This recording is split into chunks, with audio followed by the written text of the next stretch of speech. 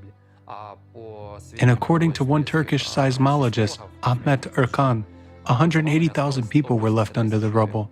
180,000 people who were under piles of concrete, with their limbs crushed and broken, their internal organs torn apart. It's painful to even talk about. But they had not been helped for weeks. In some villages, there was no help at all. 20,000 rescuers were sent from 80 countries. That's one person per house. How can one person have to dismantle an entire house to save those who were under the rubble? Itzik is with us on the line. He is in the city of Adıyaman in Turkey, an earthquake area. Itzik is from Rescuers Without Borders. Hello. Hello. Please tell us about your actions since your arrival. From the moment we arrived, we first went into the places of destruction in order to see the extent and understand how we could help. In a few hours, we were saving and rescuing babies and adults, pregnant women who were alive under the rubble. We tried our best, but unfortunately ended up pronouncing death. We realized we could only help at the hospital. We went to the only hospital in the area, a relatively new building constructed 3 years ago. But it wasn't safe inside. We opened 2 trauma rooms and local staff welcomed us with open arms. They said we could get anything we needed. I cannot describe what is happening here. Every injured person that comes here goes through our rooms. And from there, he goes through triage in the emergency department, gets first aid and goes out. I don't know where. There are no beds. Beds are on the streets now. Now people are starting to arrive after hypothermia and resuscitation starts on the ground. Babies have to be resuscitated. The injured from Syria should arrive. So you understand the load here. What we had before was just a little thing. If we take the trauma room, they have to amputate limbs because people had a huge concrete block on their leg, arm, head or any organ, and this organ has to be cut off. If they don't do it, a person will die. If they do it, he will die. I mean, he's going to die anyway. There are huge mountains of corpses in the morgues. Just unimaginable. I even find it hard to explain what is going on here. We try to be optimistic, try to smile, but medical teams can't keep up with the pace. There are people screaming in pain. I can also hear people's cries in the background. Yes, people come here, people who have received the news that their mother or father or loved one likely died, or the people who are in excruciating pain. This is not normal. This is not humane. I cannot even describe to you what their bodies look like. The World War is here. You should understand that there is not enough medical equipment to meet the needs here, because there is no one to treat people, no one to do it. Even if I put 30,000 medical teams here and let them all work, we will only cover one place. But there are places we have not even started to reach yet. There are hospitals that have collapsed. There is a hospital in Hatay which collapsed with the wounded inside. I do not know what happened there. We are just here in the hospital. And if I could shoot a video and explain more or less what happened here, you would be shocked for weeks. It won't end in a day, not in 2 days, not in a month. Not even in the next 2 months. You should understand that there are hundreds of thousands of people on the streets. There is no food, no water, no blankets. I found only one curtain in this hospital. All the curtains were torn into blankets. There is no sterility. There is a lot of blood, a lot of medicines on the floor. It is just horror. Sounds like a double tragedy. The people you rescued alive also died later because there was no one to take care of them properly. Tell us about the hours you saved people from under the rubble. People scream. When they see us, they beg. If they see anything or anyone, a water truck or a medical team go by, they just stop them and beg to come to them.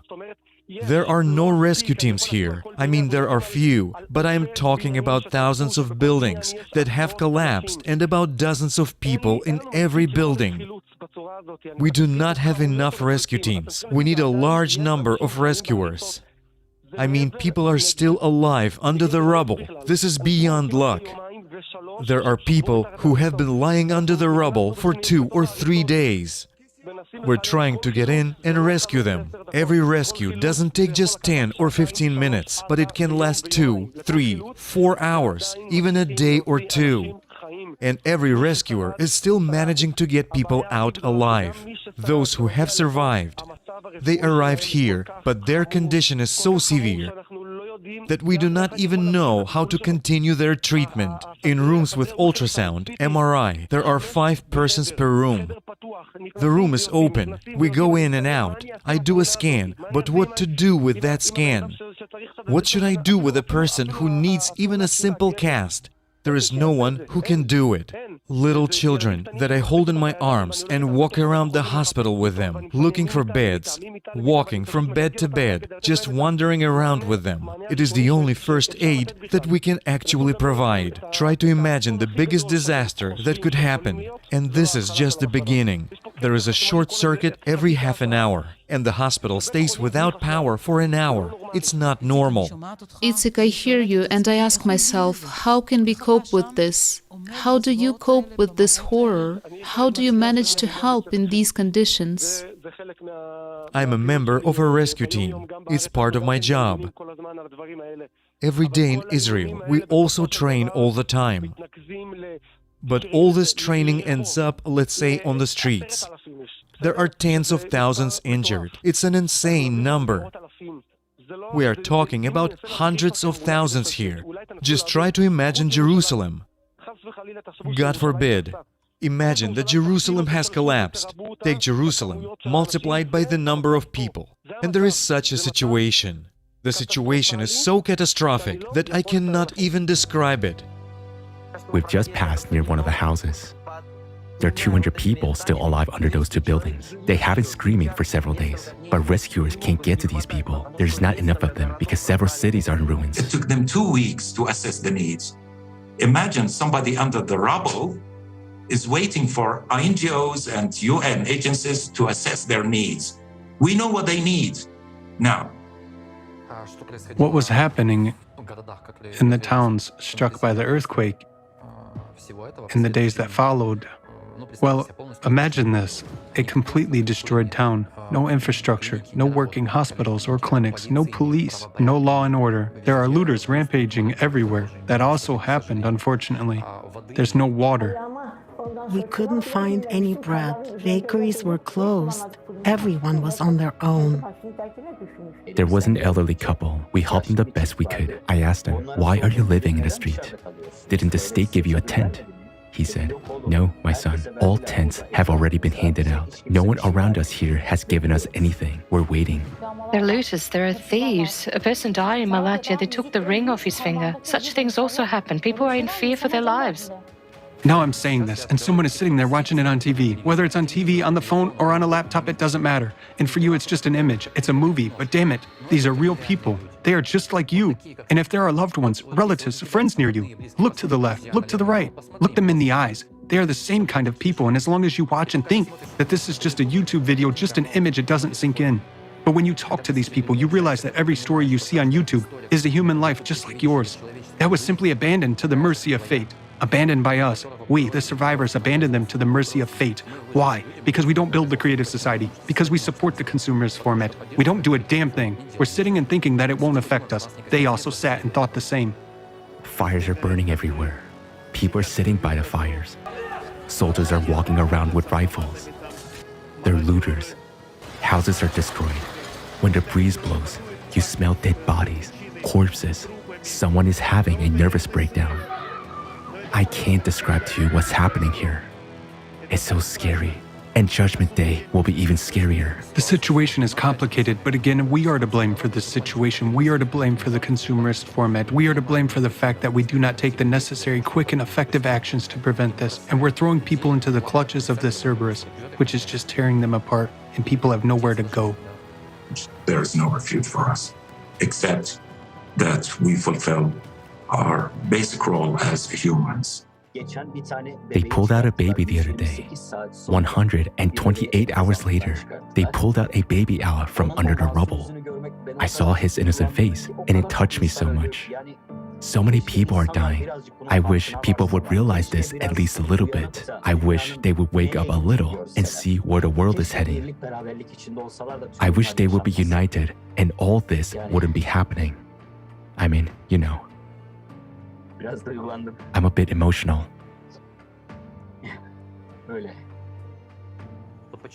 Why are people dying? Why are people dying from climate change? Because we don't know the truth. Because we don't know what affects the climate. And if we don't know what affects it, we don't know how catastrophic it is, and thus we can't oppose it with anything. Before the quake, I was working with Barry from the Creative Society. And after the quake, the whole scenery reminded me of the videos and all the facts and truths and all the reports that were published by the Creative Society. What we were speaking about, in theory, we lived in practice. And I hope the whole world will not see what we saw that day. In this earthquake, the Turkish nation lost a great number of people, unfortunately. We are simply obliged to make sure that this does not happen again. And we do have this opportunity. We can save human lives. But this is only possible in the Creative Society. Any person, if they are a human being, if they have at least an ounce of conscience and honor, they are obliged to join the participants of the Creative Society project and do everything in their power, make maximum efforts, maximum use of their capabilities in order to save the lives of those who are still alive and whom the Cerberus has not reached yet. And we must remember that his clutch is threatening each of us right this second, and where it will strike next time, we do not know.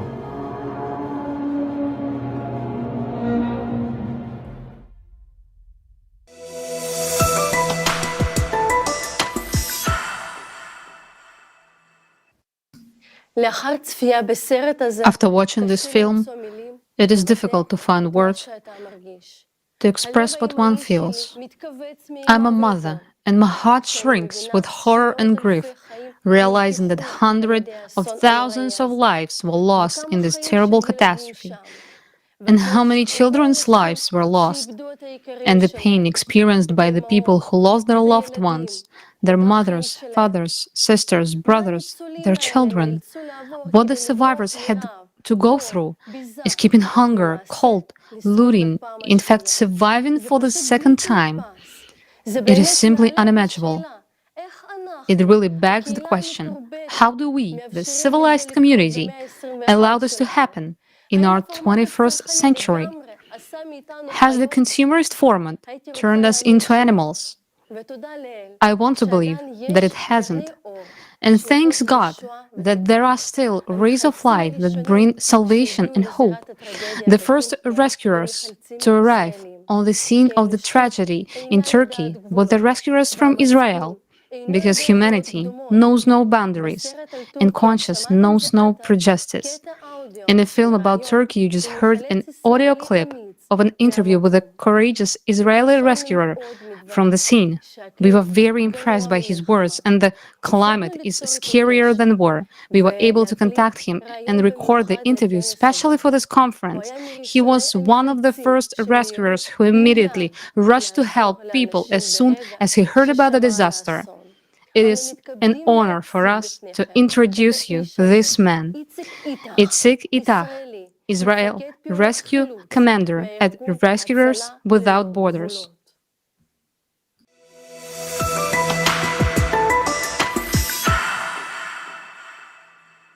I'm Itzik Itach, CEO of Orca Solar, a company specializing in energy systems, construction, and renovation for over 20 years. I'm also a volunteer of Rescuers Without Borders, which is part of Magan David Adam, ambulance service. I have a lot of experience in Israel because I'm actively engaged in all this every day. At that moment, I'm online and you can hear radio contact for 24 hours while I'm working. Everything goes on as usual. I'm living it every day.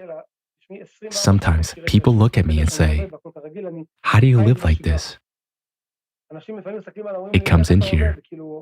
I can hear it well and continue talking to you, and then in the middle of it, I suddenly say, "Sorry, bye, I have to go." It's a normal life for me to be in the course of events 24/7. That morning, at 7 o'clock, I turned on my phone and got lots of messages. I said to myself, "What's wrong?" And then I saw, "Itzik, good morning, Turkey." I didn't understand at once what they wanted. Send a copy of your ID immediately, a copy of your passport. You're going to have a flight now. At that moment, I realized that a disaster had happened. I get there, and no one can explain anything. Where are we going? Who is going? Nobody knows. Even the army doesn't know where they're going. We were the first team to fly out to help. On February 6th, we arrived in Turkey, landed there. Even before landing, there was some debate about how to get there. There were rumors that Turkey didn't like Jews and didn't want Israelis. Fake news began to emerge. Turkey says it doesn't want Israelis. If you go there, it's dangerous for Israelis. All this is fake news. But everyone hesitates. The army is debating whether to go or not. We're debating whether to go or not. ZAKA, an Israeli community organization, Disaster Victim Identification, is also debating whether to go or not. Itzik, we're not going. That's what the official organizations say. I am discussing this with a CEO. We sit together for 2 minutes. Itzik, we have come to the conclusion that we're not paying attention to anyone and just going. It's going to be a mess. Itzik, go there. You will be able to handle it. Don't even ask me how, but we arrived there and they welcomed us with open arms. Who are you? I answered and said that there was a debate about going as an Israeli or as a part of a French organization. With a French organization, I'm an international volunteer. No one can tell me anything. If I go as an Israeli, we don't want Israel because there was fake news. I was the only one who said I would wear my uniform, where everything is in Hebrew, with a huge symbol of Magen David Adam, National Rescue Organization for Pre-Hospital Emergency Medical Services and Blood Services, with a huge symbol of the State of Israel. When we arrive in Turkey, a policewoman runs up to me and says something. I answer in Arabic too, as I understand this language too. Where are you going? Who are you? We've come from Israel. I say it straight as it is. She asks me, where are you going? Now, I don't know where. She says to me, what does it mean you don't know where? Okay, fine, come with me. Give me your passports. I was sure she would send us back to Israel because it was also half Turkish, half Arabic, half English, something like that. We were absolutely sure, and I even told my friend about it, that she would send us back to the country. Then she tells us, you have a flight from here. You'll fly from here to Idi Amin. Don't ask me where it is, what place it is. We don't know anything. With a police escort, she took people off the flight as the flight was overcrowded. There were no seats. She saw us to the plane, handed over all our belongings, and we flew to Idi Amin, escorted by police officers.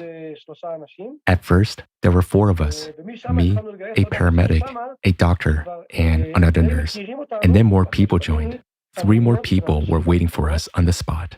And from there, we started to recruit more people who already knew us.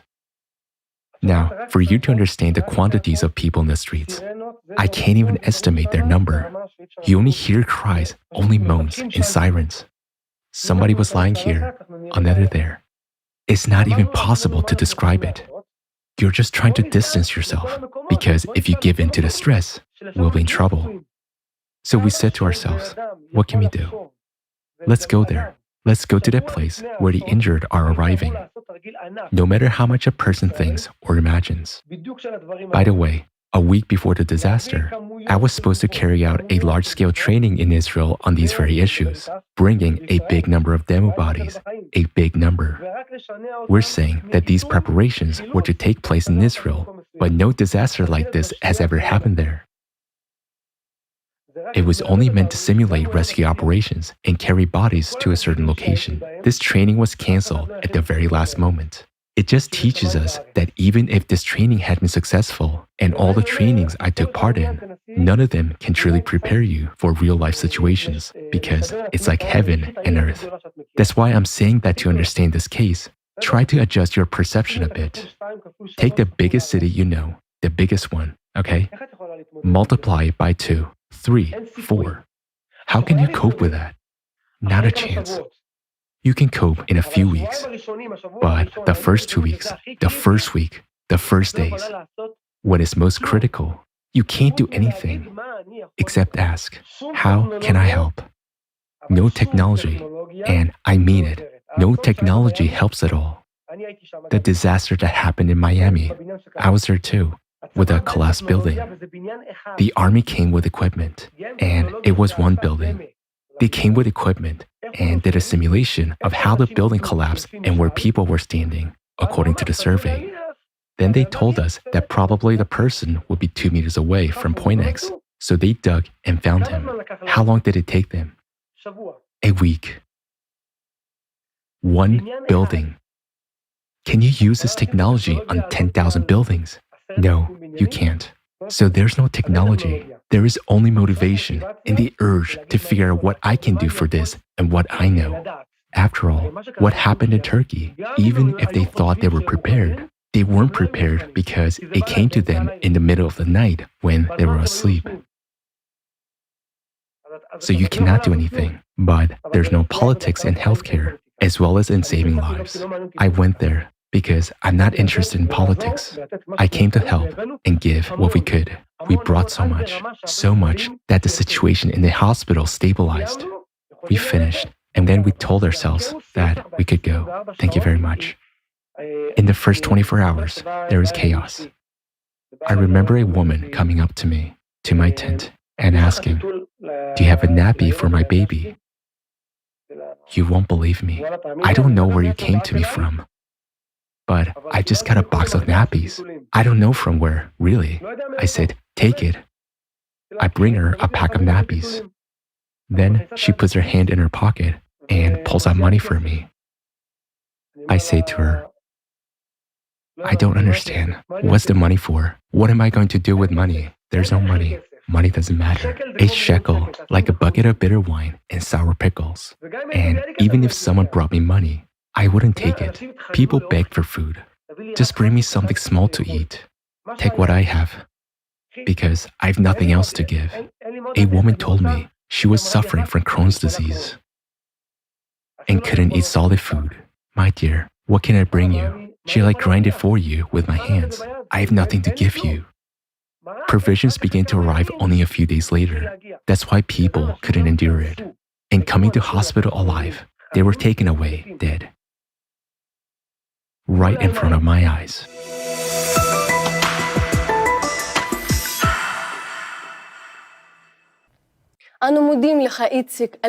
We thank the esteemed Mr. Itzik Itach for his sincerity, honesty, and courage.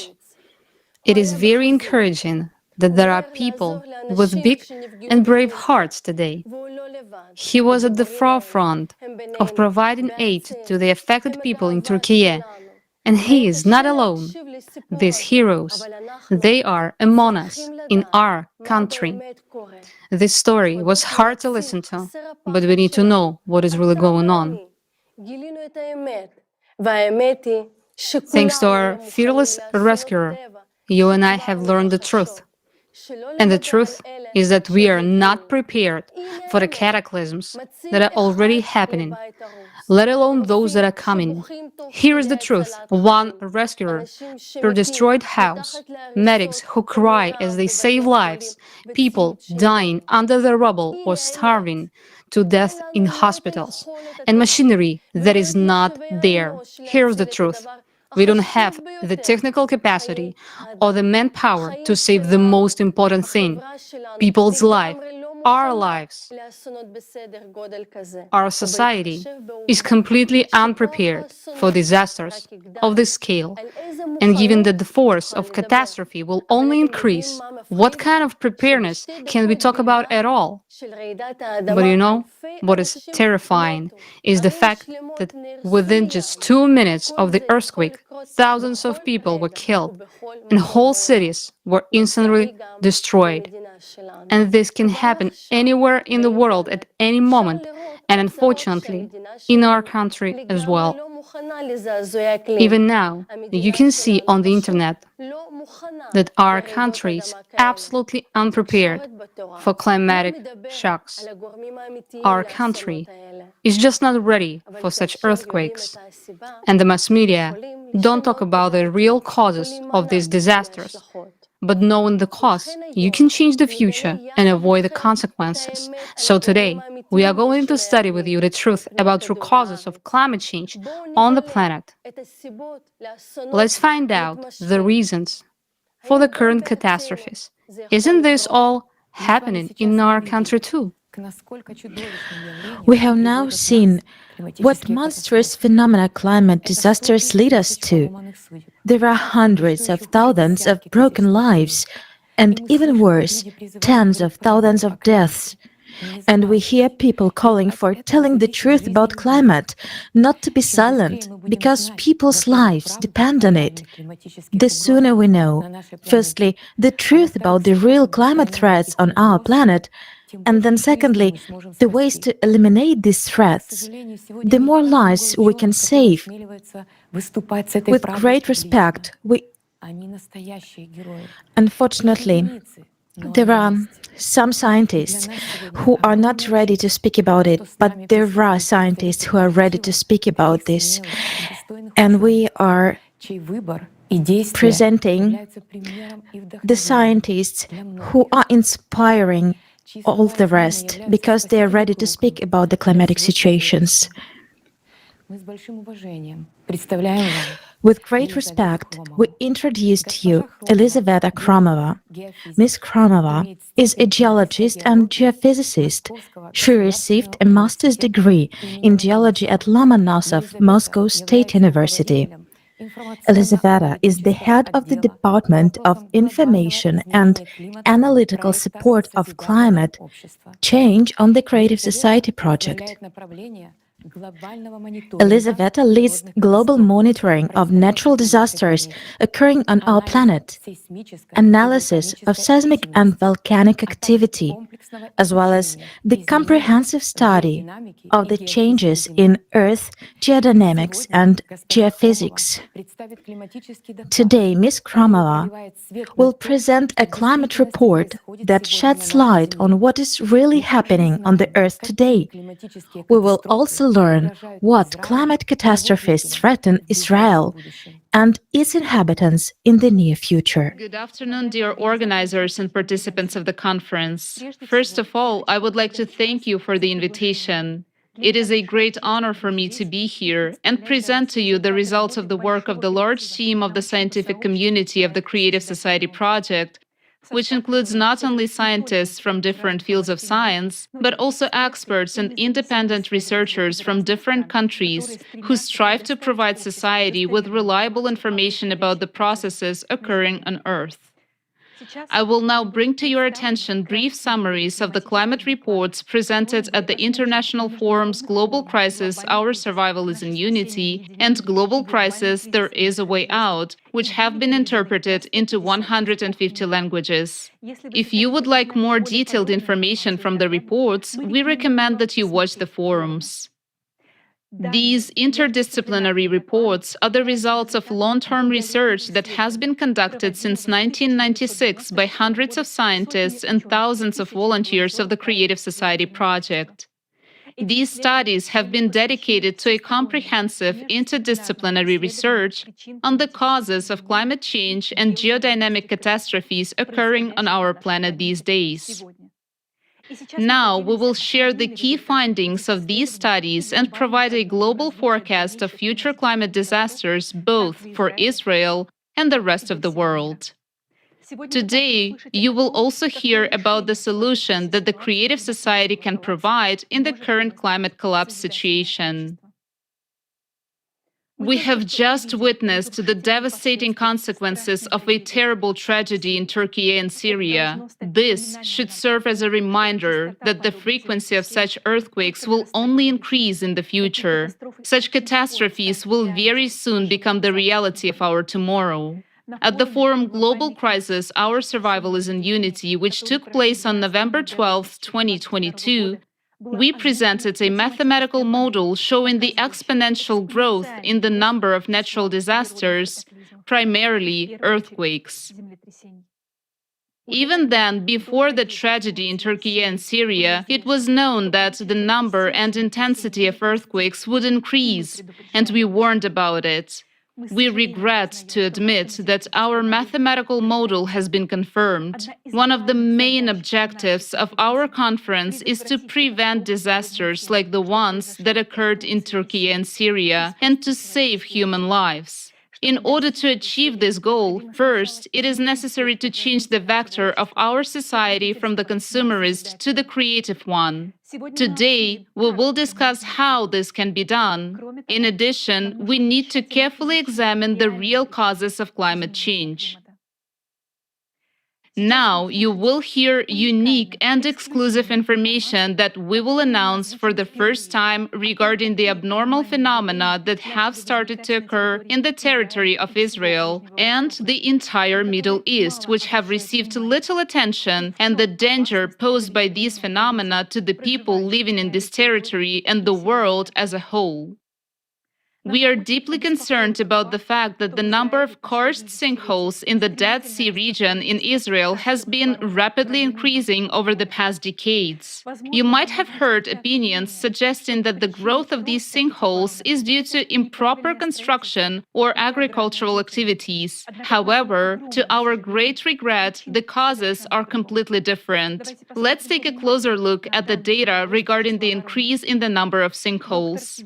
Dr. Gideon Bayer of the Geological Survey of Israel notes that in the 1990s, several dozen karst sinkholes would appear in the Dead Sea region each year, but now they are forming in the hundreds. Moreover, some of these sinkholes are so huge that even two-story buildings could fit in there. While in the past, the term sinkhole was associated only with the territory of the Judean Desert and the Dead Sea, in recent years, karst sinkholes have begun to appear in the central regions of the country as well.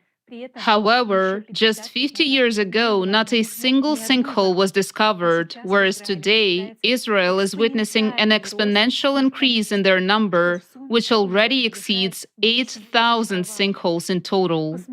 Look at this graph and note its exponential growth. You will now understand why we are so concerned about this fact.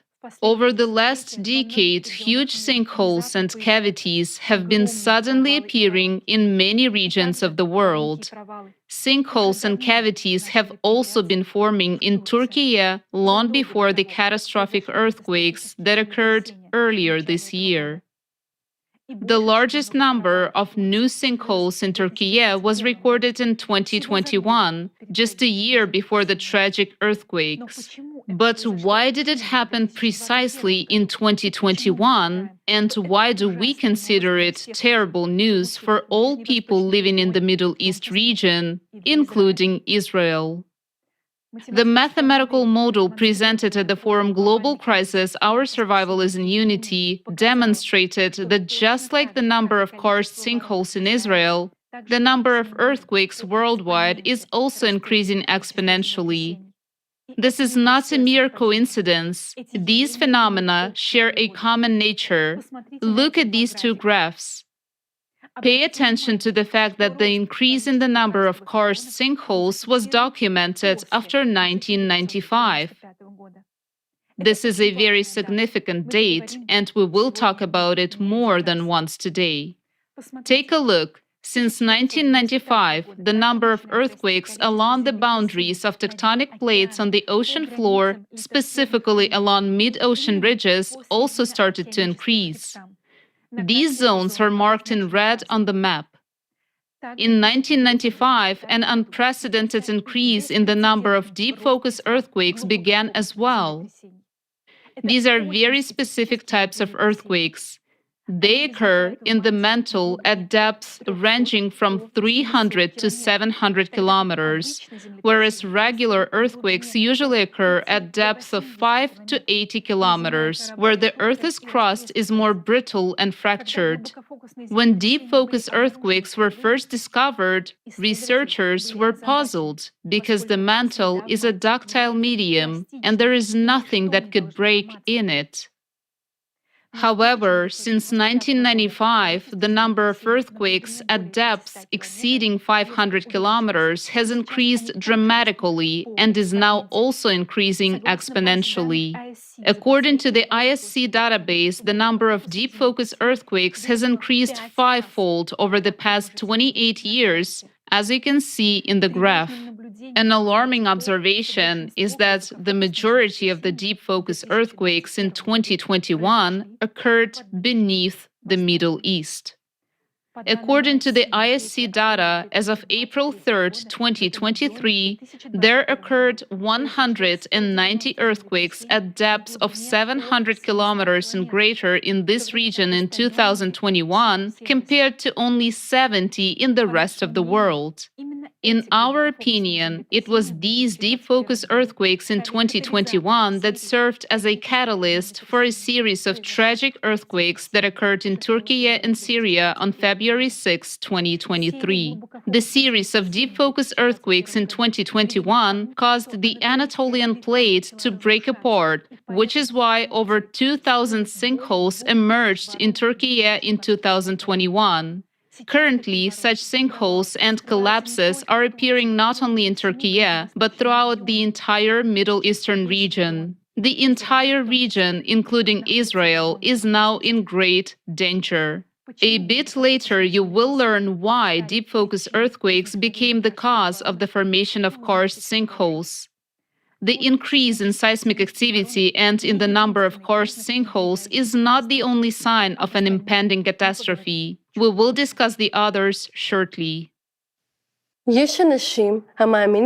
Some people think that there are records of increased seismic activity is related to the number of seismic sensors.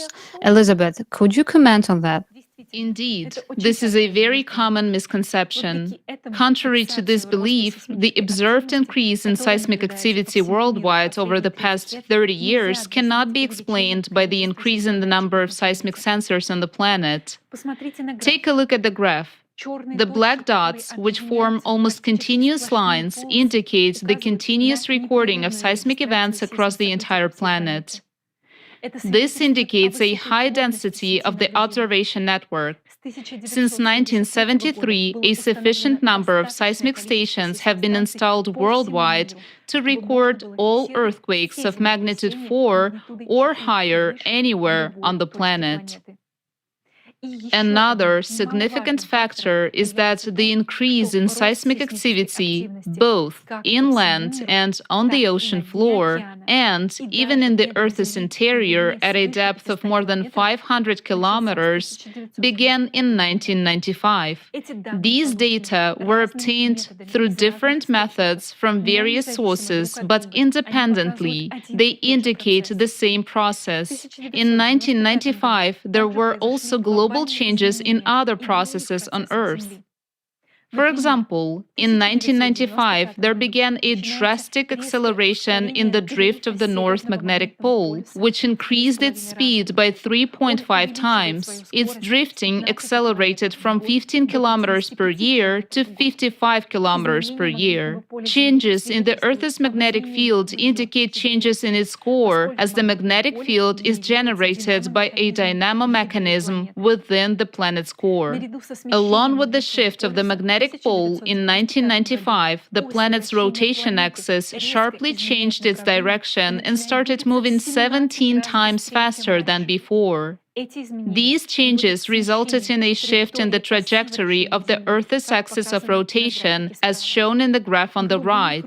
The blue circles represent the previous rotation prior to 1995, while the orange circles represent the new trajectory, indicating the shift in the planet's axis of rotation. This indicates a complete imbalance in the entire system. Since 1995, we have been witnessing one of the stages of an unprecedented acceleration of our planet's rotation. This acceleration occurs in a leap-like manner. The planet accelerates rapidly, then slows down slightly, and each subsequent leap brings even greater acceleration. Pay attention to the yellow lines on the chart. These are trend lines that illustrate the decrease in lengths of a day. What does this indicate? It indicates that our planet is spinning faster and faster.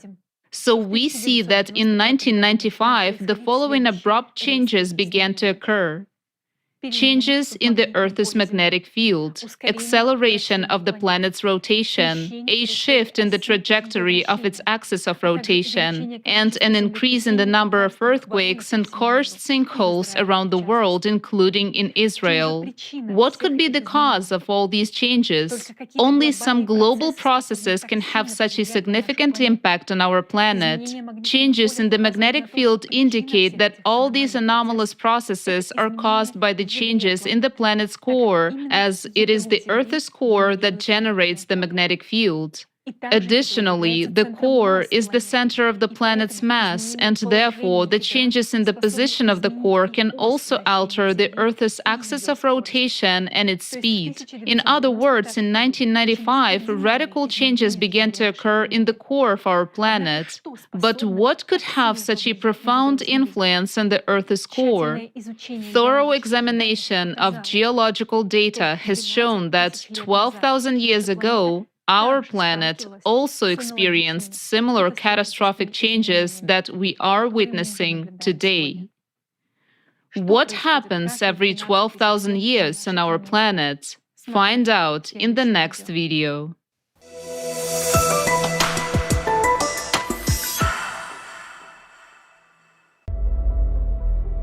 Changes similar to what we now see occurred before the peak of the crushing disaster just about 12,000 years ago. Those events are called the Alared Oscillation and the Younger Dryas glaciation that followed. 12,800 years ago, global temperatures rose as much as 15 degrees Celsius within just a few years. Most of the ice sheets suddenly melted, and the Earth emerged from a full ice age. At that time, there were extreme floods and other natural disasters, along with an intense sea level rise. The Gulf Stream stopped at that time, just as it is happening nowadays. Scientists from the University of Kansas have proven that about 12,800 years ago, there was a giant fire on Earth that covered a tenth of the entire planet's surface. Other researchers have also found that large fires raged in Siberia 12,000 years ago. Similarly, nowadays there are more and more large-scale fires that cannot be extinguished. Based on an analysis of satellite images, scientists have discovered that 10 to 13,000 years ago, the largest known dunes formed in the Sahara Desert and other regions, indicating the enormous strength of winds during the Younger Dryas. A short-term intensification of winds during that period has also been documented from Greenland ice cores data and research in Alaska. Nowadays, the same phenomena are happening on Earth as during the Younger Dryas. We see winds, hurricanes, typhoons, and tornadoes intensifying and destroying entire cities, razing them to the ground. Right at the cycle change 12,000 years ago, there was a very intensive seismic activity. This is indicated by radiocarbon data, as well as paleographic reconstructions of the Younger Dryas. During the same time period, more than 12,000 years ago, as well as now, there was a drastic weakening of the magnetic field and a pole shift, which was called the Gothenburg excursion. The reason for all these abrupt changes was an abnormal magmatic activity caused by changes in the core. This was expressed in large-scale volcanic eruptions that scientists recorded in the Younger Dryas by dust and traces of acid rains and glacial cores. Analysis of sediments found in Hall's Cave points to volcanic eruptions that caused a volcanic winter about 13,000 years ago, and glaciation across the globe. After the sudden warming in the Younger Dryas, an equally abrupt cooling occurred. This event caused a mass extinction of megafauna. Thousands of frozen mammoths and other mammals were found in the ice on the northern slopes of Siberia. There happened a drastic decline in the human population, including extinction of the Cro-Magnon. All of those catastrophic events occurred within just a few decades. The same catastrophic events occurred on the planet not only 12,000 years ago, but also earlier. Taking into account errors in dating, this cycle is very well traced in the geological data. Catastrophists among scientists wrote about it independently of each other in their books and works.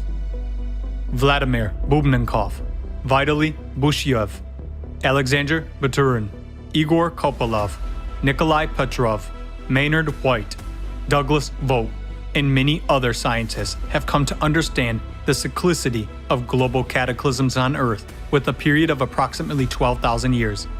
In geology, paleontology, and archaeology, there is numerous evidence of past disasters of this cycle. Each of these catastrophic events was characterized not only by abrupt changes in the climate situation, but also by complete geodynamic restructuring, weakening and excursion of the magnetic field, widespread disastrous volcanic eruptions, tectonic restructuring, atmospheric temperature variations by 10 to 15 degrees, and changes in the world's ocean levels by 20 to 50 meters, followed by large-scale glaciations.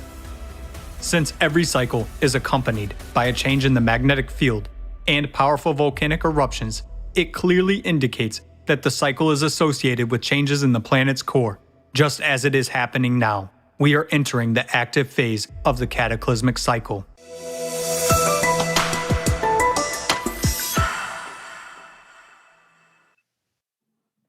Let's make brief conclusions from the video. Analysis of geological data for the past 100,000 years shows that abrupt drifts of the magnetic poles occur with a periodicity of 12,000 years. According to geological data, during the same periods, there was a noticeable weakening of the Earth's magnetic field by 8-10 times. Modern studies show that the situation is repeating itself at present. The Earth's magnetic field is weakening 10 times faster than in the past century. Furthermore, analysis of the composition of ice cores indicates an anomalous increase in volcanic activity approximately every 12,000 years. The graph shows the occurrence of such eruptions, with each circle's size corresponding to the scale of the eruption. Note the larger red circles, which indicate more catastrophic eruptions, repeating approximately every 24,000 years. Supervolcano eruptions during each 12,000-year cycle led to the destruction of virtually all life on the planet. As archaeological research confirms, entire Homo sapiens species died out during these catastrophic eruptions. In addition, it is worth noting that every 12,000 years, there is also a sudden climate change, with average temperatures on the planet shifting by 10-15 degrees Celsius.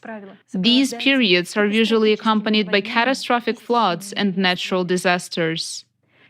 We are now seeing a critical increase in climate disasters on Earth and critical changes in the planet's core. At the same time, we know that the last time such changes in the core occurred 12,000 years ago. Due to the inaccuracy of the age determination methods, traces of cyclical catastrophes in the geological past of the planet have vague temporal boundaries, and the further in time, the greater the error, which can reach thousands of years. However, cyclical cataclysms occur exactly every 12,000 years. Unfortunately, we are in the next such 12,000-year cycle, which overlaps with a more catastrophic 24,000-year cycle. So, we are in for a worst-case scenario. Interdisciplinary scientific research into the causes of climate change also includes the study of eschatology, that is, the description of the end times and their harbingers in the scriptures.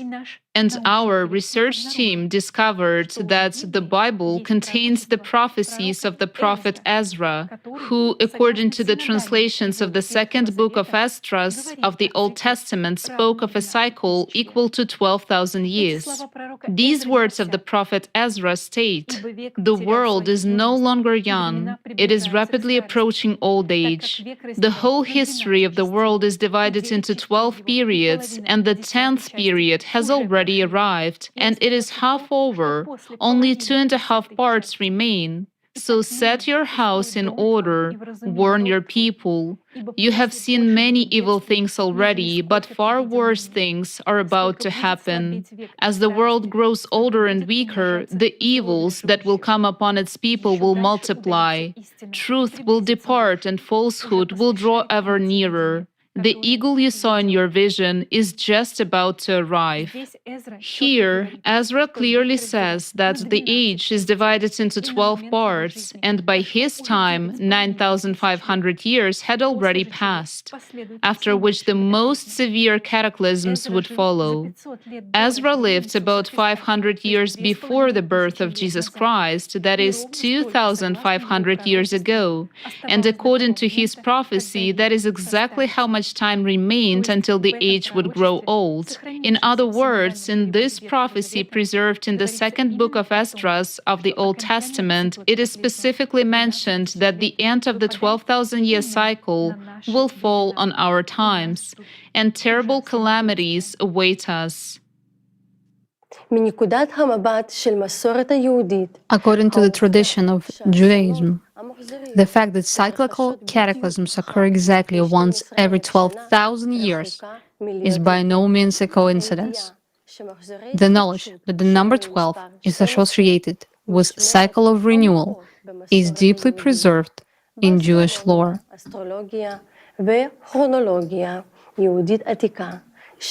In ancient Jewish astronomy, astrology, and chronology, 12 is the prime number that symbolizes space and time. 12 is considered to be the number of the chosen ones. Also, in Judaism, the number 12 is closely related to the organization of the cosmos and signifies the stages of renewal and the cycle of change. Moreover, we find the number of 12 in many significant and important aspects of the Jewish traditions. The 12 knees of Israel, from which all the Jewish people descended, the 12 fruits of the tree of life, the 12 gates of the heavenly city, the 12 chapters of each book of the Torah, the 12 jewels in the chestplates of Aaron, the high priest, and therefore, in the traditional garment of the Kohen, the Star of David with 12 corners. Thus, the number 12 goes through our entire tradition, as if not letting us forget that once every 12,000 years, our humanity faces a fateful choice, the outcome of which affects our entire future. After all, the 12,000-year cycle can be either the fall and end of the planet or salvation for humanity. This salvation could be the creative society, but we'll talk about that a little later. As we return to the signs of a growing disaster both worldwide and in Israel, we would like to draw your attention to another prophecy that is coming true right before our eyes. One of the signs of the last days, according to the biblical prophecy, is that there will be life in the Dead Sea in Israel. In the book of Ezekiel, chapter 47, it says,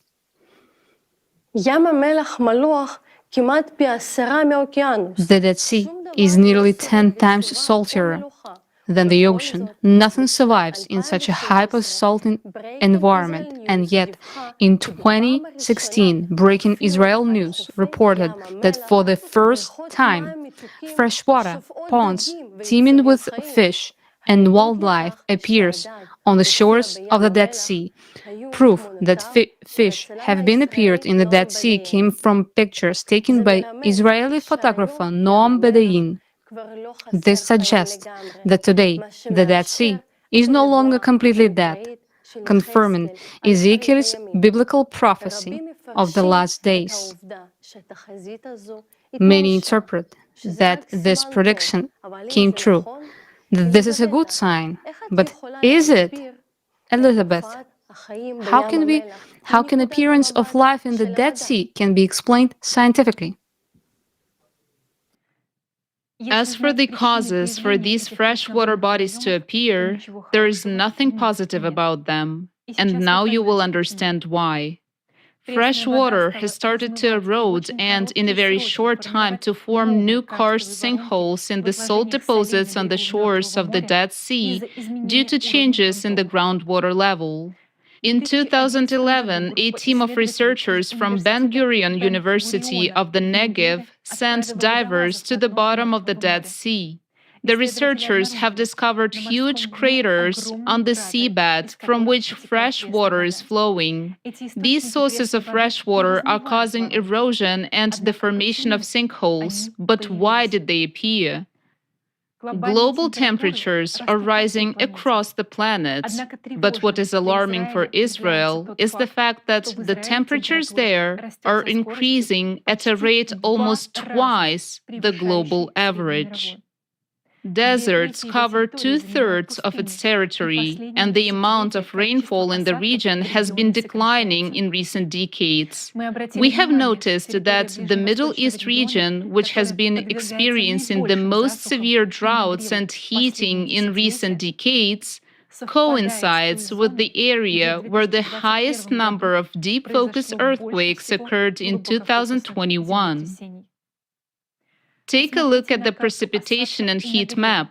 Now we will overlay the deep focus earthquake map on it, and we see how accurately they align. This is not a coincidence, because it was the deep focus earthquakes that triggered the disasters in Turkey and Syria. At the forum Global Crisis, There Is a Way Out, we extensively described how cavitation explosions in magma cause deep focus earthquakes, so we're not going to dwell on them now. The increase in the number of cavitation explosions is caused by magma being heated from the core and the ascent and movement of this molten magma inside the relatively cooler mantle. This occurs because the destabilization, the imbalance of the core, accelerates the rotation of the Earth, increases its centrifugal force, and pushes the magma further away from the center towards the surface. What signs indicate the magma ascent? The magma ascent causes increased volcanic activity and the heating of glaciers and oceans from the bottom up. In 1995, in addition to all other geodynamic anomalies, intensive melting of glaciers in Antarctica and Greenland from the bottom up began, particularly in those regions where mantle plumes are located beneath the Earth's crust. Furthermore, after 1995, there began an anomalous heating of deep waters, and more temperature anomalies appeared on the surface. In 1995, atmospheric humidity also started rising, which in turn led to an increase in the number and severity of floods and anomalous atmospheric phenomena. Over the last decades, during volcanic eruptions in various regions of the world, hotter and more liquid lava begins to emerge from greater depth. Due to the rise of magma from the Earth's interior, internal heat builds up in many regions of the world, changing the regime of underground water, forming new faults and sinkholes, and causing fires along the faults as well as flash floods. As magma rises, it exerts greater pressure on the Earth's crust, causing seismic activity and opening up new fault zones. This allows water to escape from the surface into the depth of the Earth, causing lakes and rivers to dry up, even though the precipitation and flooding increase.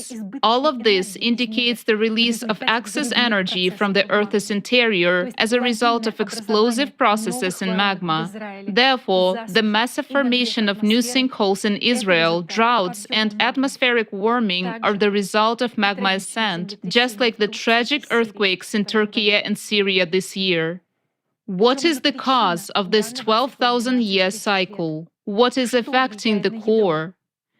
Thanks to satellite research, science has been studying other planets for the past 50 years, and it is now quite evident that climatic changes and increase in geodynamic anomalies are occurring on all the planets of the solar system. We have examined all types of interactions and physical forces known at this stage of scientific development and have come to the conclusion that this is a completely new type of external cosmic impact affecting the cores of all the planets in the solar system. At the forum Global Crisis, There is a Way Out, we provided a detailed overview of our research, and the final hour of the forum was dedicated to the innovative hypotheses of the beyond quantum level, which gives an understanding of the forces affecting the core of our planet. We present a video that showcases the processes occurring on other planets of the solar system in recent decades, indicating changes in their cores.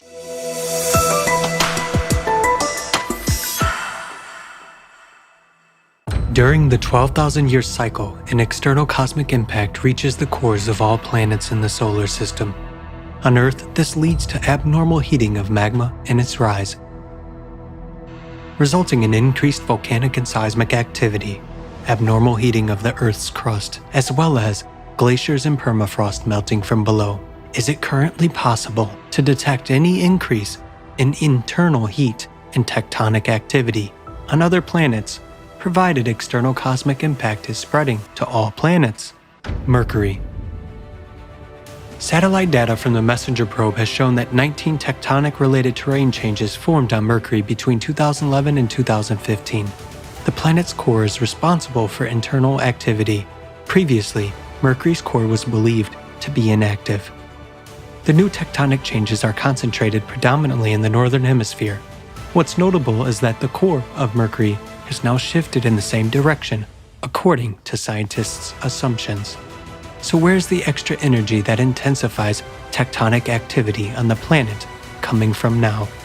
Venus. Recently, there has been an increase in volcanic activity on Venus, similar to what is currently observed on Earth, Mars, and Jupiter's moon Io.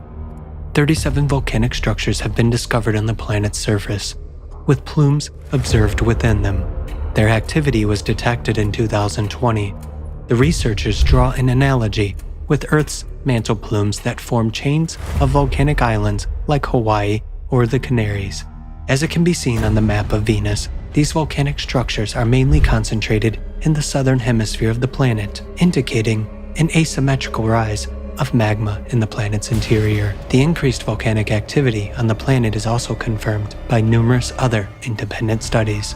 What has caused the recent rise of magma and plume activity on Venus? Why is this happening in sync with the increase in volcanic activity on other planets? There is also a sign of internal heating on Venus, manifested through accelerating winds. Data from the Venus Express orbiter showed that wind speeds on Venus have increased from 186 miles per hour to 249 miles per hour between 2006 and 2012. These days, similar dramatic signs of warming atmospheres are being observed on many other planets in the solar system. Mars. In 2018, the south pole of Mars experienced an unprecedented warming event. Areas of liquid water 20 kilometers in diameter were found under the ice cap. In other words, the ice on Mars is now melting from below, just like on Earth. As the geothermal heat from the planet's interior increases, the glaciers on Mars, like those in Antarctica, Greenland, and permafrost on Earth, are also melting from the bottom up. In another part of the planet, the Elysium region, there is a sharp increase in endogenous activity, meaning internal activity. Between 2019 and 2020, the rise of magma triggered 465 Marsquakes in the area, and in 2021, a seismic event was recorded that was 5 times more powerful than any previous one. And in May 2022, a huge mantle plume was detected in this region, causing an even more record-breaking Marsquake. As we can see, seismic activity is now increasing on Mars, much like it is Earth. It is worth noting the similarities between the processes on Mars and Earth. When the Earth's core shifted along its axis of displacement, two heating zones initially formed, one in western Siberia and the other in western Antarctica. Similarly, we have observed two zones on Mars, one near Elysium and the other at the South Pole. This indicates that Mars' core shifted in the same way as on Earth during the 12,000-year cycle. The recent processes on the terrestrial planets point to an increase in the activity of their interior. Mercury, Venus, Earth, and Mars are experiencing a simultaneous increase in volcanic and tectonic activity, with a sharp rise of magma creating zones of anomalous heat. Jupiter. On gas planets, the function of a core is performed by a denser accumulation of gas within the planet. The high temperature of Jupiter's atmosphere is mainly provided by its internal heat. In 2001, scientists discovered that since the Voyager probe's exploration in the 1980s, Jupiter's internal heating had increased by 37%. Moreover, this heating is greater than the energy received from the sun. It is known that internal heat fuels storms and turbulence on gas planets, increasing wind speed. Hence, the sharp increase in Jupiter's internal heat has resulted in the intensification of these atmospheric phenomena. When the Hubble was launched in 1990, no cyclones or thunderstorms were detected on Jupiter.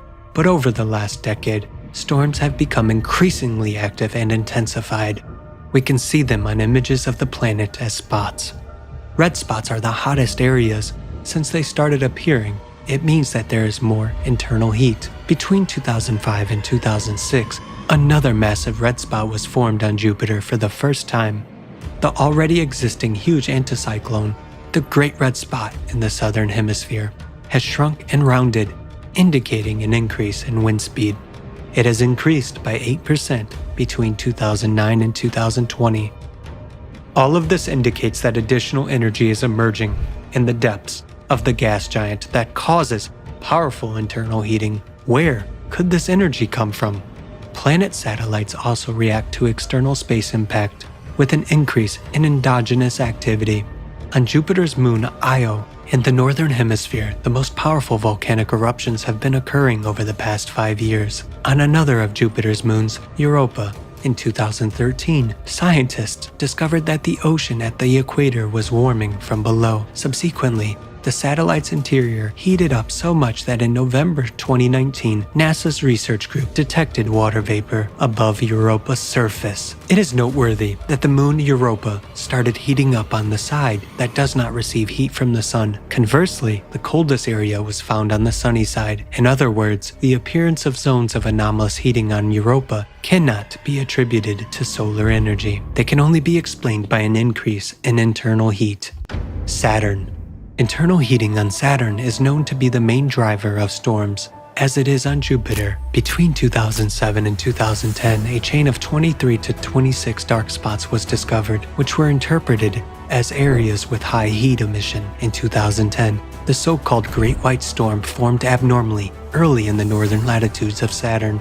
It became the largest and most intense storm observed in the planet's northern latitudes. A record temperature spike of 150 degrees Fahrenheit above normal was registered in the vicinity of this storm. Subsequently, the processes in Saturn's atmosphere became more intense. In 2018, scientists discovered a series of storms of an entirely new type, also near the North Pole. Previously, the storms of such intensity had never been observed on the gas giant before. We see that Saturn's heating from the interior is increasing, which contributes to the intensification of storms on the planet. Enceladus. Saturn's moon is covered with an ice shell, beneath which lies an ocean, and directly beneath the ocean is the planet's core. Unexpectedly for specialists, the interior of Enceladus has a very high geothermal heat, much higher than all known sources of heat on the planet. When they measured the internal thermal power of Enceladus, it was 15.8 gigawatts, which is an order of magnitude greater than all known sources of heat on the planet. This is 2.6 times the power of all the hot springs in Yellowstone. In 2005, near the south pole of Enceladus, where the sun does not shine, a spacecraft detected a new thermal anomaly, which had not previously previously been observed. In this area, jets of steam composed of methane, propane, and molecular nitrogen were found to be escaping. In this steam, composition indicates the increasing hydrothermal activity which has emerged at the core ocean boundary. In other words, Enceladus is also heating up from the inside. Where did the additional energy for heating Enceladus come from? Uranus. It is believed that Uranus is warmed by solar energy only, which determines the planet's weather patterns. However, in 2014, when Uranus began to move away from the Sun, solar energy was almost non-existent in its northern hemisphere, and extreme storm activity was detected in that region. This means this activity on Uranus must have been triggered by recent internal warming processes. Neptune. Neptune is experiencing dramatic temperature anomalies. Although it has been summer on Neptune since 2005, data showed that most of the planet had been gradually cooling into 2018. However, between 2018 and 2020, stratospheric temperatures at the South Pole have risen sharply by 11 degrees. Such a rapid pole warming vortex surprised astronomers since it had never been seen before. They could not determine the cause of these fluctuations. However, it is apparent that additional energy appeared in the system which may have caused such temperature anomalies. Pluto. Pluto and its moon Charon are the smallest and farthest objects from the Sun. They have been considered inactive as they cannot store internal heat due to their size. In 2015, a 1,000 kilometers long, that is 620 miles long, field of large cryovolcanoes was discovered on Pluto, spewing ice and ammonia. Planetary scientists were astonished by this discovery, as cryovolcanism requires a mechanism of the planet's internal heating. Heating from the Sun is excluded due to Pluto's distance from it. Researchers were unable to explain the activity observed on the planet with the help of traditional heat loss models. We are clearly seeing internal activity on the surface of Pluto and Charon. Something is ripping apart their ice crust. That is, we can see that the planet and its moon have recently begun to heat up from the inside. What could be adding energy to this heating of the interior of Pluto and Charon? Conclusion. So what is currently affecting the interiors of all the planets in the solar system? It is an external source of additional energy that enters the cores of the planets every 12,000 years. This excess energy in the core is converted into heat. Magma heats up, producing zones of increased heating. There's growth of seismic and volcanic activity, strengthening storms and other anomalies. Moreover, they are often localized in certain areas of the planet and do not depend on solar energy. What you have seen now is but a small part of all the facts that indicate that the heating in the interiors is synchronously increasing both on the terrestrial planets and gas giants and their moons. All these anomalies have only appeared in recent decades, when the number and strength of disasters from the Earth's interior began to increase. In just 5 to 7 years, we will see all these processes on other planets increasing tenfold, if we ourselves remain to live on our planet.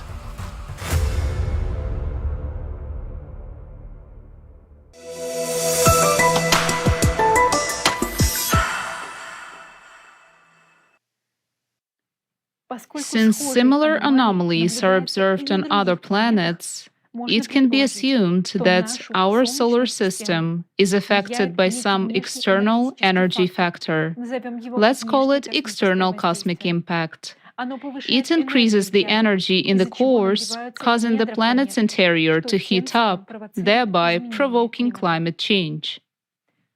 I would also like to note that even though it may seem that changes in the core of the planet do not yet lead to a huge tragedy, unfortunately, we have to admit that this is already happening. And here's why. Just as in past cycles of 12,000 years, nowadays the Earth's magnetic field has weakened as well. By 2015, the magnetic field had weakened by 15% of normal and continues to weaken ever since. This makes us more vulnerable to cosmic radiation. It leads to an increase in cancer, viral, and other diseases. Magnetic field anomalies affect our bodies through the blood, which contains iron, and through the nervous system, which transmits electrical signals. Therefore, the cardiovascular and central nervous systems are particularly sensitive to changes in the magnetic field. During magnetic storms, there is an increase in the number of heart attacks, strokes, and deaths by 2 to 3 times. Changes in the magnetic field lead to the clumping of erythrocytes and increase in blood coagulation, which increases the risk of thrombosis. It can also cause disruptions in the body's circadian rhythms, impaired melatonin production, anxiety depressive states, and suicide. In recent years, heart diseases, cancer, and mental disorders have also been increasing throughout the world due to the weakening of the magnetic field. What's particularly terrifying is the phenomenon of sudden death emerging among young and healthy people without any explainable organic damage, and it is becoming increasingly common. Sudden death appeared due to changes in the Earth's core, accompanied by the emergence of local magnetic field anomalies that may cause the human body to abruptly cease functioning, much like electric appliances that burn out when exposed to a powerful magnetic field. Due to the increasing instability of the core, this type of anomaly is occurring more and more frequently and poses a serious threat. Moreover, a number of atypical magnetic field anomalies are already causing such phenomena as clear sky turbulence, posing serious risks to air travel and leading to airplane crashes, as well as threatening atmospheric overturns and sudden local temperature changes. For more information, watch the forum Global Crisis, There is a Way Out. Let's go back to the progression of earthquakes. It shows what a terrible catastrophe awaits all of humanity. Look at the progression for yourself. Seismic activity is increasing so fast that it is shocking. Each subsequent stage is characterized by a threefold increase in the number of earthquakes. If your income as entrepreneurs grew in the same progression, you would be the richest person on the planet. But unfortunately, this is the progression of our end. This progression promises a catastrophe that will lead to the end of all life on Earth. To learn when and how this catastrophe will occur, let's watch the excerpt from the forum Global Crisis, Our Survival is in Unity.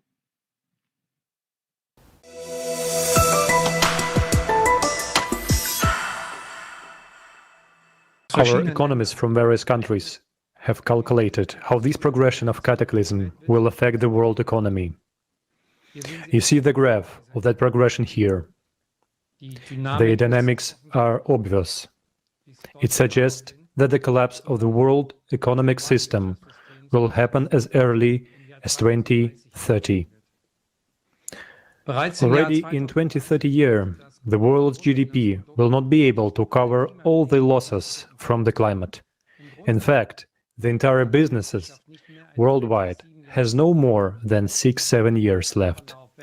And from here on, the processes will worsen even more critically. Why? We now arrive at a very sad conclusion.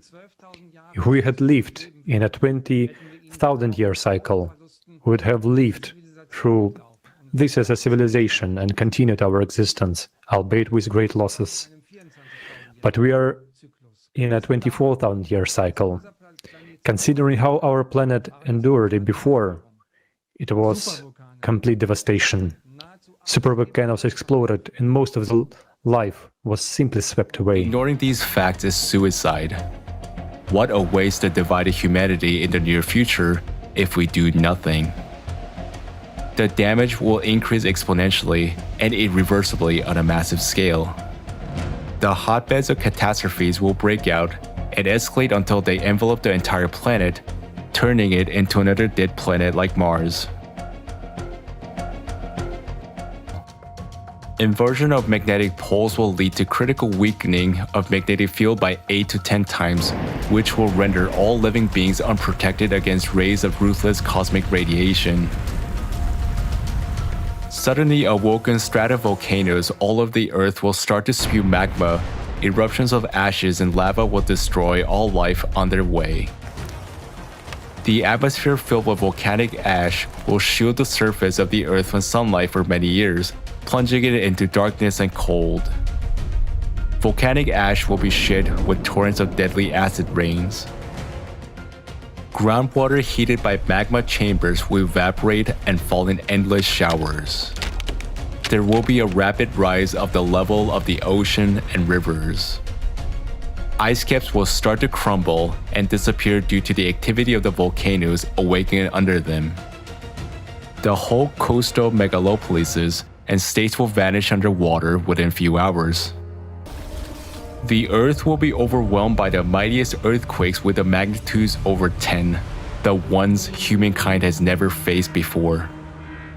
Giant waves of tsunamis, dismissing any obstacles, will go around the planet many times, wiping cities from the face of the Earth. Winds and hurricanes will gain power of unprecedented strength and will become chaotic. The burning gases escaping from the bowels of the Earth will lead to a large-scale natural fires in the remaining regions that have not been flooded. Abrasive radioactive particles at enormous speeds will grind cities into dust. Billions of people will die from natural disasters in their first few months. Imagine what it would look like in our consumerist, immoral world when disasters of this magnitude only begins to mount. Food, economic, energy, and social crises would grow until civilization collapses completely. The usual life will no longer be available to any of the inhabitants of the Earth. Lack of portable water and food would turn people into packs of embittered armed gangs killing each other for a piece of bread. Unsanitary conditions, outbreaks of epidemics, pestilence, looting, and devastation would engulf the cities. Survivors would roam around lifeless lands in search of food and shelter. Those living will envy the dead. Such is the cycle of 12,000-year cataclysm in its apogee.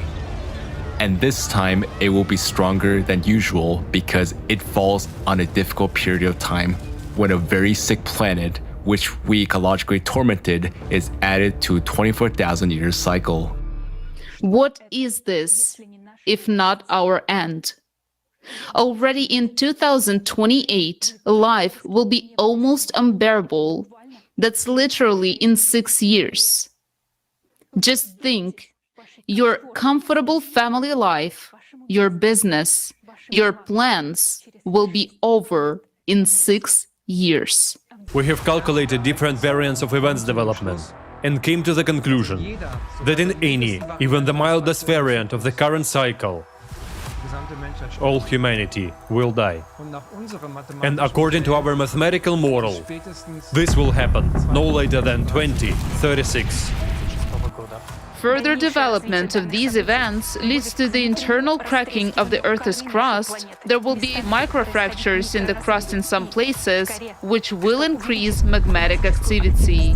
And it will keep increasing even more until it provokes a large-scale rupture in the thinnest part of the crust, which is in the ocean. This is inevitable. There is a 99.9% probability that this rupture will occur in the area of the Mariana Trench. A gigantic volume of magma from the magma plume will rip the Mariana Trench in an instant, and billions of cubic meters of water will meet billions of cubic meters of magma. There will be a huge explosion. This explosion will be equivalent to thousands of times of the entire stockpile of nuclear weapons available on Earth. Under extreme pressure, the ocean won't just boil, it will explode. This will raise a huge column of steam mixed with dust. Under tremendous pressure, this gigantic column of steam will rush so high up that it will tear through our atmosphere. The atmosphere will curl up like a blanket and be blown away by the solar wind. Meaning, our atmosphere will literally be swept away along with the entire water cover. Also, at the same time, this gigantic explosion will cause a powerful hydraulic impact directed inside our planet. There will be a very powerful blast wave directed into the center of the planet, into magma, which will spread tangentially, and this will provoke additional cavitation processes. This will lead to an abrupt expansion of magma in all directions by a factor of 10. That is, there will be 10 times more magma. This will literally tear the planet from the inside. With such an impact, magma will behave like a gaseous substance. All volcanoes, cracks, fractures, all boundaries of lithospheric plates will burst and erupt simultaneously. The Earth will be flooded with lava flows, just as it happened on Mars. Naturally, due to the impact, the inner core will bounce away and the motion of the outer core will stop. Our planet will die. But we, humans, will no longer be threatened by this, because as a consequence of these events, we, as humanity, will already cease to exist completely. Before your eyes, you see a timer that counts down to the time when the planet, as a living planet inhabited by life, will no longer be able to exist. This is the fact that we have been living with for more than 10 years, and as of today, you will also have to live with it.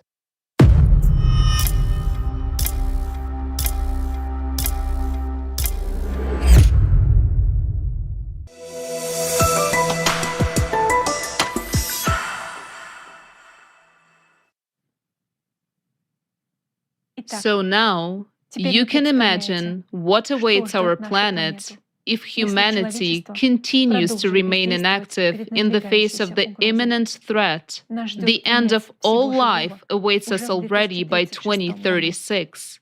This prediction is based on a reliable mathematical model, and unfortunately today, we can clearly see its confirmation in the form of a rapid growth of destructive cataclysms worldwide.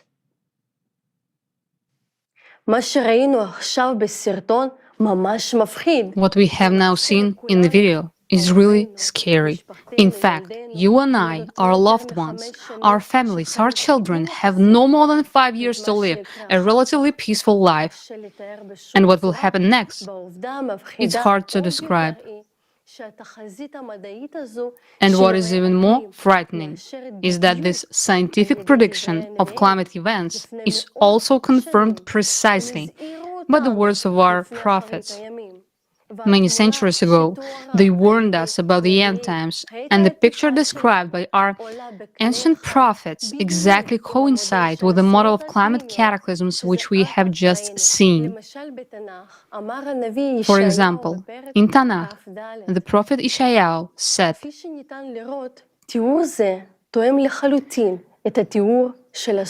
"As you can see, this description fully fits the description of the terrible catastrophe that may occur in 2036 due to a hydraulic impact when our Earth will lose its atmosphere and the Moon will either fall to the Earth or will be thrown back to the Sun."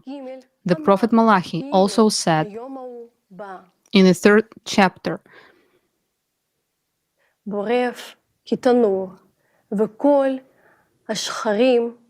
"For lo, the sun comes, glowing like a furnace, and all of the audacious sinners and all of the perpetrators of weakness will be subtle, and the sun that comes shall burn them up, so that will leave them neither root nor branch, says the Lord of hosts." And the prophet Daniel also said, "And it will be a time of distress that never was since a nation existed until that time."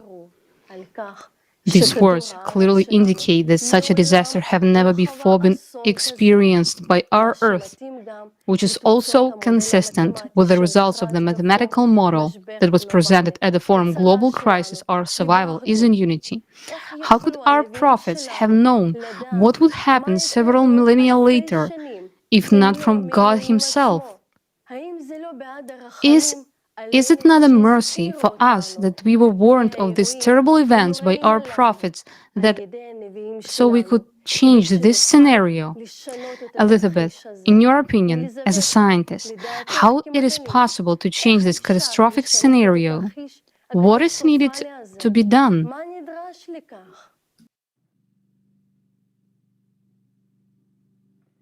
Thank you very much for this question. It is very timely, especially since temperature anomalies show that Israel is warming twice as fast as the rest of the world, which suggests that living there will soon become impossible, not only due to drought, but also due to the risk of earthquakes.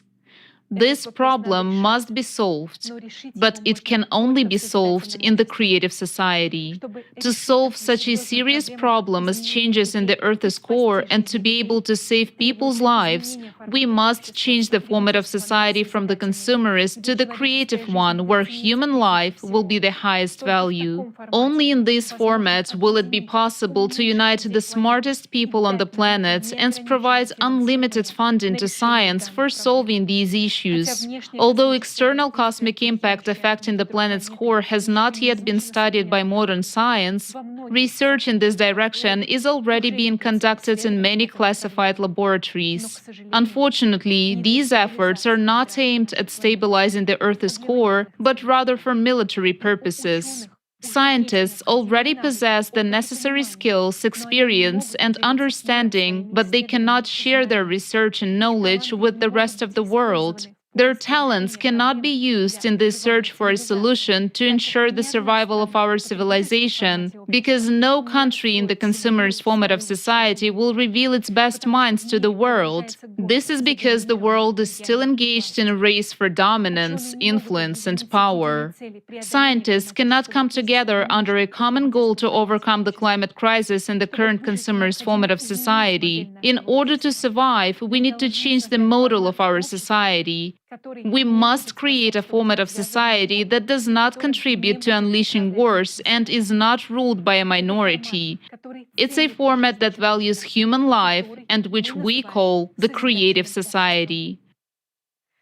In the creative society, we can find solutions to protect us against cosmic impacts, prevent climate disasters, and stabilize the Earth's core. This society gives humanity a chance not only to survive, but also to build a united civilization which guarantees that we will no longer face such challenges in the future. The creative society is our real chance for life.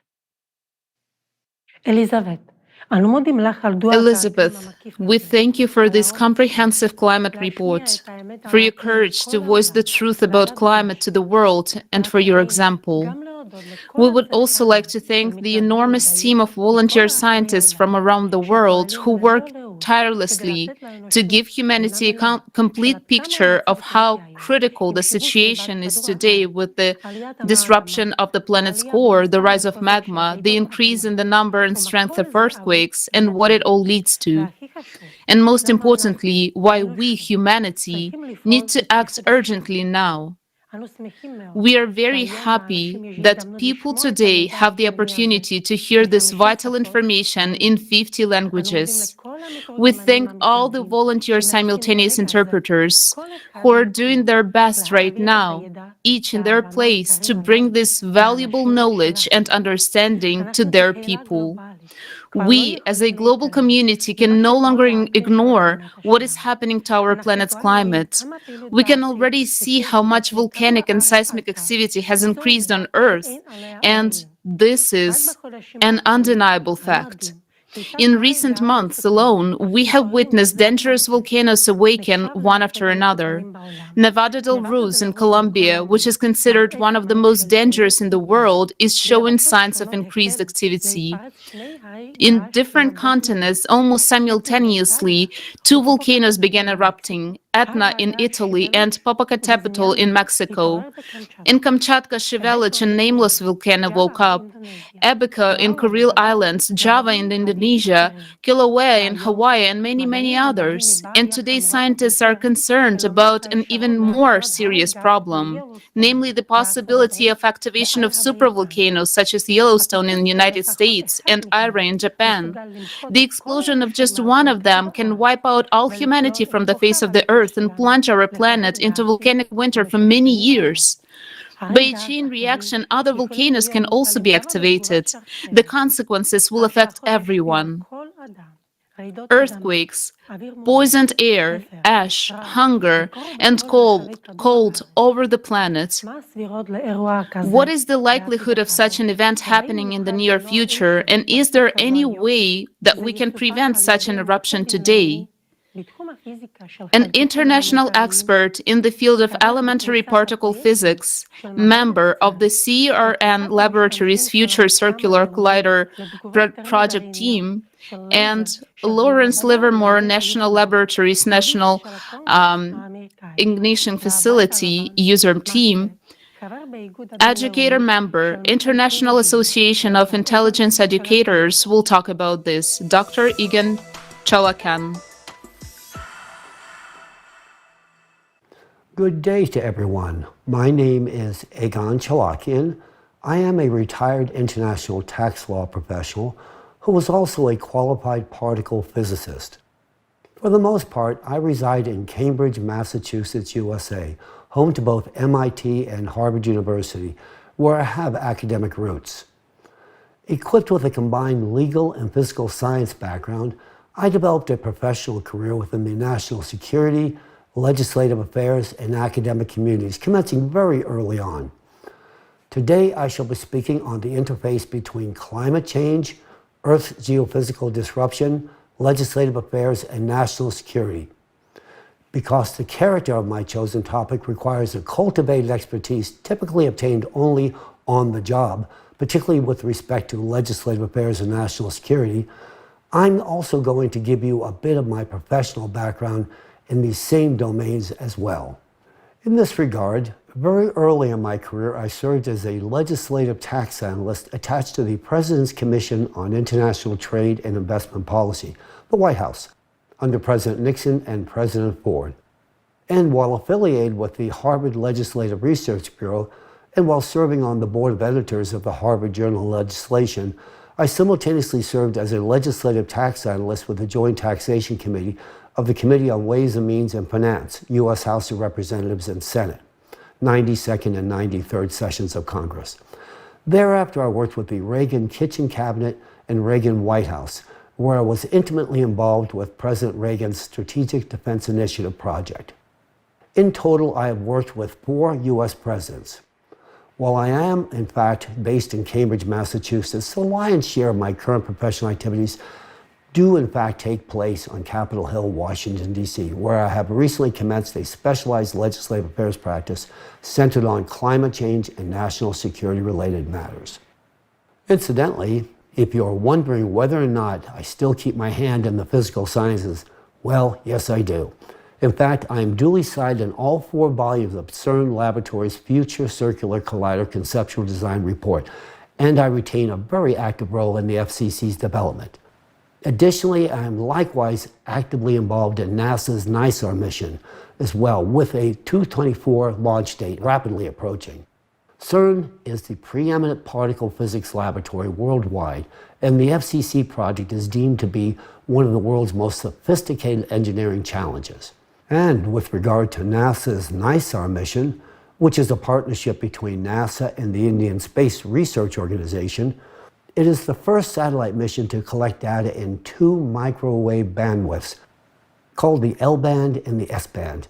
In fact, it measures changes of our planet's surface, including movements as small as a centimeter, thus allowing the mission to observe a wide range of Earth processes, from the flow rates of glaciers and ice sheets to the dynamics of earthquakes and volcanoes. The tools provided by NASA's NISAR mission will likely be available to many of you within this audience within the very near future.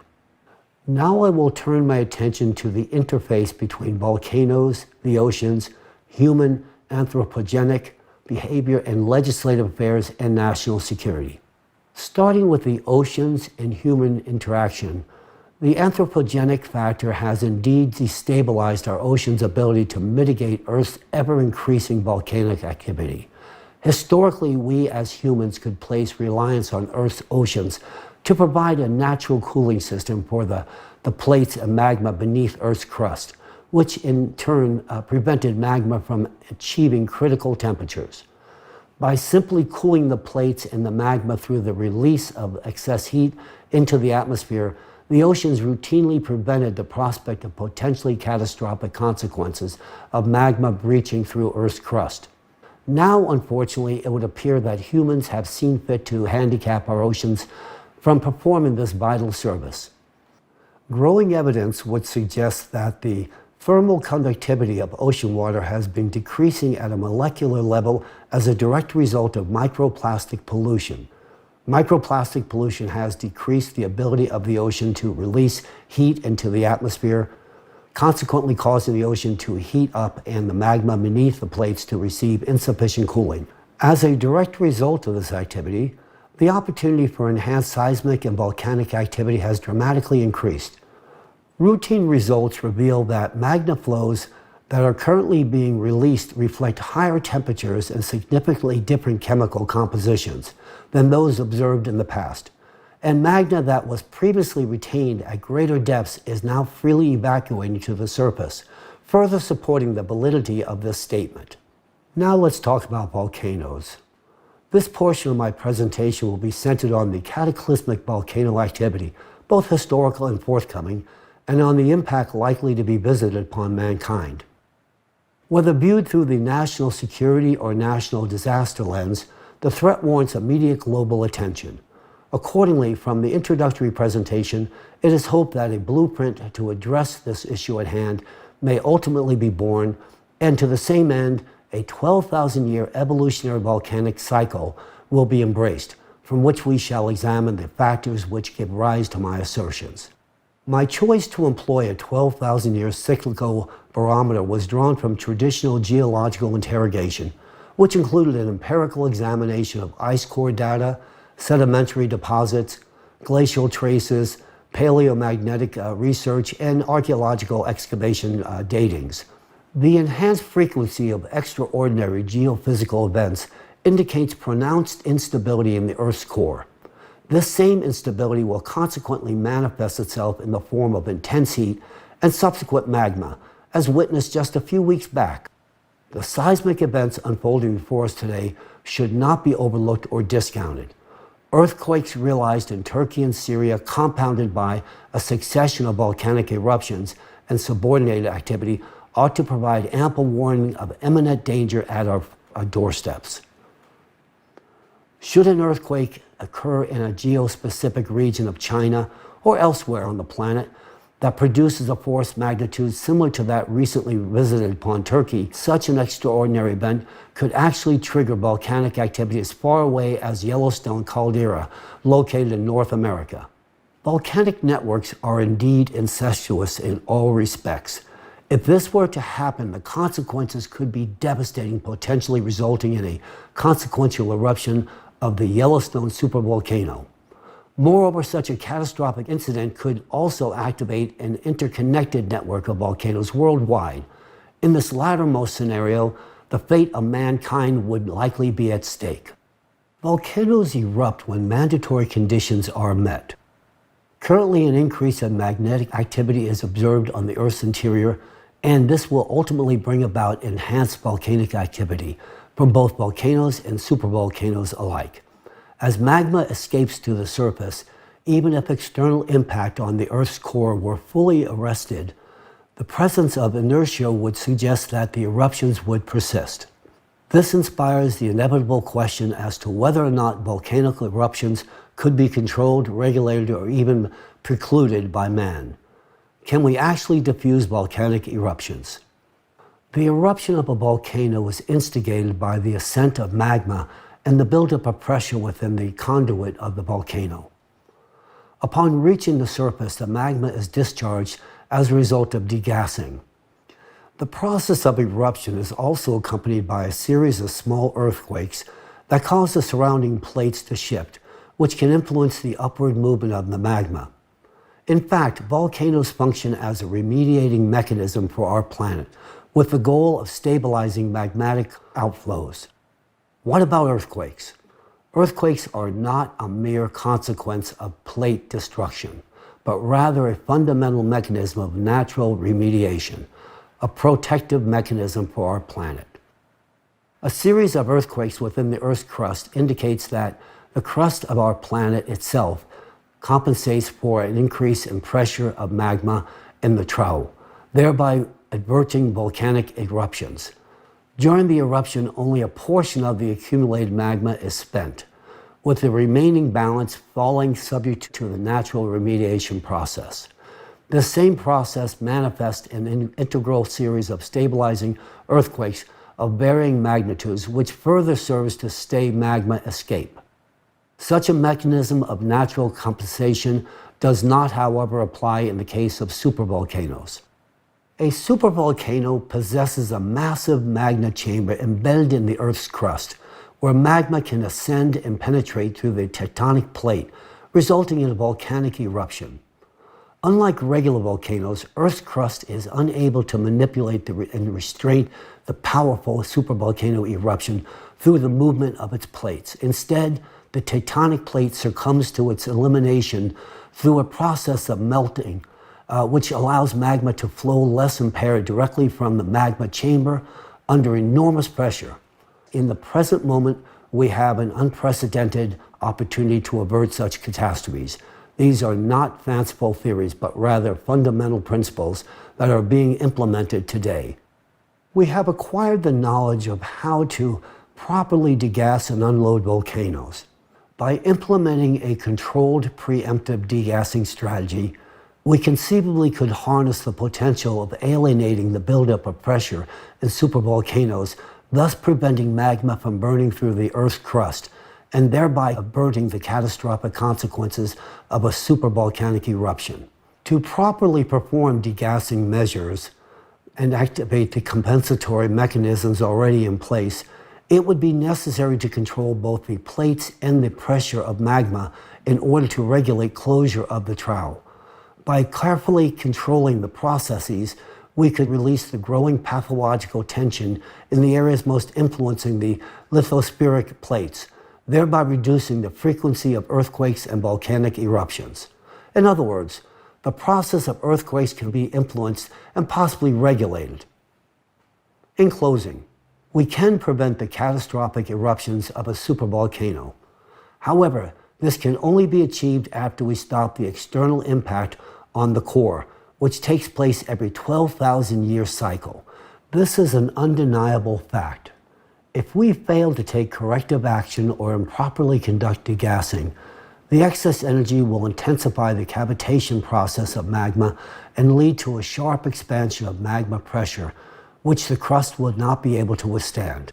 In such a case, our planet may well face the same fate as Phaethon, a catastrophic explosion that would transform it into an asteroid belt.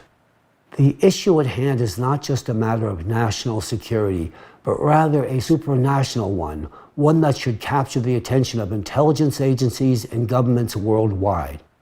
It is critical that we act with urgency, as the consequences of inaction would be catastrophic. In fact, we should have acted yesterday. And this is the reason that I stand before you today, delivering this message with the utmost seriousness and urgency. The paradox of the current consumerist format lies in the fact that despite our understanding and solution to the problem, we are unable to implement them in practice, because executing the degassing process effectively requires a globally coordinated effort that involves the territories of different countries. However, in a world where everything starting from private enterprises to the states themselves is divided and focused on defending their own interest, such efforts are unfortunately seen as a potential threat to national security. Reaching agreement on these issues at the international level can take decades, And this is concerning, given the urgency, especially when these challenges should have been resolved yesterday. The second factor that hinders progressing towards these goals in the current consumerist society is the lack of financial resources allocated to such activities. Despite claims of enough funding, the reality is that there are insufficient investments in these areas.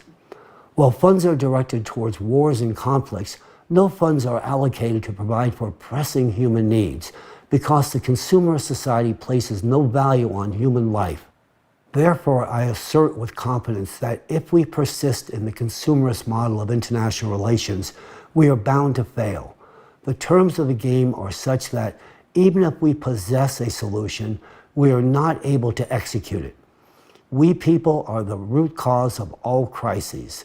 Nevertheless, regardless of our past mistakes, we can always stop and do things in a different way.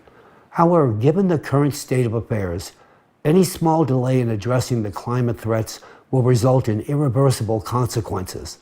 Soon we will no longer be able to do anything against the climate, and all of us understand this perfectly well.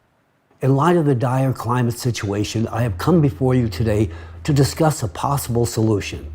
I believe that the only way to overcome our current crisis is to transform our society from a consumerist format of society to a creative society.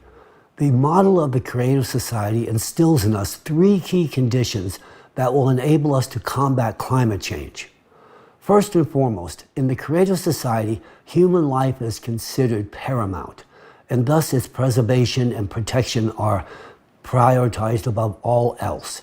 Secondly, the creative society operates as a single economic space that is both open and transparent, which means there are neither wars nor geopolitical conflicts, nor hidden agendas. This will allow us to execute a global degassing strategy. Finally, it is of the utmost importance that the transition to the creative society provides unlimited funding for scientists to quickly solve the climate issue. This will ensure that scientists have unlimited funding and enough resources to expedite the resolution of the climate issue. In the creative society, sufficient resources will be directed towards the control of volcanic eruptions, thereby enabling us to alleviate the pathological load and pressure from the tectonic plates. With such proactive measures in place, we can even prevent the impending eruption of Yellowstone and corresponding earthquakes. This is not far-fetched, this is a realistic goal, and we are actively working towards achieving it. In addition, not only will we be able to forecast powerful earthquakes such as the recent ones in Turkey and in Syria, for example, but also be able to prevent them. Through the implementation on such measures, we could achieve a stabilization on the planet's geodynamic processes. Of course, this will only be possible once we have stopped the external impact. I am confident that we will discover the necessary solution, but it is extremely crucial that we initiate this work in the near future. Please note that control over geodynamic processes will have a nearly instantaneous impact on the atmosphere, culminating in the control of typhoons, floods, anomalous precipitation, and other cataclysms as well. We envision a future where humans can control climate, including natural disasters. Creative society truly opens up an opportunity to create a world in which cataclysms can be prevented and every person's life safeguarded. This prospect has been the subject of my thoughts and aspirations for a very long time. Therefore, when I was in Washington and encountered the presentation on the Creative Society, I immediately realized that it is precisely what we need. I recognize that the Creative Society is our way out, and thankfully we have such a way. This is something that can enable scientists to act without constraint, stop an external impact, save our planet, and protect human life. That, to me, is the most significant aspect. I know how to solve this problem. I hold the keys to the future in my hands. But as of now, I lack the opportunity to utilize them. This opportunity can only be provided through creative society. Only through the establishment of a creative society can we actually unlock the true potential to implement the solutions to prevent climate catastrophes and secure the safety and well-being of every individual. Ladies and gentlemen, Thank you. I appreciate the opportunity to speak before you this day. Thank you so much. Have a good day.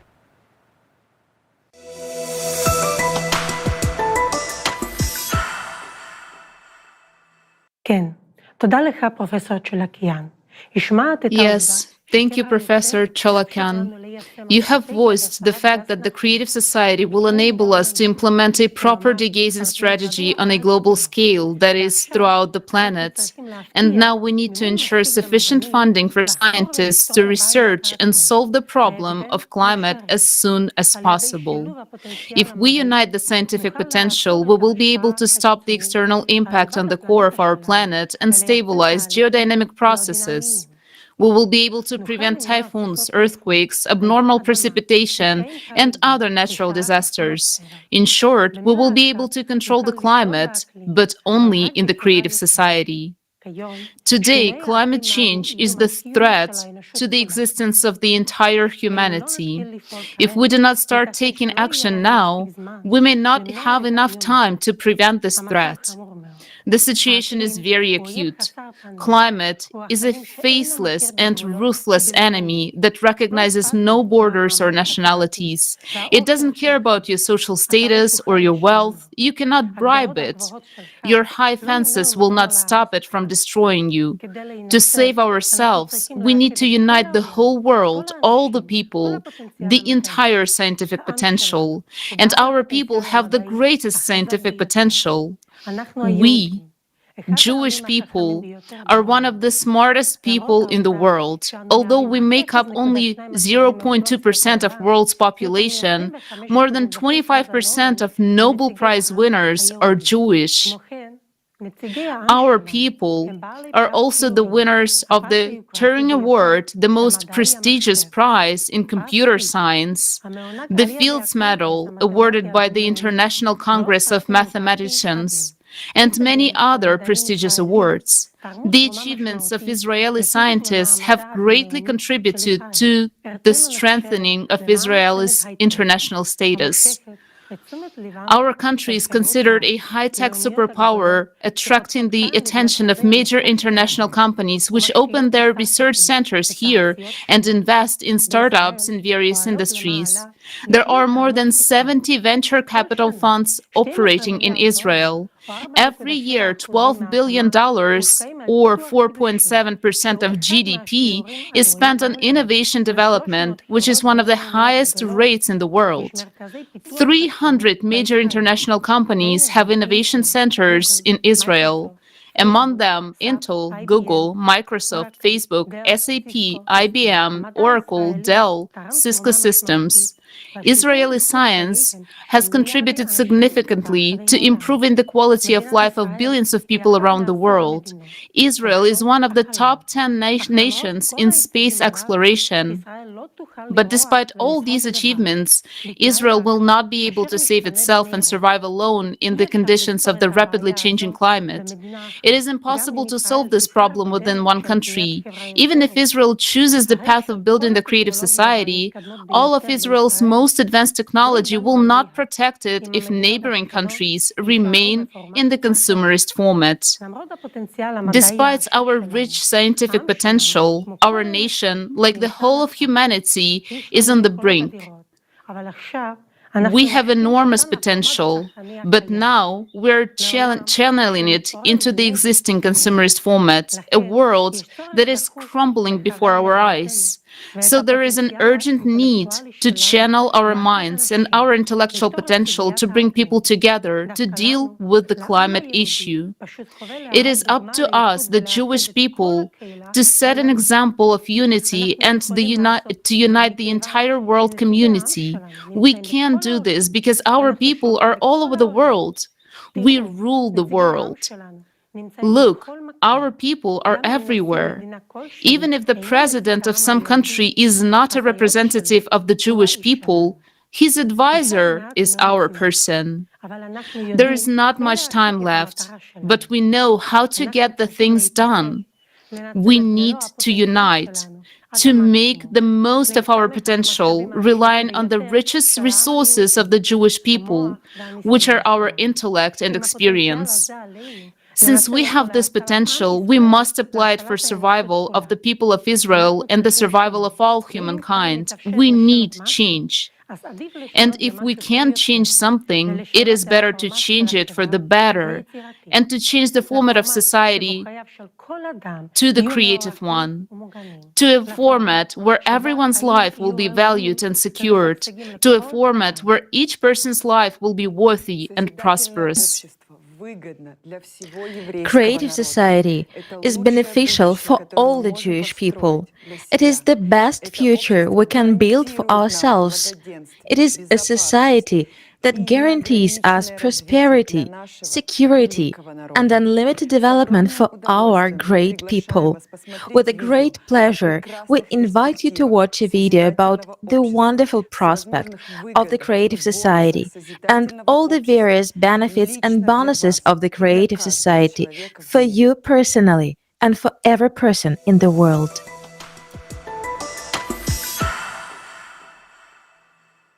Worldwide survey of the Creative Society Project. What kind of society does every person dream of living in? Tens of millions of people surveyed in 180 countries, hundreds of thousands of hours of video footage, terabytes of data, more than 15 million hours of personal time of Creative Society Project participants from around the world, all to show how people from around the world want to live. Only in the Creative Society, all people's desires for a comfortable, safe, and happy life will be guaranteed 100%. All of this is laid out in the 8 pillars of the Creative Society, which is the foundation of your happy future. Watch this video and you will understand why the Creative Society is exactly what you want. First pillar, human life. The highest value in the Creative Society will be human life, that is, your life, as well as the life of any other person. All of humanity will become a unified civilization, and this guarantees the absence of wars, various conflicts, and crises. You will finally gain confidence that you are truly protected. Second pillar, human freedom. In the Creative Society, you will be free and protected. No one will be able to violate your rights and freedoms. You are a citizen of the world, and you will be able to travel freely. And if you want, you will be able to easily change your place of residence. The Creative Society is true freedom and equality. In the Creative Society, there will be no need to fight for the rights of minorities because there will be no one superior or inferior. Everyone will have one highest status, the status of a human being. There can be no one and nothing on earth superior to a human, their freedom and rights. Third pillar, human safety. The Creative Society guarantees your safety. The economy of the Creative Society ensures the absence of crises and inflation for every person. You will be protected and have all the comforts of living. During the transition period to the Creative Society, you will be provided with free housing of a minimum of 60 square meters per person in private ownership, and you will not have to pay for utilities. Every home will be equipped with an FFG, fuel-free generator that will provide you and your family with free and unlimited energy. Moreover, in that same transition period, every month you will receive a universal basic income equivalent to $10,000 as of today, without having to pay any taxes. You will only need to decide how to spend your money. You might as well start thinking about this now. Do you think you will pay off all your debts first? But they will be written off. Do you think you will spend this money on healthcare or education? You will have the best education and healthcare free of charge, available to you 24/7. In the Creative Society, your safety will be the top priority, and all technologies will be directed towards improving your quality of life. Each household will be equipped with a matter replicator, providing you with your favorite clothing, food, and other necessary items. Thanks to the health capsule, you will forget about illnesses forever, and you will always be healthy. Isn't this what you've been dreaming of your whole life? But that's not all yet. Fourth pillar, transparency and openness of information for all. In the creative society, the media will belong exclusively to the society. The media will serve the interests of the people and reflect information truthfully, openly, and honestly. Additionally, you will be able to receive accurate information about the movement and distribution of public funds at any time. Money owed by the public is, first and foremost, your money, and you should know how it is spent and for what purposes.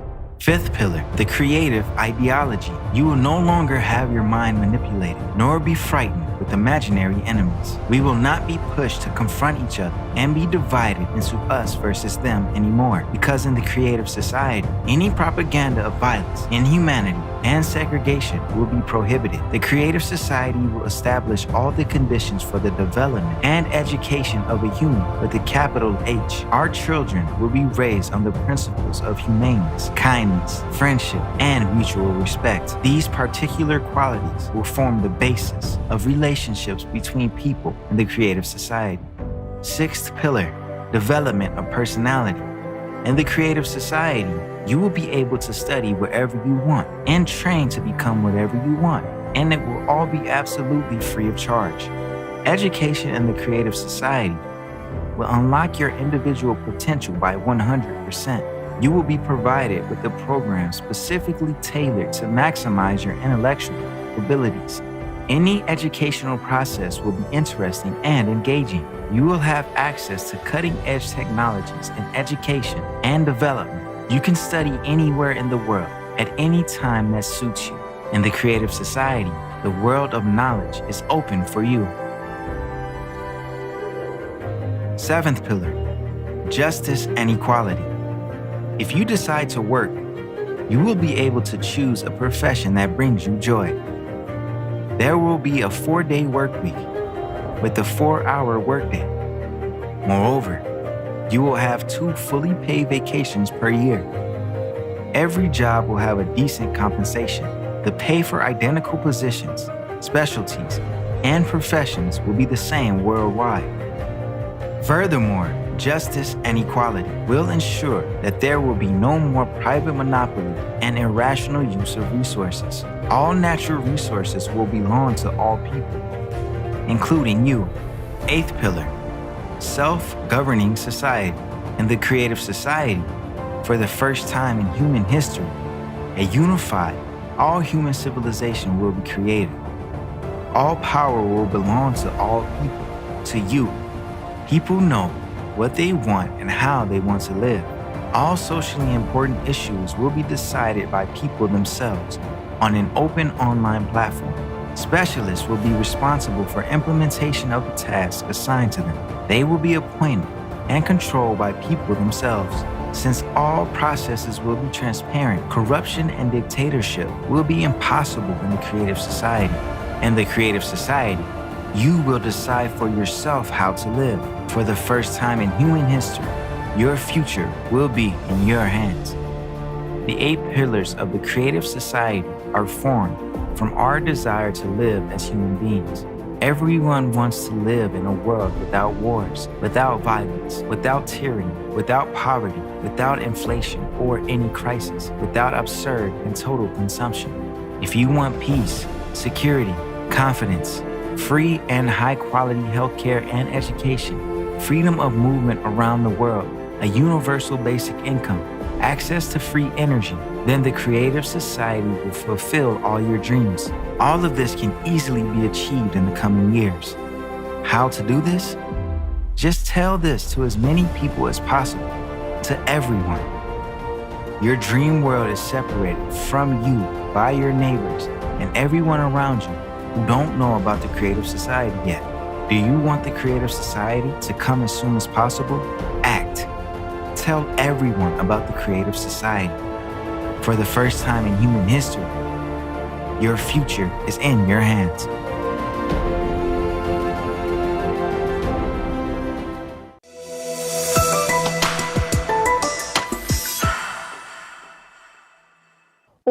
איך אני כבר רוצה לחיות בחברה יוצרת. How I want to live in a creative society already, in the world without wars, I want peace so much. No one is safe now, and anywhere, at any time, a war could begin when you don't want it and don't expect it. But in a creative society, it will be different. The highest value will be life of each person. It will be a beautiful, safe world for us and our children. Yes, Jews want peace more than everyone else. And in the creative society, not only will all of humanity live in peace, but all of our problems will be solved, even such everyday and pressing ones as mortgages. As soon as I imagine that I don't have to pay this money, I feel so relieved. And I will be able to go on a trip around the world with the whole family. And my children, while traveling with me, will be fascinated with the interactive way of learning. To be honest, I myself have long wanted to learn a new profession. Olga, what would you like to do in the creative society? I'm a professional musician, but I have a family and responsibilities, and now I have to do something completely different. But I would love to go back to playing the cello. After watching the video, the question may arise: how realistic is it to implement in life? And also, where will we get money for all that? One might think that this is such a distant future that our generation won't live to see it. In fact, this is not the case. One of the conditions for building the creative society is a transition to a new economic model. Let's see a presentation of this new economic model.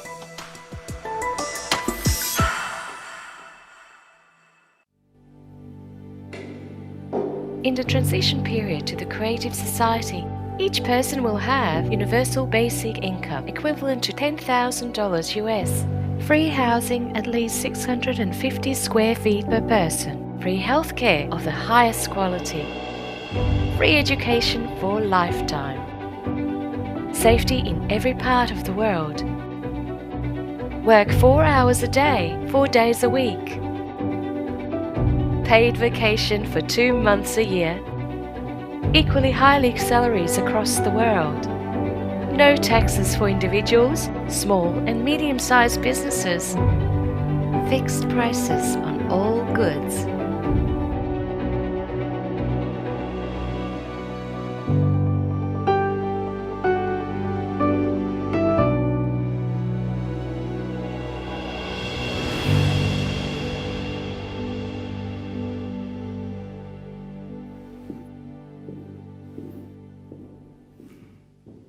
When I look at the picture of this kind of the world, a thought comes to my mind.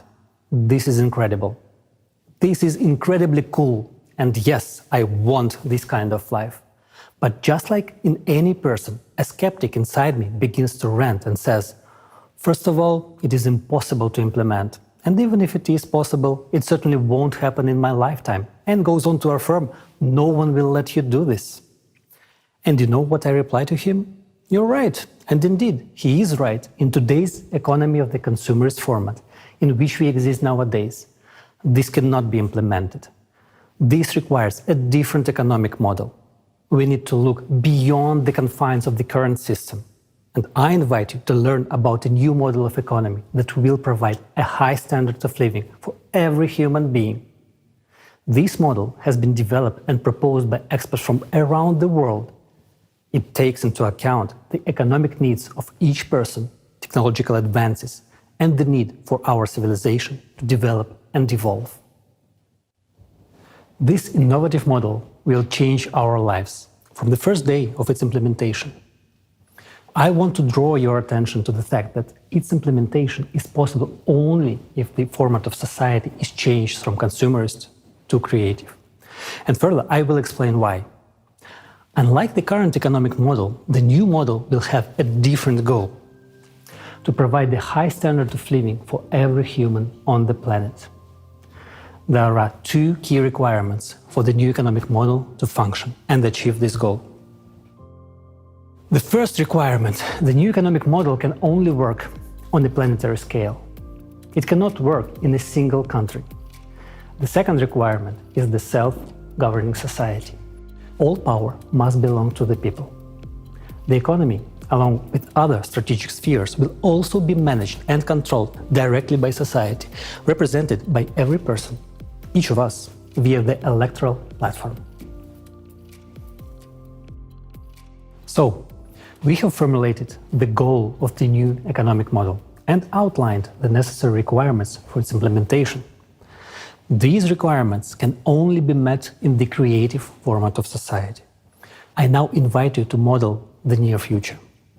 After we have successfully completed all three stages of building the creative society, informational, political, and the global referendum, the world community legally and peacefully transitions to the creative format of society that we all have chosen together and become one civilization.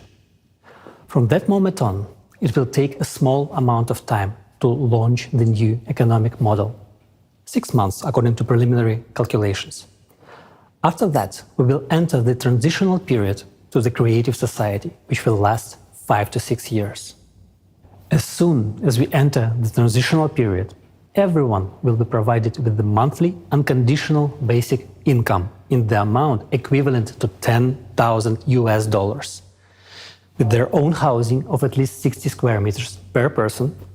Education and healthcare will be of high quality and free, as well as resources, electricity, water, heating. All debts will be written off. Loans will be interest-free, and there will be no more taxes for individuals, small and medium-sized businesses. Of course, this raises a lot of questions. Will people work? What will the prices be? Will there be inflation? And the most common and important question, where will the money come from?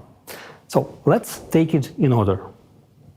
Where will we get the money from in the transitional period to the creative society? In the new economic model, money will be created by a single fund for global financing, which belongs to society and serves its interests. The single fund for global financing will only serve the function of creating and redistributing funds. It will not accumulate money like the funds do today, nor will it make money as the banks do in the consumer model of the economy. There will be no banks in the transitional period to the creative society because there will be no need to keep money, because money will be exclusively digital. In fact, there will be no money in the conventional sense of the word. These are just numbers and equivalent for exchange. That's your assets. You can exchange them for something, a product, a service, and so on. The more the economy grows, the more means of exchange, what we now call money, are created. In contrast to the consumerist format, all financial transactions will be open and transparent to everyone. The task of the single fund for global financing is to supply the right amount of means of exchange at society's request. How will this work? Society decides what needs to be improved, created, and what projects and initiatives to implement.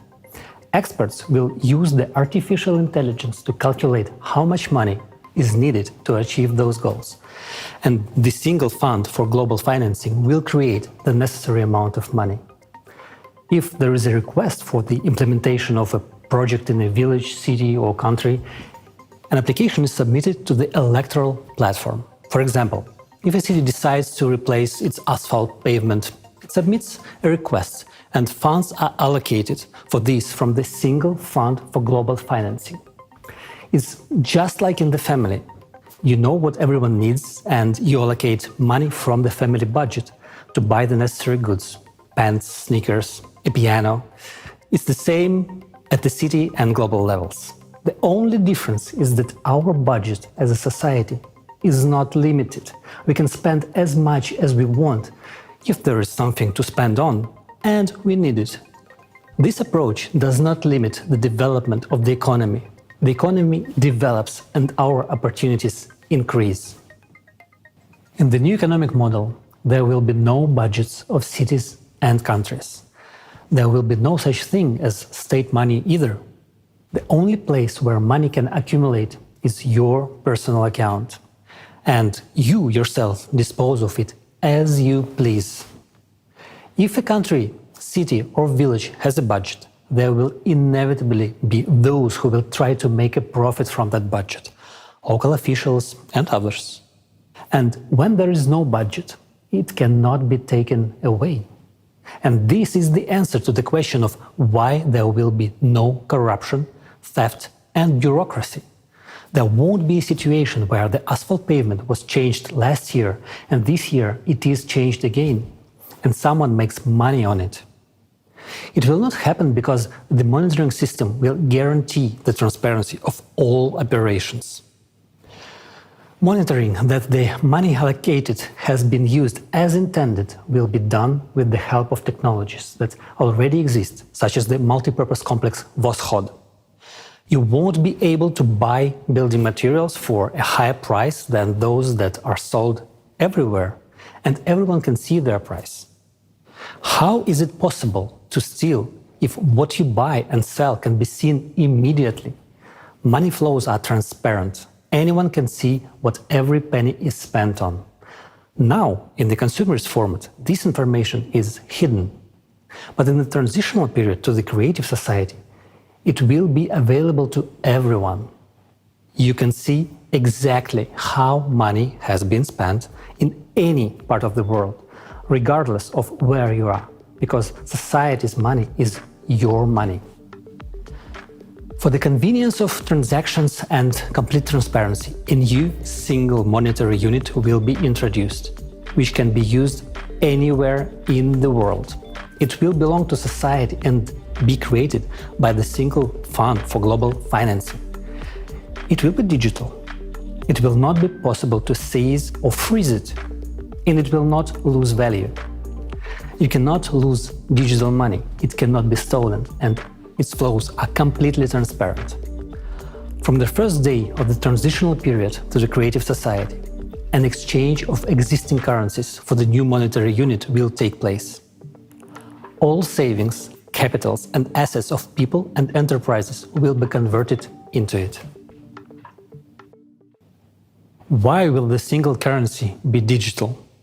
Because firstly, it guarantees the transparency of all financial transactions. And secondly, with modern technology, there is no need for paper money or documents. Digital money is both environmentally friendly and convenient. A person doesn't need to carry a wallet, a passport, or a plane ticket. No chips or third-party devices are needed. A person can be identified by retina or a fingerprint. All this information will be stored in a single database that would be under the control of society as a whole, rather than individual countries or special services, as it is today, where everything is fragmented. This high-tech approach would simply eliminate any illegal activity. It will be impossible to engage in stealing or money laundering. It will all stop. In the creative society, a person has nothing to fear or hide. They are absolutely open and free. Everything starts with a clean slate. The key mechanism of the new economic model will be a limitation of wealth, which is the limit of maximum wealth per family that we will set as a society. At the present time, the recommended amount is $10 million, and it is confirmed by recent research. This is the total amount, including all movable and immovable property, all the assets and liabilities of each family member. This amount is more than enough for a comfortable, prosperous life, but not enough to gain unlimited power. When a person's wealth goes over the set limit, the excess funds simply disappear. They are not credited to anyone's account and are essentially written off. We are used to thinking in terms of the economy of the consumerist format, but here you have to understand that this is a different form of settlement, not the usual banking form. Therefore, money is not accumulated. When society needs money, the single fund for global financing simply allocates the necessary amount, which goes into circulation. Society is financed without limitations for as much as required for its needs. In the transitional period, money is needed as an exchange fund to limit the wealth so that humanity or a group of people would not build empires and usurp power again. This would create a high standard of living for all people. Let's summarize. In the consumerist format, money is a means to retain power. People try to accumulate it, hide it, take it away, while in the transitional period to the creative society, money is a tool to achieve society's goals.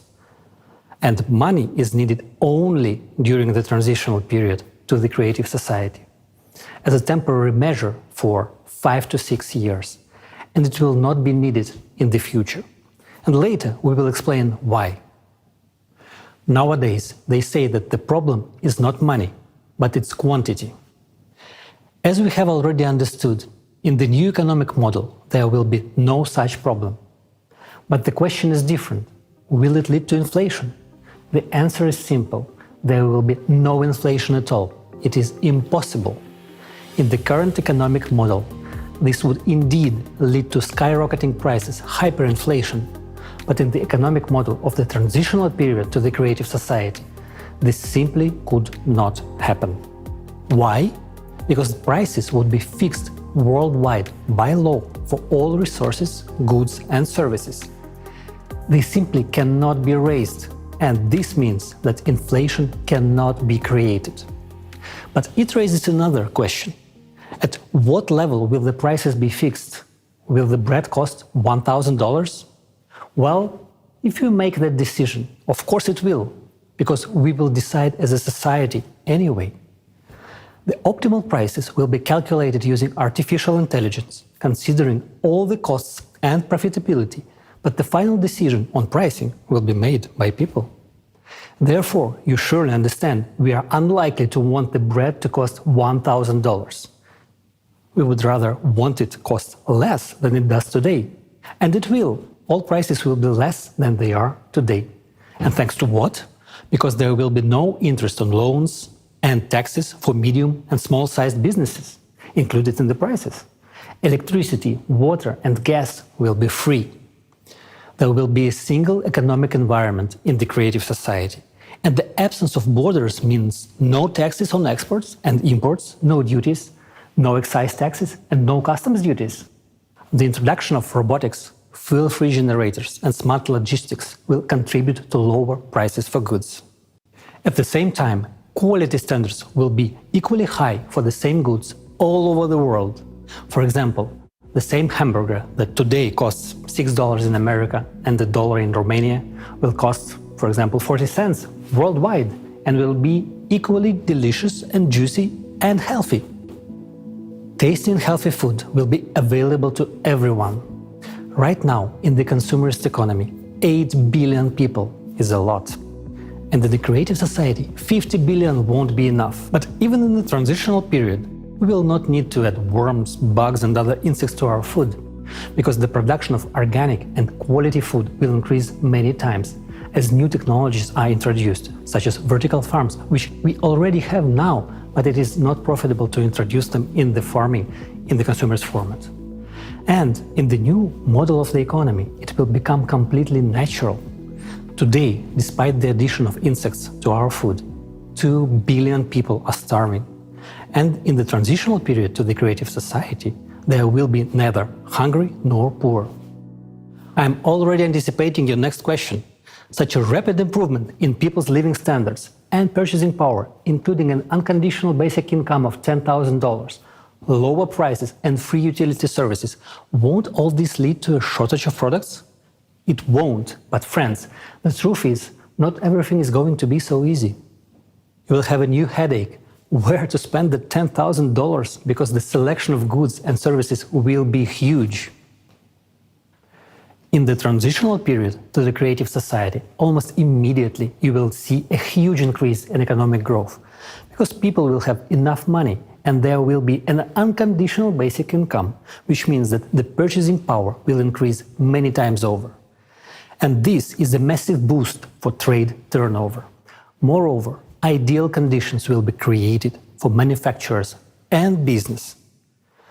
These include interest-free loans, no taxes for small and medium-sized businesses, free water, gas and electricity, access to the latest technology, and most importantly, a great demand for their goods and services. This will be a huge stimulus for them to create more goods, develop and expand. The new economic model is a real paradise for consumers and entrepreneurs. First of all, the absence of taxes for small and medium-sized businesses means not only a reduction in prices, it also means economic freedom. All the money you earn is yours and you are free to spend it as you like. No one will be able to take them away as it is done today through taxation. Taxes will be simply not necessary because there is a wealth cap and funds above a certain amount are already directed towards the needs of society. And this money will anyway be exchanged for goods and services which will make manufacturers themselves richer. This is much more beneficial than taxes. Secondly, loans for small and medium-sized businesses will be interest-free. You can take out a loan and develop your business, but this does not mean that you can borrow without limit and not pay it back. Obviously, there will be a mechanism for control. Of course, you have an obligation to repay the loan. No one will allow anyone to live off their back. It is not good for someone to live off the president's back. And considering that each person is the president, you cannot get a free ride on anyone. But on the plus side, no one can get a free ride on you. And thirdly, another key benefit for business is the economic model itself. It will be structured in such a way that any entrepreneur will always know what is in demand. This will be possible because we will use a planned economy model, which will be calculated using artificial intelligence on a global level. This means that any businessman can always visit the electoral platform and, with the help of artificial intelligence, find out what will be the demand for their goods and services in a particular location. Artificial intelligence will help them process the data and make the right choice so that their business becomes profitable and successful. For example, you have decided to open a coffee shop. You can go to the electoral platform and see how many coffee shops are in your area, how busy they are, and if there are already 2 half-empty coffee shops, it would be foolish to open a third one. Such a business will fail on its own and harm others. At the same time, the artificial intelligence will prompt you that there is no bakery in this area. Therefore, opening a bakery will be profitable. This way, you get to understand which profitable business you can open for the benefit of yourself and society. Moreover, when starting a business, the same artificial intelligence will offer you options for premises, purchasing goods at the most favorable price in nearby places to reduce logistics costs. It will connect you with a logistics company, calculate the required loan amount if one is needed, and also calculate the cost of necessary repairs of the premises. Find the companies that will do the repairs at the most advantageous price. Find options for design solutions and propose the necessary employee candidates in the required location. All on a turnkey basis. At the same time, it is you who chooses from the options suggested by AI, and all final decisions are up to you. The same artificial intelligence will calculate how much time it will take from the moment you apply on the electoral platform for your business to start making a profit. Additionally, the AI will calculate the necessary number of employees and help you draft their schedule. This is very useful considering that the work week will be 4 days, 4 hours a day, meaning that in order to cover 12 hours of daily work for that very coffee shop, 3 people per day are needed per shift. Of course, after this, many people will say that everyone will become an entrepreneur. They won't, because running a business requires a certain character, motivation, responsibility, time commitment, and most importantly, organizational skills. For many, and this is the overwhelming majority, it is much easier to go to work 4 hours a day, 4 days a week, receive a good salary in addition to the universal basic income, and enjoy life, rather than continue developing their business and work on it almost 24 hours a day, despite all the help from AI. Even if artificial intelligence does the calculations for you, it's still up to you to do the work. AI will help you launch the business and assist you in the process, but it is you who will run the business. Communicating with customers, overseeing production, the responsibility for all this will be on you, right down to picking out the design, starting from the smallest details in the process of launching the business. There is no getting away from it. You will be engaged 24 hours a day, despite the simplicity and ease of the process. And it is up to you to decide whether to work 4 hours a day, 4 days a week, or to be an entrepreneur.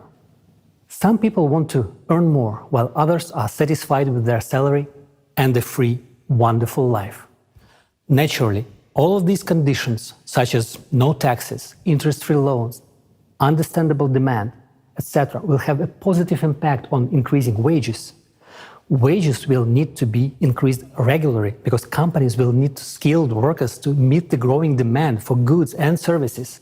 Since unconditional basic income allows even those who used to be low-income individuals to purchase quality goods, there will be an increase in the number of companies needing employees to meet this demand.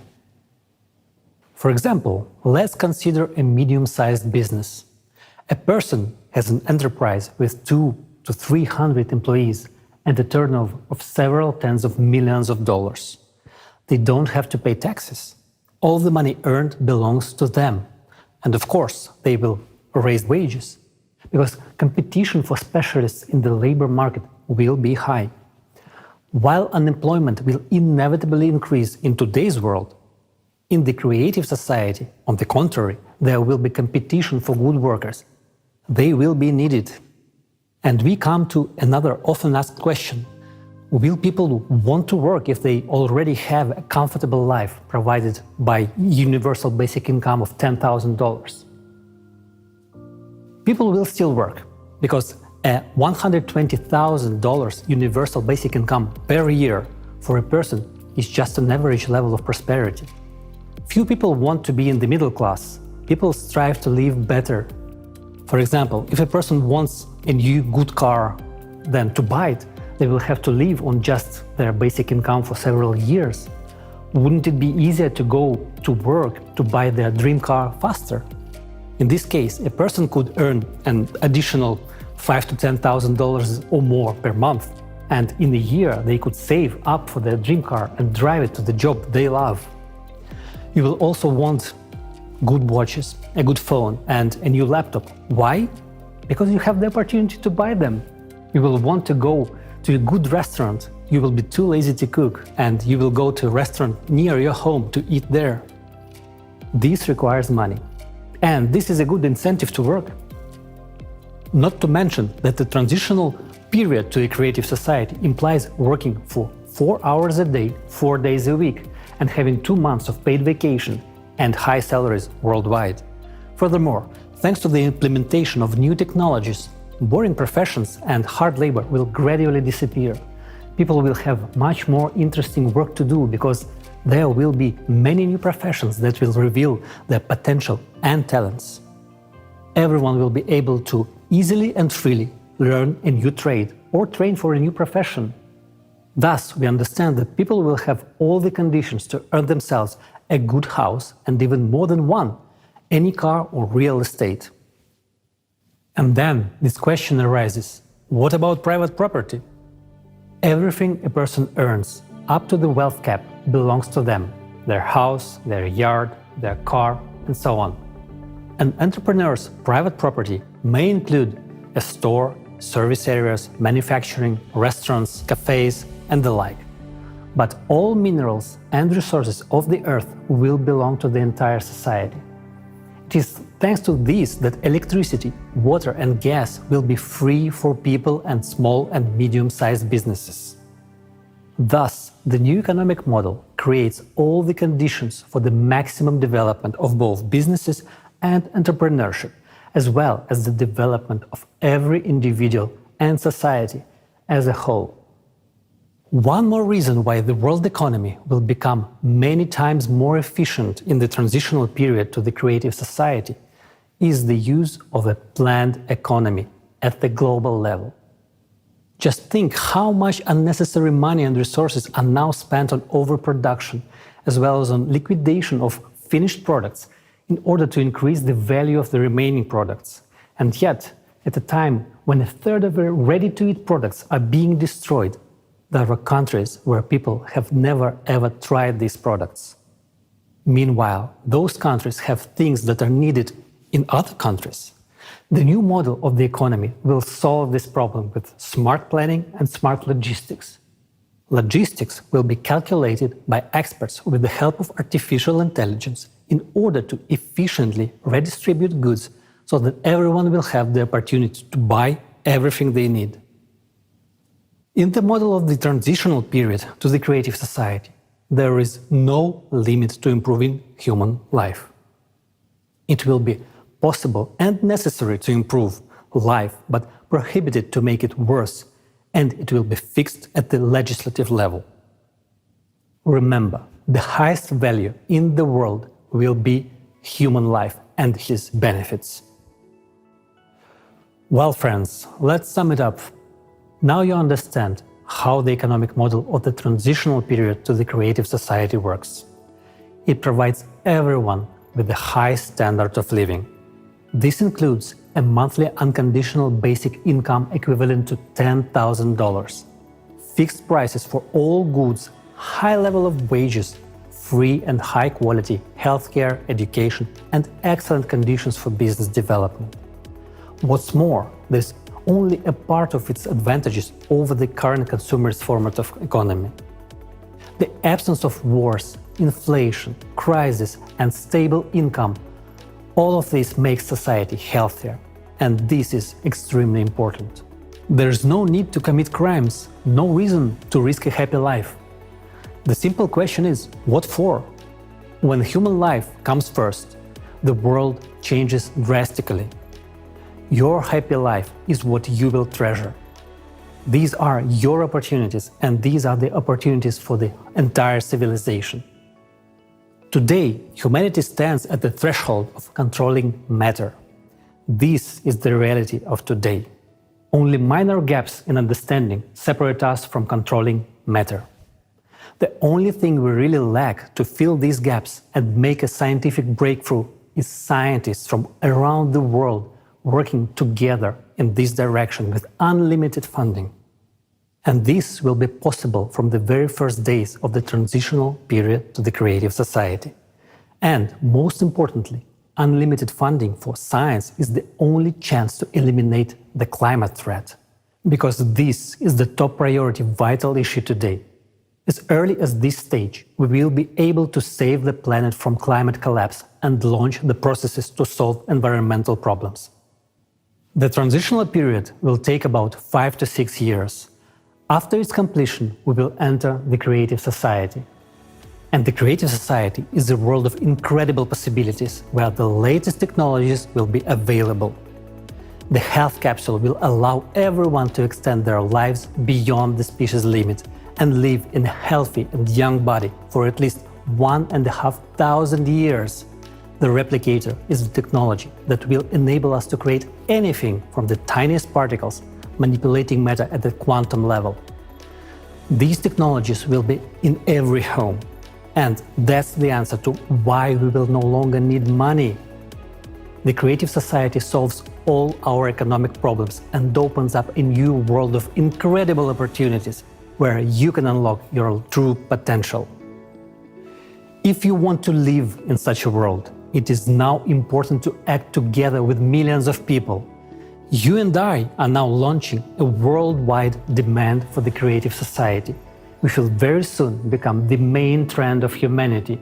If each of us takes an active part in this first and most difficult stage of building the creative society, the stage of informing. In one way or another, each of us is suffering in the economic model of the consumerist format. But we are searching for a way out within the familiar paradigm. However, the way out is only in the creative society.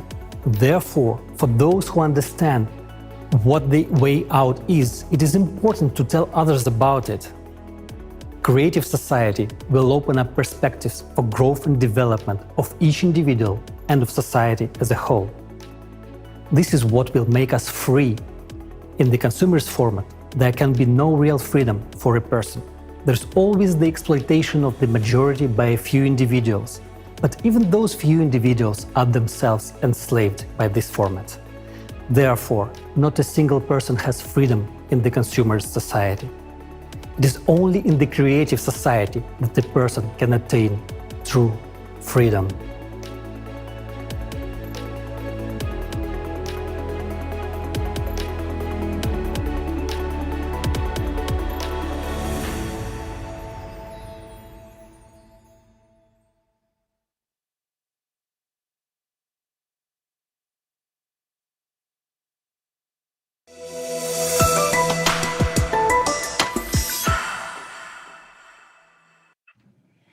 מדהים. כסף תמיד יהיה כמה שכולנו צריכים. אני בטוחה. Amazing. There will always be as much money as we all need. I'm sure that's what everyone dreams of. Yes, everything is in our hands. We can live in such a beautiful world. Moreover, we still have to think about where to spend the money. I've already started making a list. I did know about this. As a child, my mother told me that there will be times of salvation, times of unification of our people. When being united, we will revive all of the highest human values in the world. And it will be the time of true happiness. The first pillar of the creative society is the value of human life. Everyone's life should be valued as one's own. In Talmud of the Torah contains the following words: anyone who saved one soul life from the Jewish people is as if he saved an entire world. In Torah Vayikra, 19th chapter, it said, "You shall not stand by the shedding of your fellow's blood. You shall not go around as a gossip monger amidst your people. You shall not stand by the shedding of your fellow's blood. You shall choose life so that you and your offspring will live, to love the Lord your God, to listen to his voice, and to cleave to him, for that is your life and the length of your days." Our scriptures teach us to cherish our life and the life of others as one's own. We are instructed to choose life, and in our times, to choose life means to choose the creative society. And when I saw the regeneration capsule technology of the creative society, I understood in a new way the meaning of what is said in the scriptures, that everyone will be cured. There will be no such thing for a person as incurable disease. Then the eyes of the blind shall be opened, and the ears of the deaf shall be unstopped. Then the lame shall skip like a hart, and the tongue of the mute shall sing, for waters has broken out in the deserts and streams in the plain. It will be available thanks to the health capsule technology. To understand better what the regeneration capsule is, I suggest watching the film about this capsule and its function.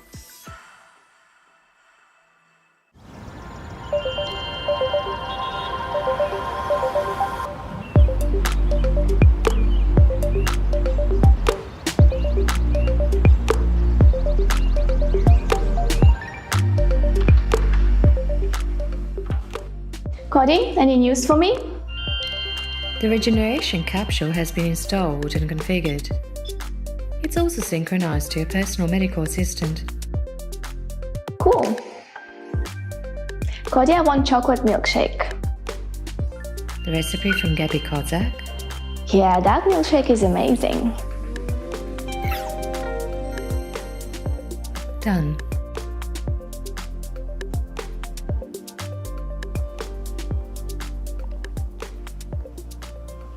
Wow, you are a beauty indeed. I see they implemented all my design suggestions. Wonderful. Greetings!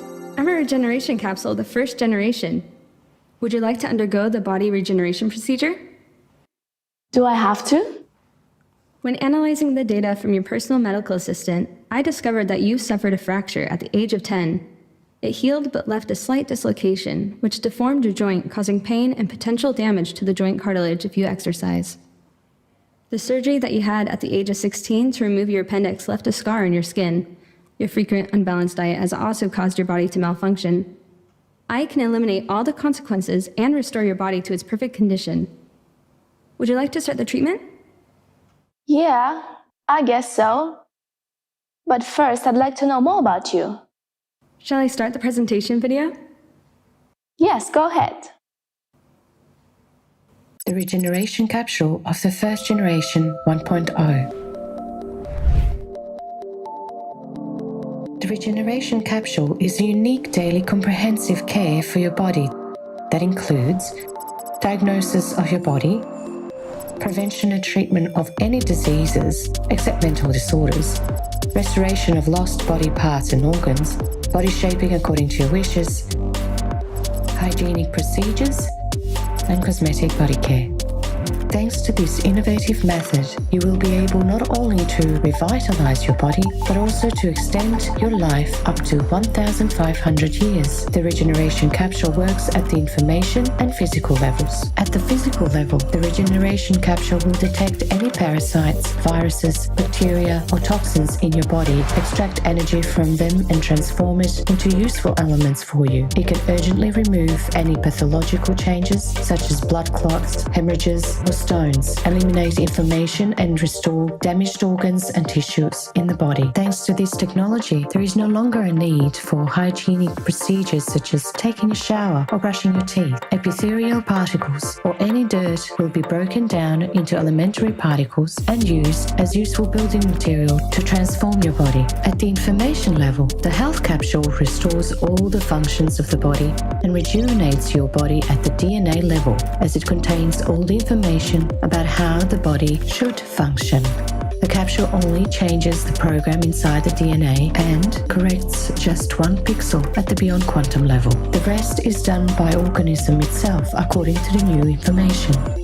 In this way, any cell can be reprogrammed. Everything unnecessary is removed and everything necessary is added. Thanks to this technology, you can change your appearance, change your height, weight, body volume, and set a program for the regeneration of limbs and organs. By changing information at the beyond quantum level, you can make a cell, as well as the entire body, rejuvenate and live a long life. Moreover, the whole process takes place at the micro level, completely painless and safe for you. Thanks to the regeneration capsule, any diseased organ can be repaired instantly, and its function will be restored. There is no need to replace your heart with someone else's to make it start beating. It is enough to run the necessary program on the regeneration capsule. Now you can choose any look you want. To transform the entire body, it takes time depending on the scale of anthropometric changes for the body to transform according to the new information in the DNA. Physical transformations in the human body take place over a period of 9 to 14 months. Start the rejuvenation and life-sustaining program in your capsule, and every day you will feel healthier, younger, and stronger until you reach the biological youthful age defined by your program.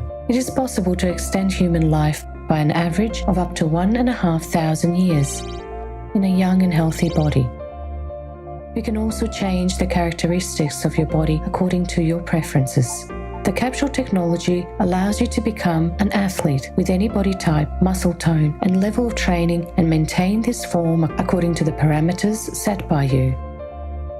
You don't need to spend any personal time exercising. Just 30 seconds spent in a capsule in the morning can replace hours of workouts, freeing up time for your personal development. All necessary procedures, including hygiene, are performed simultaneously with the transformation program. The capsule technology is very easy to use and completely safe for everyone. Information about your personal parameters and preferences will be stored in a unified database. When you travel anywhere in the world, you can activate your personal program with any other capsule. All you need to do is to use your individual code, and a perfectly tuned capsule is at your service. The regeneration capsule is an innovative technology that allows you to stay healthy and youthful for many hundreds of years. Forget about any diseases and improve the quality of your life. We wish you a creative use.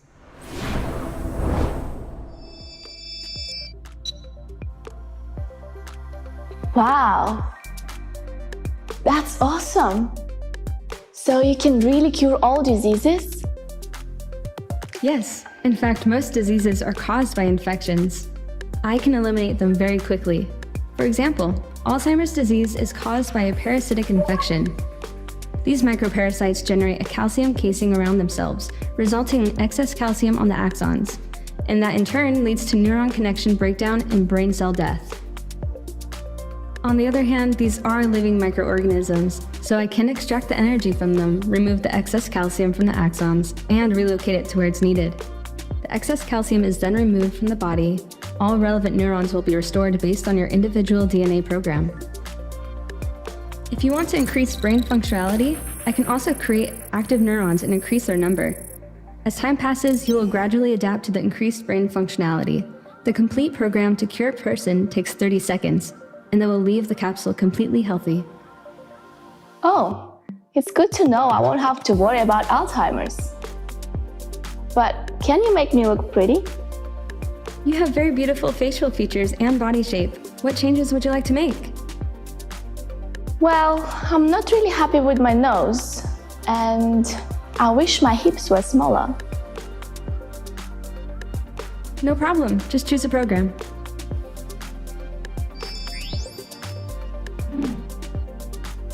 Wow. So I don't have to go to the gym anymore? Only if you like to, for the sake of enjoyment and socializing with other people. I can make external changes to your body without any negative effects on your health. For instance, if you have excess weight, I can dissolve fat inclusions in your tissues and remove any excess fat cells. This will reduce your body weight and volume, all while keeping the process fully under your control. Additionally, I can help increase your muscle mass, allowing you to improve your physical strength and endurance, as well as strengthen your bone tissue and ligaments. All this is possible without compromising your health. This entire body transformation program can be completed in 9 to 14 months. So I don't have to follow any diet anymore? You can eat whatever you enjoy as much as you want. You don't have to follow any diets anymore. I will add whatever is necessary to your body and remove the unnecessary. This is covered in the daily care function and will take 30 seconds. Are there any restrictions on use of the capsule? Age restrictions, for example? There are no restrictions. So wait, even newborns can be placed in the capsule? Yes. In fact, it's even necessary. And moreover, the capsule completely controls the fetal development from the moment of conception until the birth of the child. Starting with the first cell division, there will be complete control over the development of the fetus.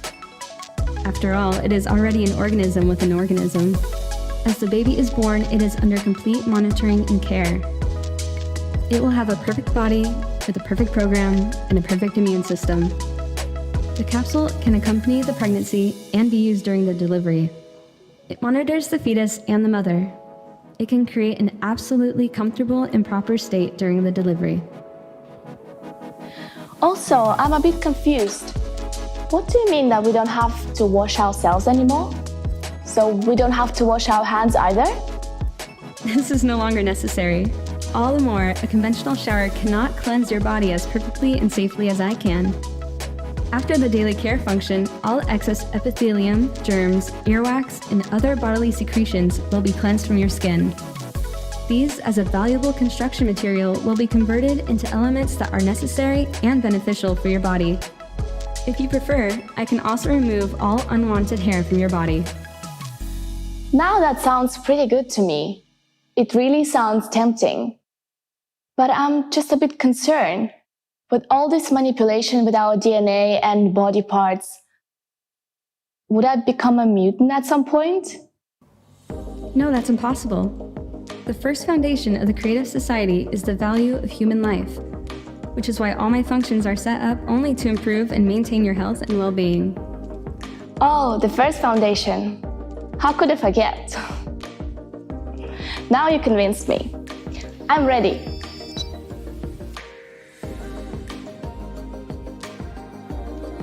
Which program do you choose? Daily routine for starters. Should I not breathe and stay still? That will not be necessary. Feel at ease. Let me remind you that all procedures are absolutely painless and safe. Scanning your body now. You have a left middle cerebral artery aneurysm. If not removed, there remains a higher risk of hemorrhagic stroke, restoring the integrity of the vascular wall. The aneurysm has been removed, and there is no longer any risk of stroke. Wow, that was incredible. Did you just remove the risk of a stroke in just a couple of seconds? Yes, ensuring your well-being is my priority. Starting the daily care routine. This will take 30 seconds. Would you like me to turn on your favorite video? Yes, please.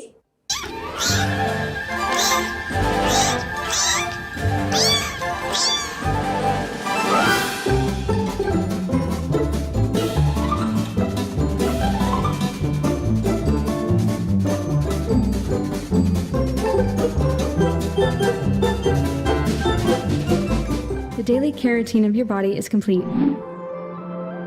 What do you mean? 30 seconds are over. Have a great day. Feels better than after a whole day at the spa.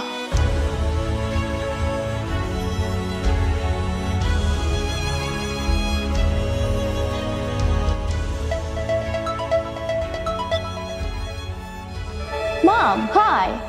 Look what I've got! Looks gorgeous. Have you tried it just now? I've been testing mine for weeks. This is something incredible. My capsule just saved me from a stroke. It detected an aneurysm and removed it in a couple of seconds. Gosh, really? I'm so happy these capsules are available to everyone now. That's true. But what about you? Are you seeing any changes? Yeah, I ran mine right away under the Health and Rejuvenation Program, and my skin has already improved. The spots are gone, the wrinkles have already started decreasing. Look! And the best part is, my joints aren't aching anymore. The other day, I purposely walked up to my apartment without taking the elevator just to check that. And to my surprise, I didn't experience any joint pain or shortness of breath. Look at you, Mom. You got to hang on a capsule way quicker than I did. Oh, it was so easy to use. It tells me everything. It told me I would take 9 months to fully rejuvenate. But I already feel like I'm 25. Oh, Mom, I'm so happy for you. Yes, my dear, me too. I am happy that we were able to build the creative society. And now all diseases and aging are a thing of the past. Definitely. Oh, I've got a call. I've got to run. Bye. Speak to you later, Mom.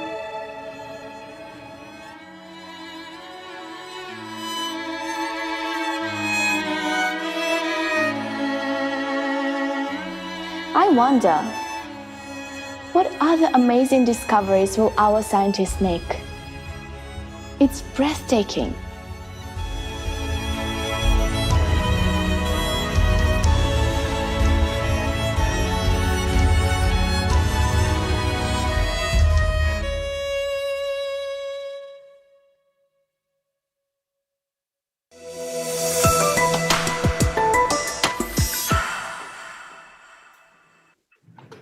Удивительно. Amazing! I already want such technology, a regeneration capsule. No need for beauty salons anymore, where we waste a lot of time and money. You can deny yourself nothing and eat whatever you want. And the best part is that the development of this technology is already underway. Cool capsule. Imagine we won't have any more genetic diseases. So many lives could be saved. And what about the prospect of living about up to 1,500 years old? It has now become clear that there are not fairy tales. These are the facts stated in the scriptures. These technologies really existed and were used, but they will only be possible in the creative society. Remember Sarah? Not only was she very beautiful and attractive at the age of 90, but she was also able to become pregnant and give birth. We can assume that she was using rejuvenation technology. And in those days, people's lifespan was exceeded that of a modern person. And this is described in the Tanakh. Adam lived 930 years, Noah lived 950 years, Matusal lived 969 years, Seth lived 912 years. That is, all these technologies of prolonging human life beyond the species limit were described to us. In Sephariah, it said until the time of Abraham, there was no aging. In Torah, it stated, and all of the days of Seth were 912 years, and he died. I will definitely use this kind of technology in the creative society. I imagine meeting my parents, and it will be impossible to tell whether this young couple, my dad and mom, are maybe my friends or my parents. Imagine all the grandparents in the world will be young. The scriptures also describe the times to come, the Messianic era. It is a time of peace and universal brotherhood without crime, war, and poverty. All the descriptions about the Messianic era are exactly the creative society. The technologies that are described in the Tanakh and the Torah will again be given to the creative society, but they will belong to all humankind. Only in the creative society, all the material problems that currently distract and hinder the development of inner talent and self-improvement of a person will be solved. Each of us longs for that time because it will be a pinnacle of justice, an era in which kindness, wisdom, knowledge, and truth prevail. Then the only aspiration of the whole world will be to know the Almighty. As the scriptures say, they shall neither harm nor destroy on all my holy mounds, for the land shall be full of knowledge of the Lord as water covers the seabed. And it is also reflected in the Torah. And it shall be formed from the moon to the new moon, and from Sabbath to Sabbath, that all flesh shall come to prostrate themselves before me, says the Lord. Isaiah 66:23. It will be a time of true freedom and equality with other nations. Isaiah 66:22. For as the new heavens and the new earth that I'm making stand before me, says the Lord, so shall your seed and your name stand. Yes, and in the Torah, it is described as such. In that era, there will be neither famine nor war, neither envy nor competition, for good things will flow in abundance, and all of the delicacies will be freely available as dust. Available as dust? So this is about the replicator. Let's watch together a fragment from the film about this technology. From the Global Crisis, There Is a Way Out forum. In the creative society, thanks to such technology as the replicator, each person will have the opportunity to get everything necessary for life. A device the size of a microwave oven can be installed in every home, a household replicator. You can forget about the arduous chores, cooking, washing, dishwashing, and even buying many products, because with a replicator, it will be possible to create anything out of elementary particles. How will it work? We can say that the replicator will manipulate particles, but in fact, it will manipulate what the particles are made of. that is, snakes. Moreover, in their linear state.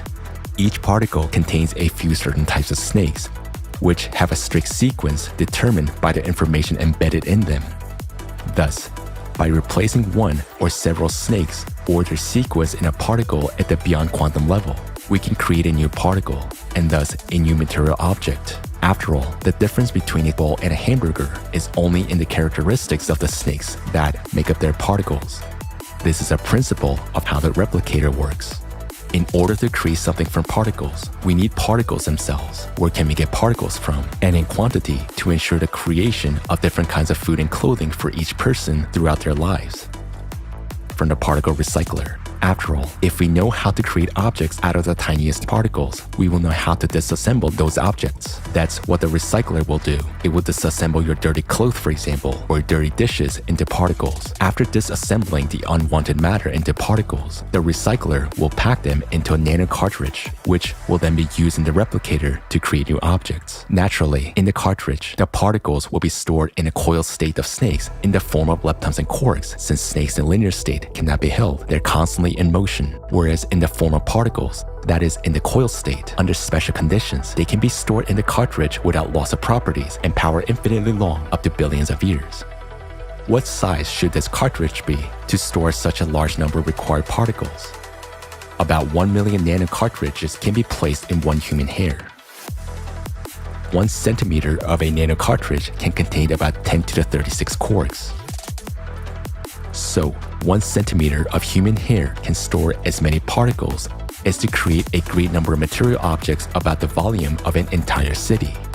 Thus, a cartridge the size of a human hair is able to serve a person for a lifetime and much longer. It seems incredible that such a small size can hold large volumes. In a cartridge, particles will be stored in a compressed, compact manner, not interacting with each other, while there are enormous distances between the particles that make up material objects. The distances between elementary particles in the microworld are similar to the distances between stars and galaxies in the universe, and the reason for this fractality is in the beyond quantum world.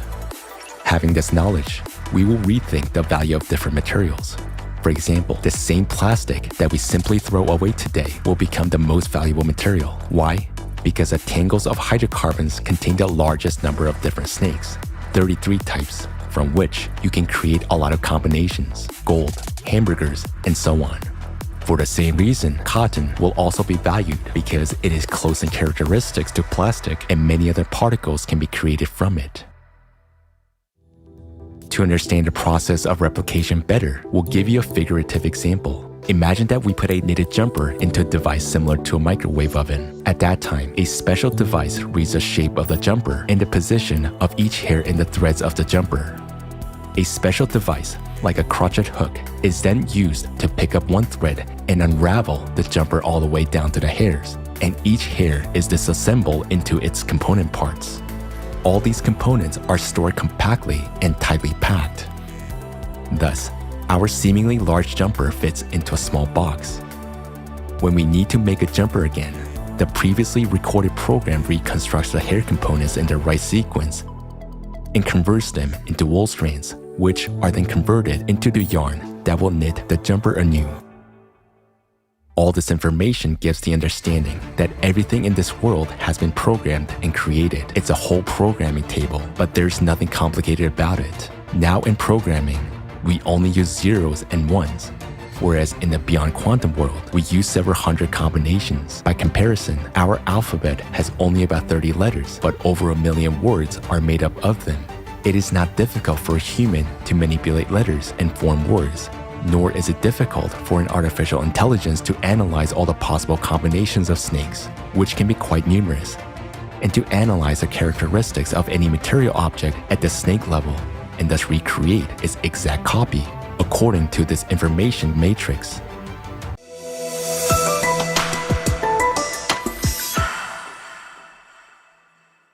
וואו, גם אני רוצה אחד. Wow, I want one too. I finally won't have to cook, much less do laundry and the cleaning. Today's rubbish will become the most valuable cartridge filler for the replicator, and that way we can recycle all the rubbish on the planet. I now understand how the Jews survived for 40 years in the desert by eating the manna from heaven. The manna from heaven, according to the Tanakh, is the food that God fed Moses and the people during their wandering after the exodus from Egypt. So the Lord said to Moses, "Behold, I'm going to rain down for you bread from heaven, and the people shall go out and gather what is needed for the day, so that I can test them whether or not they will follow my teaching." Tanakh, Torah. The legendary Ark of the Covenant is exactly an analogy of the replicator. It's amazing that back then this technology already existed, so it is real and it is possible. There was also another technology presented at the forum that will be very useful in the creative society. It has been known since ancient times as the Vajra. I suggest watching the fragment about this technology. You will be shocked at what you will learn next. The Eye of God, Vajra. Secondly, guided by the hypothesis presented, humanity will be able to use not 6, but all 32 types of energy as in ancient times. This means that such legendary technologies of ancient times, which we have already mentioned, Vajra and the Eye of God, will become available to us. How do they function, and what opportunities do they open? The Eye of God makes it possible to see and identify a person by their individual neural signal, no matter where they are, while Vajra makes it possible to remotely influence the operation of neurons. In essence, these are two components of a single technology that work with neurons of the brain and the entire human body. During their work, neurons produce a certain radiation, a signal which is yet unknown to science, and which is unique for every person, like a fingerprint or a retina. This is a kind of individual neural code that remains the same from birth throughout life. The kind of energy that Eye of God and Vajra operate with is impossible to shield. Those are signals that instantly reach each other across all galaxies. And the same kind of signals are perceived and emitted by the neurons of the brain, which has already been experimentally proven. This gives the understanding of why we actually need so many neurons and what their true function is. The Eye of God and Vajra technologies, introduced already in the transition period to the creative society, open up many prospects for us. How will they improve our lives? Safety. Thanks to the Eye of God technology, not a single person in the world will go missing or be kidnapped without a trace. Today, millions of children disappear without a trace every year, while the Eye of God is able to locate any person anywhere, anytime, no matter whether they're in a cave or in outer space. Moreover, thanks to the Eye of God and Vajra technologies, any crime will become impossible. A person intending to commit an unlawful act will be instantly identified and immediately held accountable. It's important to note that Vajra cannot read thoughts, but it can read emotions, such as fear or aggression. For example, if aggression is recorded in a group of people and a person close to them experiences fear and the threat of violence, it is evident that this person is in danger and needs help. Immediately, the appropriate measures are taken to ensure that person's safety. All manifestations of aggression will be under control, so your life will always be completely safe. Also, in the creative society, these technologies will be synchronized with an NPC Voskad, which will be able to not only see any perpetrator, but also to identify who they're connected with, see their financial flows, and make decisions to neutralize them. The Eye of God and Vajra will also help in case of emergencies, if a person is in trouble, catastrophe, or injured. Suppose there is a major earthquake, and many people are trapped under rubble.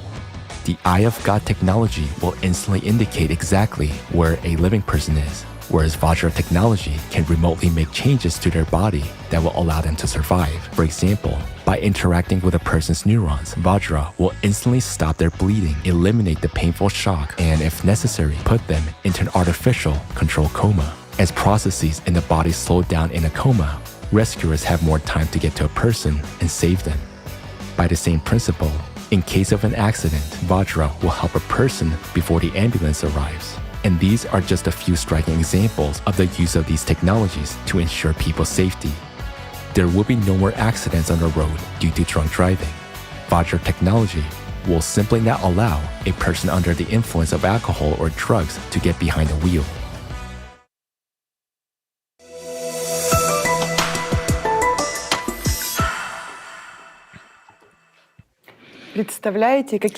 Can you imagine how safe our world will become without wars, without crime? A person can be saved in any part of the world. I just remembered the staff of Moses, also called Nehushtan. It was used to control a person's life. The technological capabilities of this staff are very similar to the functions of the Vajra. With this staff, it was possible to take a person's life, but it was also possible to help a person, as Moses did. The Lord said to Moses, "Make yourself a serpent and put it on a pole, and let whoever is bitten look at it and live." Tanakh, Torah, Bamidbar 21:8. Moses made a copper snake and put it on a pole, and whenever a snake bit a man, he would gaze upon the copper snake and live. Tanakh, Torah, Bamidbar 21:9. Moses raised his hand and struck the rock with his staff twice, when an abundance of water dashed forth, and the congregation and their livestock drank. Tanakh, Torah, Bamidbar 20:11. And take with you this rod with which you shall perform the signs. Tanakh, Torah, Shemot 4:17. When Pharaoh speaks to you and says, "Produce your marvel," you shall say to Aaron, "Take your rod and cast it down before Pharaoh. It shall turn into a serpent." Wow, now I realize that the scriptures reflect grains of truth. And what we'll learn now are merely crumbs of information. Imagine that all of humanity can study their scriptures. How many more interesting and inspiring facts we will find together. Earlier, when I was studying the Tanakh, I didn't understand why the staff transformed into a snake and how it was possible for people to stay alive after being bitten by snakes. It was at the forum that I saw a detailed explanation of how the Vajra and the snake technology works. It turns out that this technology is not new. It was used thousands of years ago. In the creative society, this technology will only serve for the good of humanity. It will help save people's lives and provide first medical aid. And most importantly, not a single person in the world will disappear without a trace. It will be impossible to commit any act of terrorism. The perpetrator will be identified and neutralized instantly. You don't have to worry about your children. They will be perfectly safe. What incredible prospects. Yes, indeed. With technology like this, the world will change. We will live in safety, and we will forget what hunger is. And we won't have to worry about overpopulation the planet due to a lack of natural resources, as we are being led to believe now. In the creative society, not just 8, but 50 billion people will not be enough. And you know, that is also written in the scriptures.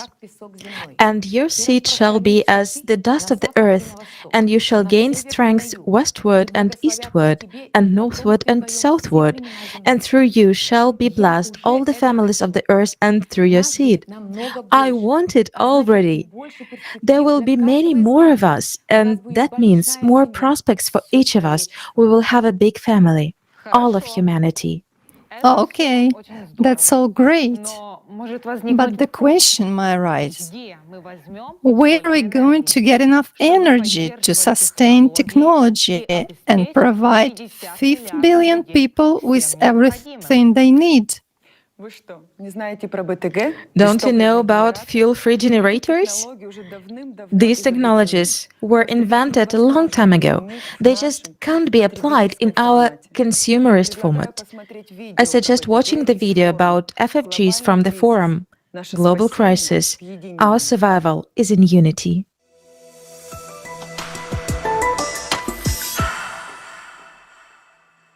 Energy is not only a tool of manipulation, but also a tool of political influence. It brings billions of dollars in profits for energy corporations, which will be gone instantly with the implementation of FFGs. Consequently, their power over us, those who buy energy and depend on this resource, will disappear too. However, despite all the obstacles, we have working devices from officially recognized inventors. Let's take a look at some of these developments. Magnetic generator. Its original inventor is considered to be John Searle, who used custom-made magnets in his machines. Since 2019, based on a similar technology by the inventor, Dennis Danzig, a U.S. company has been supplying power to its customers using plants with a capacity of up to 25 kilowatts. Since 2019, it's no longer science fiction. Only those who are far from science and do not monitor new technologies laugh on FFGs as a fiction. Therefore, those who make fun at FFGs themselves gave fun on others. Let's continue. A whole range of fuel-free generators was developed in Ukraine. The principle of operations of these generators was based on a looped electromagnetic gun, a pulse power system.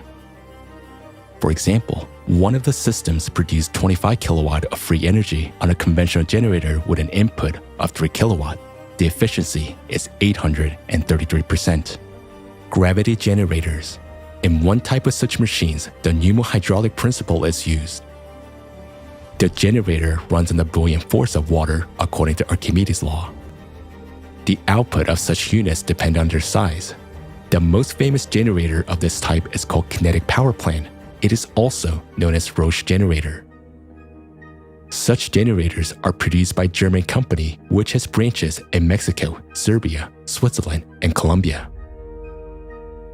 According to official expertise, the compressor of the generator of one of its units consumes 4.5 kilowatt, while a generator itself produces 11 kilowatt of electricity. That is, the efficiency is more than 200%.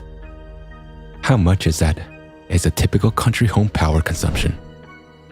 6 kilowatts per hour. Radio wave generators. Their inventor is Maxwell Chikumbutso from Zimbabwe. He is called the African Tesla. A very compact African technology made it possible not only to create a free energy generator, but also to upgrade a car so that it could move without fuel or recharging. As a result, even a helicopter was upgraded. Recently, the inventor presented a very small 500-watt power generator. Its output allows you to power a widescreen TV from free energy. And there are dozens of less-known inventions in different countries. In the USA, Malaysia, Georgia, India, Turkey, Japan, Uzbekistan, Mexico, New Zealand, and many other countries, there are research teams developing fuel-free generators. How is that, you may ask, and how it's possible to launch these technologies? How inventors are still alive and their generators are not yet been destroyed? That's because they get energy for free and sell it to consumers for money, while the generators themselves cost crazy money. The percentage of people currently receiving energy from these systems is negligible compared to all of humanity. Therefore, FFGs that are actually working now are in no way helping all people to become energy independent. So why isn't this amazing technology available for everyone in the world? Because we are living in a consumerist format of society. If FFGs are introduced all over the world without changing the format of society, then this will result in a big disaster. Millions of people will lose their jobs. Everyone who is involved in the power industry, from CEOs to janitors. This will inevitably lead to a collapse of the economic system, growth of unemployment, poverty, crime, and chaos. But when we gradually change the consumerist format to a creative one, then a new economic system will allow us to introduce FFGs everywhere. All power plants, factories, mines, dams, oil pipelines that harm the environment and pose a threat to people will be shut down. We will use hydrocarbons more efficiently instead of just burning them. While people working in the energy sector, just like every person on the planet, will be provided with a universal basic income, they will be able to easily shift into any other field of activity, being protected and well provided by the society. So let's see how the world will be like in the creative society after the introduction of the FFGs in all the spheres of life. Humanity will have a source of free, stable, safe, and environmentally friendly energy. We don't pay for it anymore. No more energy bills and utility bills.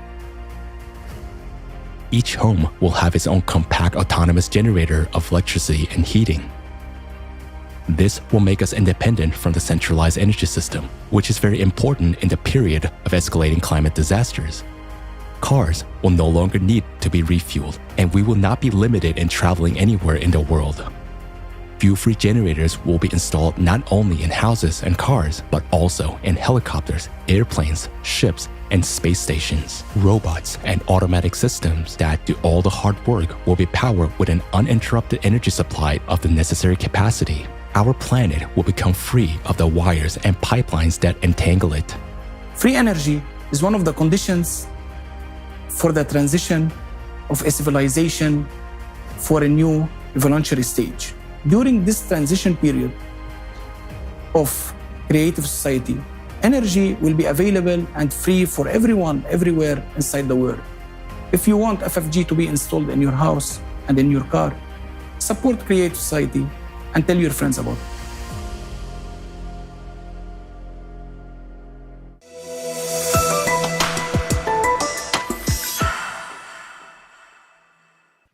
The benefits of the creative society are obvious to us, and they are all described in our scriptures. So our task is to implement the precepts of the prophets and tell the world about them. Share this information with all your close ones, acquaintances, neighbors, and friends. We, Jews, can and must be the heroes of our time. Unite ourselves and unite the world around us and build the creative society. You know, everyone who is active in building the creative society will receive a prize, because those who are now performing the most difficult and the hardest stage in forming of all people are the heroes who are saving the world. And these people deserve to receive the Peace Prize. For example, as of today, those people who inform a few people who, let's say, put "I support the Creative Society" stickers on their cars, who talk to their colleagues, friends, and acquaintances everywhere, such active participants will get $1 million as a prize. Those people who inform dozens of people. It could be cafe owners, bloggers, in other words, those who drive, tell, talk, who are not shy to talk to people in buses or in other places, who are massively, actively informing dozens of people. They will get 2 million each. Those who inform hundreds of people will get 3 million each. And those who inform thousands of people will get 4 million. As for those who will be able to reach out to millions of people, those very bloggers, people who address vast audiences, participate in conferences, for example, singers who give concerts and millions of people watch them, they will get 5 million each. As soon as the transition period to the creative society starts, everyone will receive these funds immediately. After all, this money they will receive is the money that goes into economy anyway. Any microeconomist will say that this is a huge infusion of funds that will give a turnover, and we will definitely build a monumental building with an alley of glory that will honor the people who saved all of humanity. For example, a building with 6 floors like this. On the ground floor will be the name of every volunteer of the Creative Society, and on the other floors will be people who helped those volunteers to do something. So the philanthropist will be honored on the 5th floor, on the 5th floor, but on the 6th floor there will be a stele with a sign of the Creative Society on it. And on this stele there will be portraits of those politicians who were the first to openly declare that they support the Creative Society. But in order for this to happen, we really need to spread the word about the Creative Society as quickly as possible. How can we do this? Establish coordination centers in your country, states, cities, and districts. The size of an area you can cover depends only on your willingness and proactive actions. Remember that you have to do everything within the law. It is not difficult to create a nation center. If there are at least 2 people in your neighborhood or city who understand the importance of the Creative Society, do not wait. Open a coordination center. Start informing other people about the Creative Society. In a week, there will be 5 of you, once 25, and in 2 months, everyone will know about the Creative Society. We can do this only together. Therefore, the best, or one might say the only investment into your future, the future of your children, is investment in Creative Society.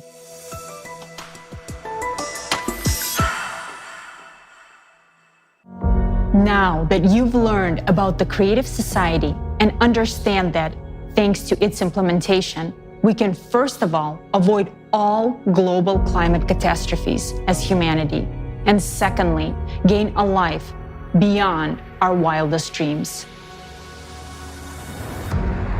This is free housing of a pretty decent size, an unconditional basic income of $10,000 a month, plus free healthcare and new technologies that will be available to everyone. You'll be in perfect health and able to extend your life in a young, beautiful body. You'll be guaranteed safety and a peaceful life. Free education anywhere in the world, so you will have the opportunity to maximize your potential. Not to mention a vast array of prospects and possibilities for every single human being. Informational support for the Creative Society format is provided by a volunteer project of the same name, which is being actively implemented by volunteers from more than 180 countries around the world. Now, it's impossible to establish the Creative Society in one single country. It can only be implemented all over the world in a legal and peaceful way. This means that, first of all people in the world must learn about the Creative Society and support it. This will lead to the creation of an electoral demand for its development. Therefore, the first and most important step in building the Creative Society is to share information with everyone about the existence of this format and the immense benefits it provides for every individual. Maximum activity and creativity from everyone are needed in this effort. Where should you start? You can tell about the Creative Society to your friends, family, and everyone around you. They, in turn, can inform everyone they know. The Creative Society should be known and discussed everywhere.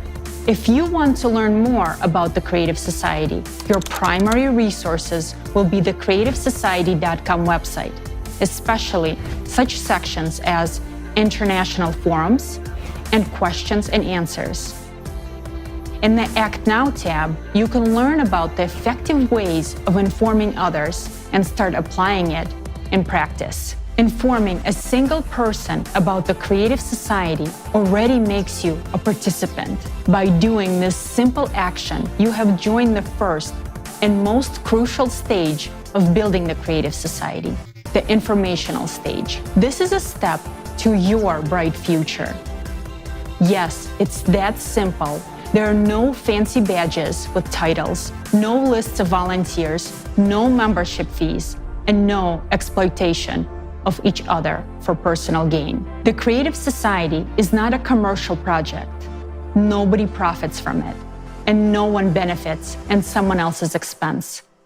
People from all over the planet come together to build a society based on one simple principle. Only by improving life for the entire society can you improve it for yourself. This is the main principle of the Creative Society format, which guarantees benefits for everyone. The project's implementation relies solely on the goodwill and initiative of the people. Even one person can do a lot to build the creative society, and by uniting, more can be accomplished in less time. When we coordinate our actions, our abilities to inform others multiplies. Do you want to inform others about the creative society quickly and effectively so that it can be implemented sooner? Join forces with others around you, neighbors, friends, relatives, and co-workers, to establish creative society coordination centers. Your coordination center will be a community of like-minded individuals who also endorse the creative society. It will serve as a hub for people of your building, street, neighborhood, and city who take action on a volunteer basis, taking into account local legislation. If there is no coordination center in your vicinity, that needs to be fixed. Waste no time, inform your neighbors, find like-minded people, and create your own volunteer coordination centers. What do you need to create a coordination center? Opening one is simple, and anyone can do it. First, you should inform the main coordination center about your decision through the official email on the creativesociety.com website. Then, by joint efforts with others, do everything possible within the framework of the law to inform even more people about the creative society. You, the people, are the center of coordination. You can gather in person or virtually. You don't even need to be in the same place as other participants. You can organize your own communication through a chat on any convenient social network. Meetings and coordination can take place online using audio and video calls.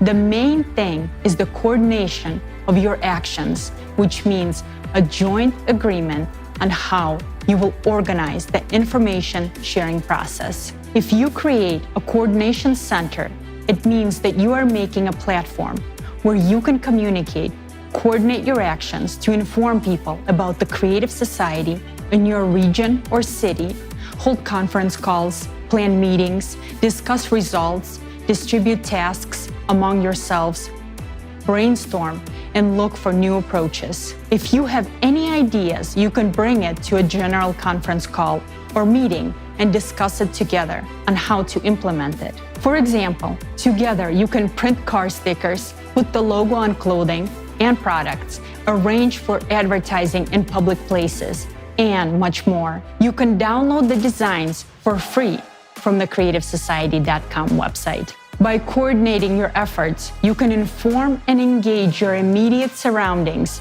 and even entire communities, groups, organizations, districts, cities, internet resources, and local media, telling them about the creative society. Don't limit yourself. If you want to, you can inform your entire country and even your neighboring countries. You can organize coordination centers based not only on where you live, but also on your sphere of interests, including various lifestyle communities, sport clubs, business networks, etc. You can also interact with other coordination centers from different cities, countries, and the entire planet, joining in a virtual format of coordination. The Creative Society is a union of all humanity, all organizations, all people, all those who want to live in the creative society, and all those who understand the doom of the current consumer format are welcome here. The Creative Society is beneficial to absolutely everyone. How do we know that the first informational stage of building the Creative Society is complete and we can begin the second stage, which is political stage? Imagine that you are walking through a city and you see the logo of the Creative Society everywhere, and all the people around you are talking about the Creative Society. All the social networks are filled with information about the Creative Society. It's becoming mainstream. When your whole city and your entire country know and support the building of the Creative Society, It means that most of the citizens of the country have formed their electoral request to politicians for the formation of the creative society. In this way, we move on to the next stage, political. At this stage, we have a new responsibility and task to vote in our country for those politicians who support the development of the creative society and pledge to introduce the 8 pillars into the country's constitution. In addition, we need to legitimize the electoral platform as the highest body of legislative power. The electoral platform will be how the society will be self-governed. Every person will be able to control and recall politicians and vote for or against specific laws. This resource will be publicly available, transparent, and protected by the most advanced technologies. Through the electoral platform, power is effectively returned to the people. It returns to each and every one of you. Implementing the creative society is an entirely new approach without any revolutions, and everything happens within the legislative framework of each country. Thanks to this, we can peacefully transition from the consumerist to the creative format through an evolutionary path. We can not only save our lives and the lives of all humanity, but also open up opportunities and perspectives that we never even dreamed of. The creative society is a unique format that can solve all modern problems and crises. Never before in the history of humanity has anything like this been attempted. Its implementation depends on each of us. So act now. Do not wait for someone else to make your life better. Act now if you want to live the way you always desired. Act now if you want to live in a free, secure, and prosperous creative society.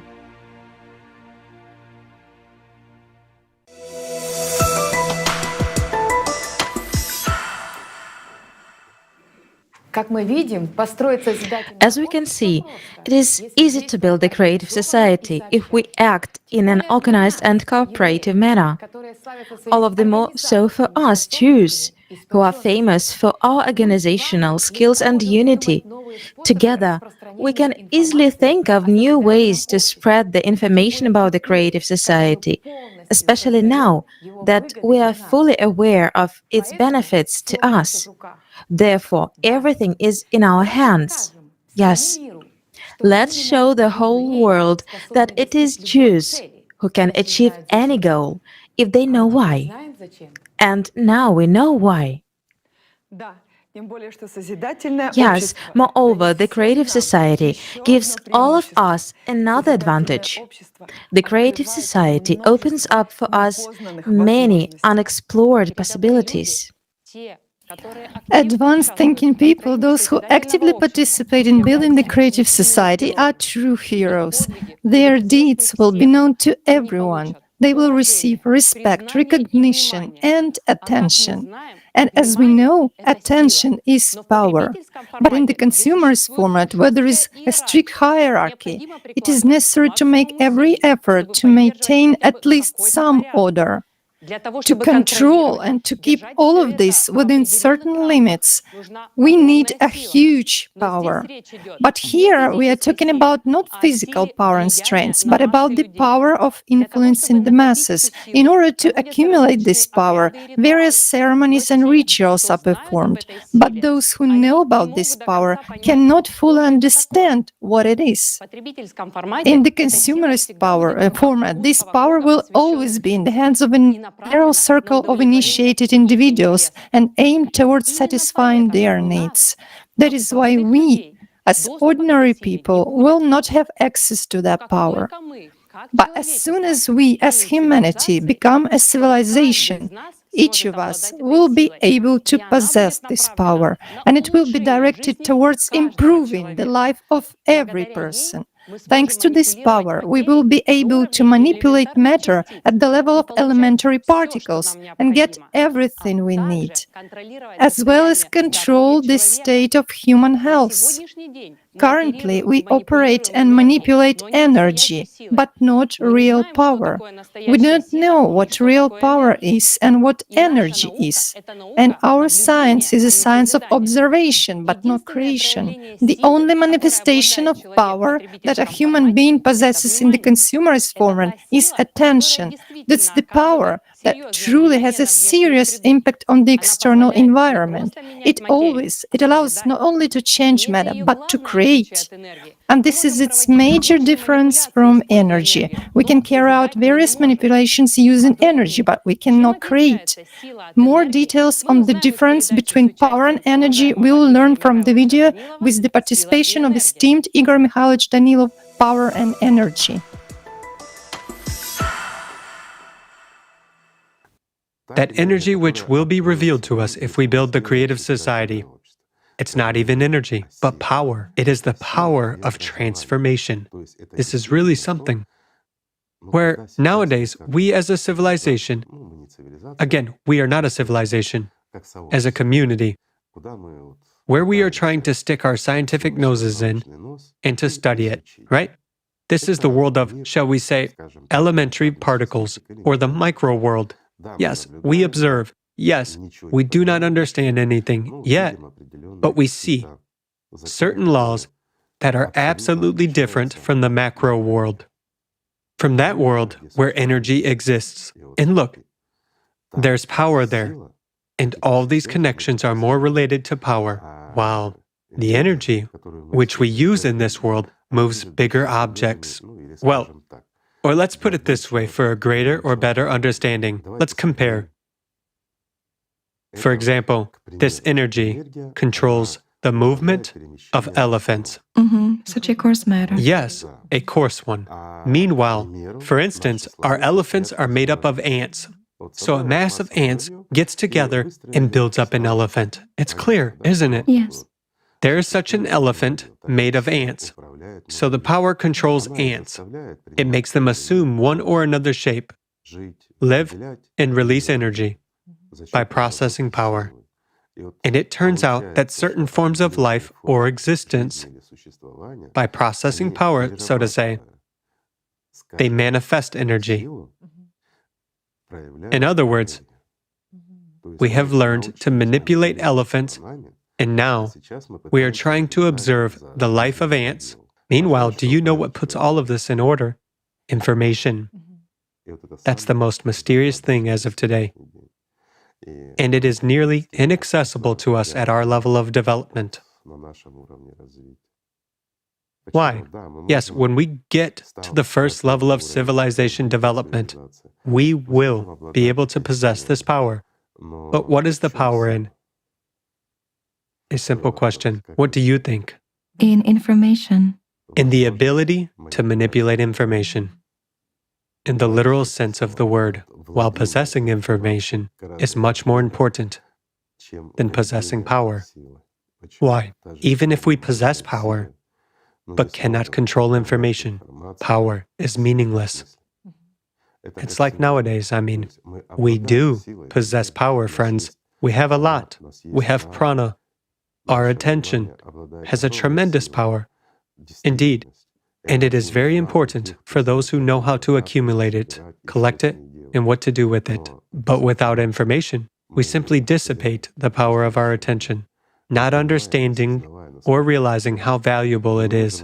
We cannot invest it in something that will bring us really positive results in the future, something that will make our life and the life of the entire civilization more wonderful. Just look, it is simply a lack of understanding of the value of information. And not knowing that our attention is valuable, we dissipate it everywhere and anywhere. You can see how simple everything is when there is a mass of people who support that. However, we can all together invest attention in the creative society, right? So that not just one person feels good, but all people. But all feel good, and then... To direct attention to this common... Of course, then everything becomes balanced, and then we get tremendous opportunities and access to power, and not only to power, but to the ability to control information. That's the most important thing of all.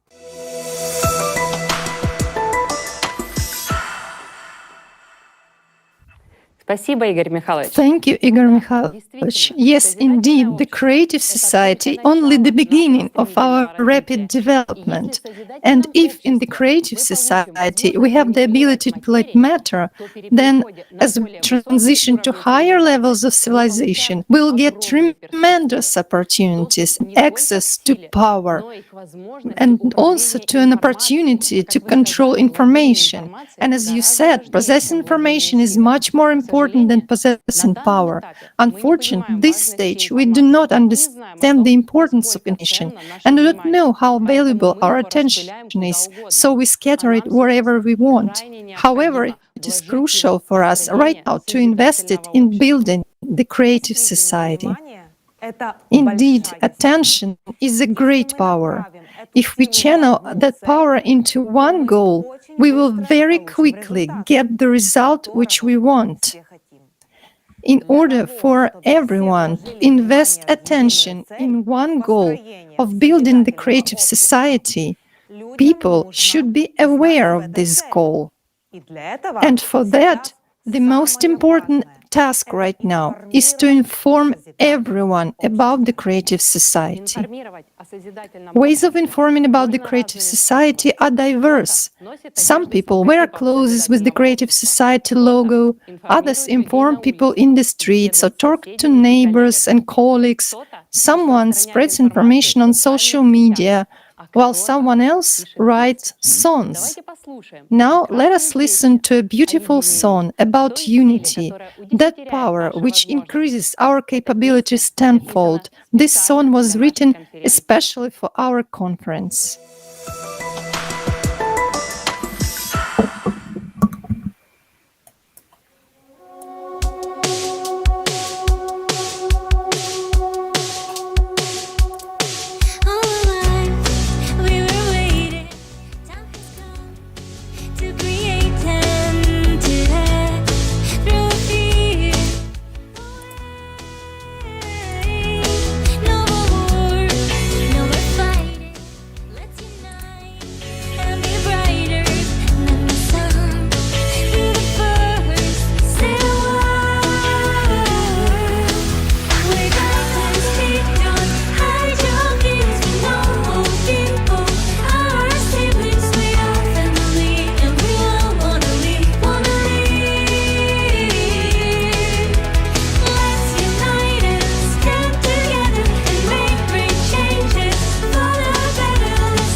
איזה שיר נפלא.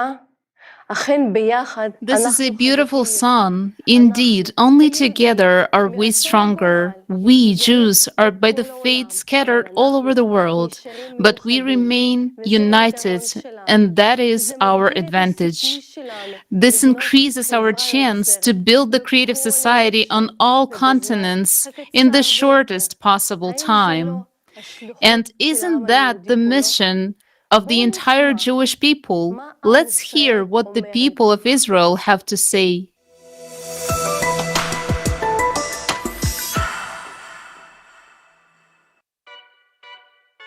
We wonder what Israelis talk, think, and dream about.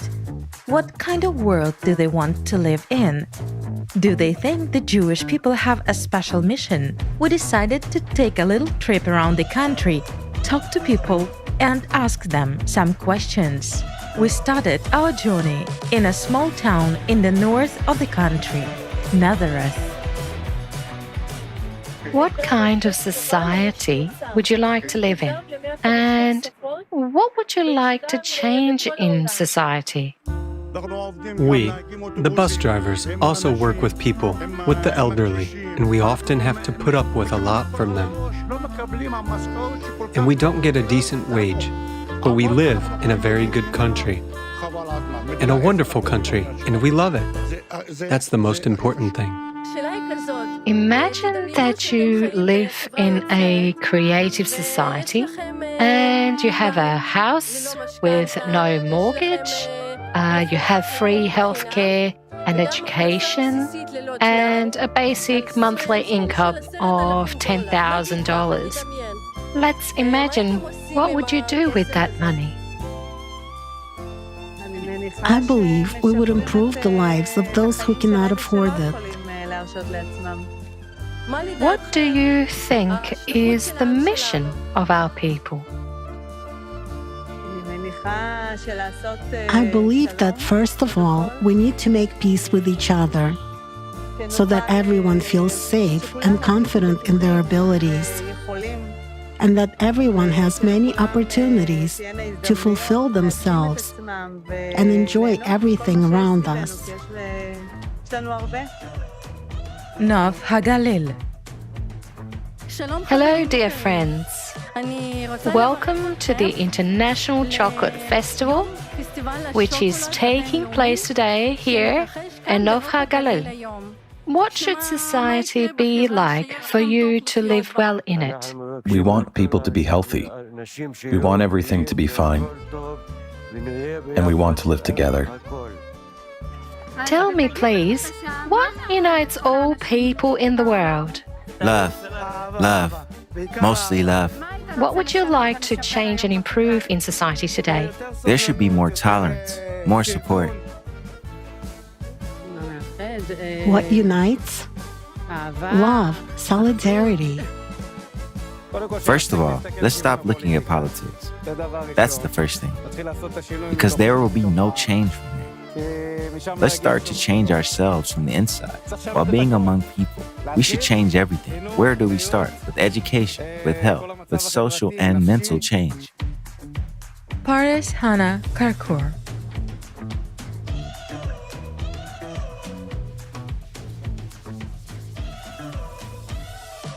I would like to ask you, do you know that the people of Israel have a mission? Yes. I think our people are very strong.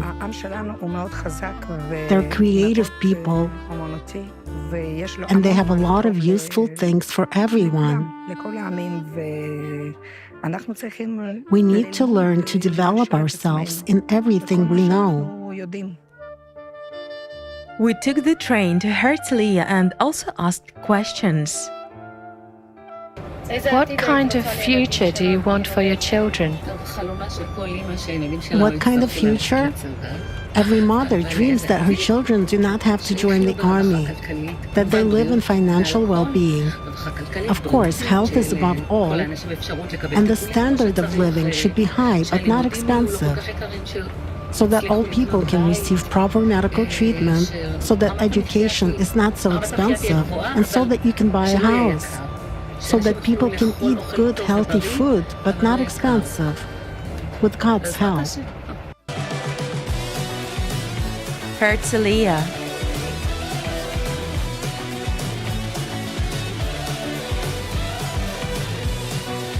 Do you think the people of Israel have a special mission? Absolutely, yes. The people of Israel are considered a virtuous people, a special people. The holy and blessed God has singled us out amongst all nations. That's what we are called, the chosen people. What unites and what do all people in the world have in common, regardless of religion, nationality, or social status? Selfless love. What should unite them is selfless love. The second temple was destroyed because of unjustified hatred. And as soon as unconditional love appears, as people say, the Mashiach will come. Jaffa.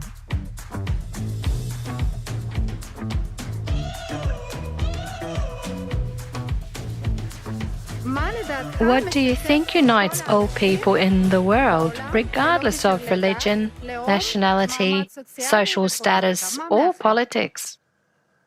May life be good all over the world, including Israel, so that there is no war, and so that everyone would love his neighbor. The most important thing is you need to be happy. Everything, each and every work you do, it might be a lower class job or a higher class job, you should love it. And the wages you earn, you should live your life on that. And with other people's like friends, other peoples all around the world, love everyone. That's my theory. So love and peace, love everyone. We want the world to have as much Torah and commandments as possible, as much Judaism as possible, because it is believed to purify the world. And now it's time for Mashiach to come. Tel Aviv. What kind of society do you want to live in?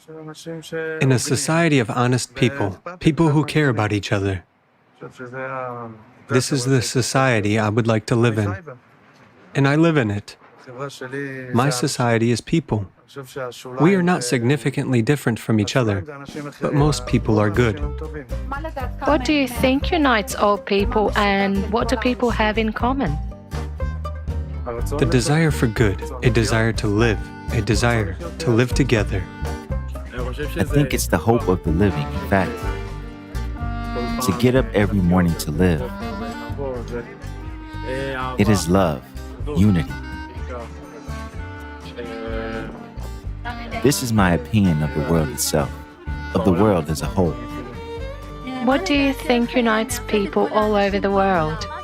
What unites is probably the whole environment, everything we see, the sea, the trees.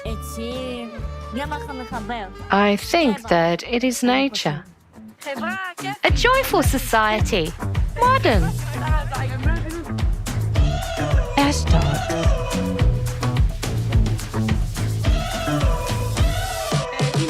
Is there a special mission for the Jewish people?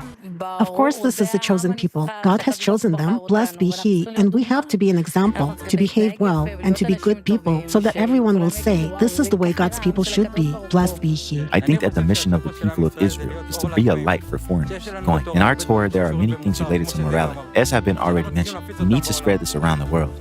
First of all, let's start by going from slander to modesty. I really hope that God will bring everyone back to repentance. This will be with God's help.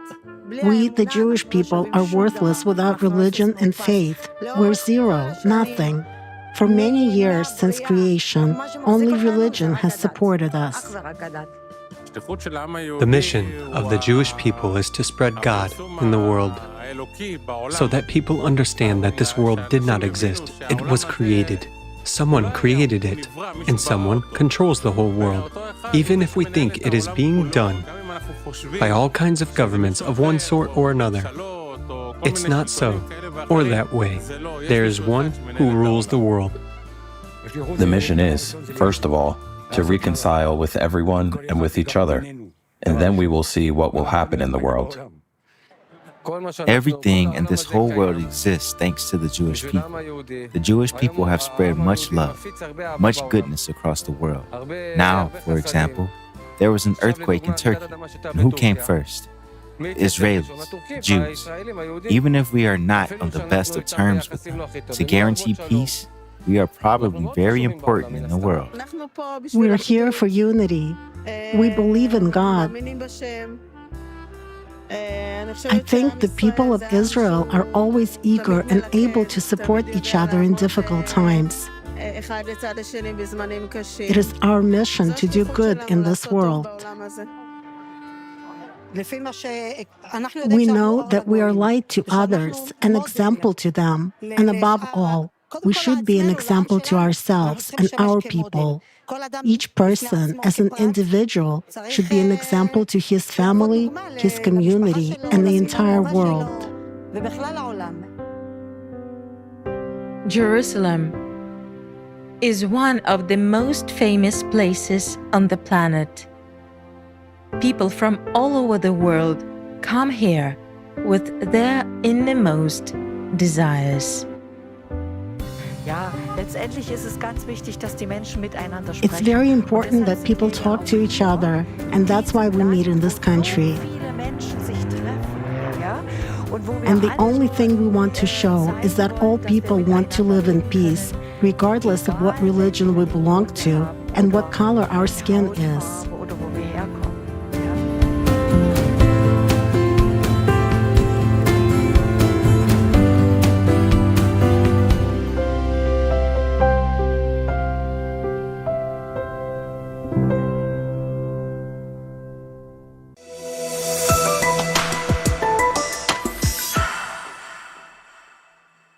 אנו רואים שעם ישראל פשוט רוצה לחיות בשלום. We see that Jews simply want to live in peace, prosperity, and love.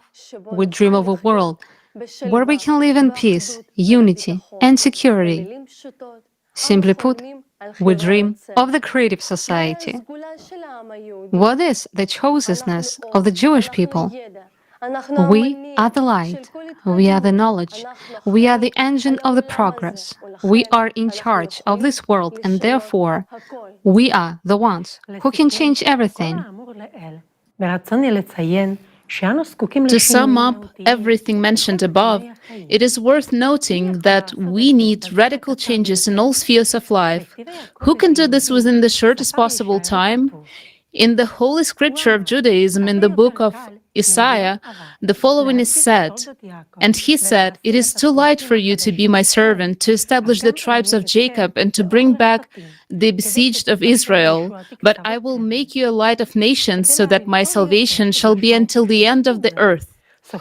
In order to gain a deeper understanding of the meaning of this quote, we spoke with the esteemed Rabbi Abraham Mordecai Gottlieb, a Kabbalist and teacher of the inner work in oneself. Greetings and welcome all.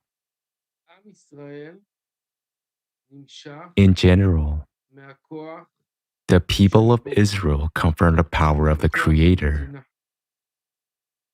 That is, the power of giving, the desire to influence and love, pure love for one's neighbor. All manifestations of love are the spiritual root of the people of Israel. That is what is special about the people of Israel. The spiritual DNA that is capable of manifesting supernatural love, manifesting supernatural faith. Faith and love go hand in hand. Because when you love someone, you believe in them. When you believe in someone, you also love them.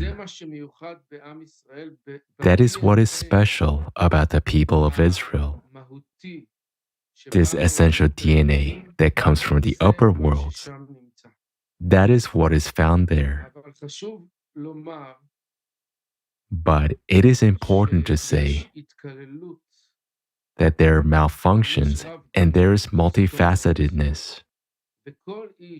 This means that in every man and every woman from the people of Israel,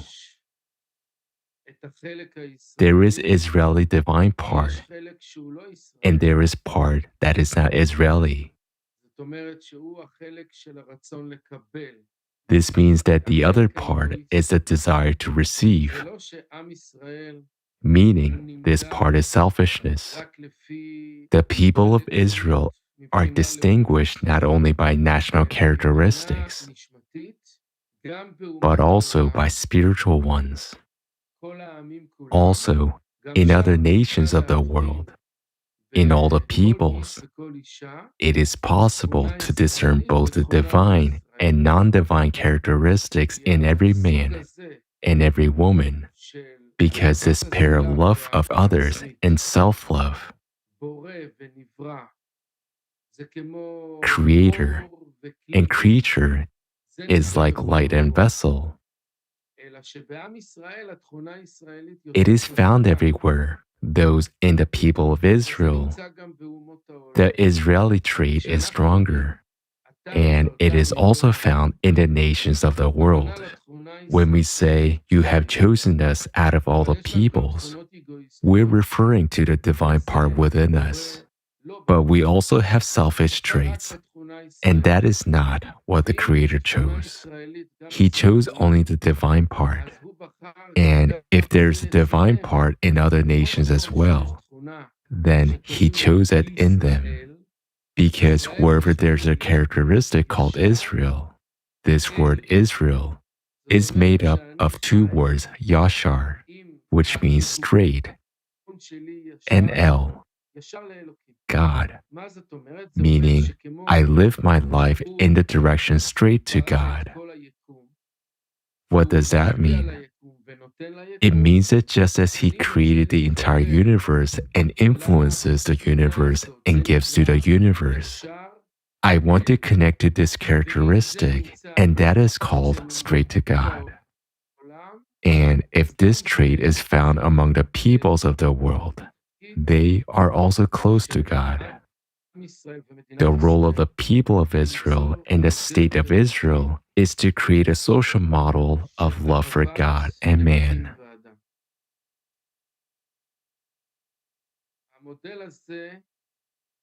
This model is a way of life that has no coercion,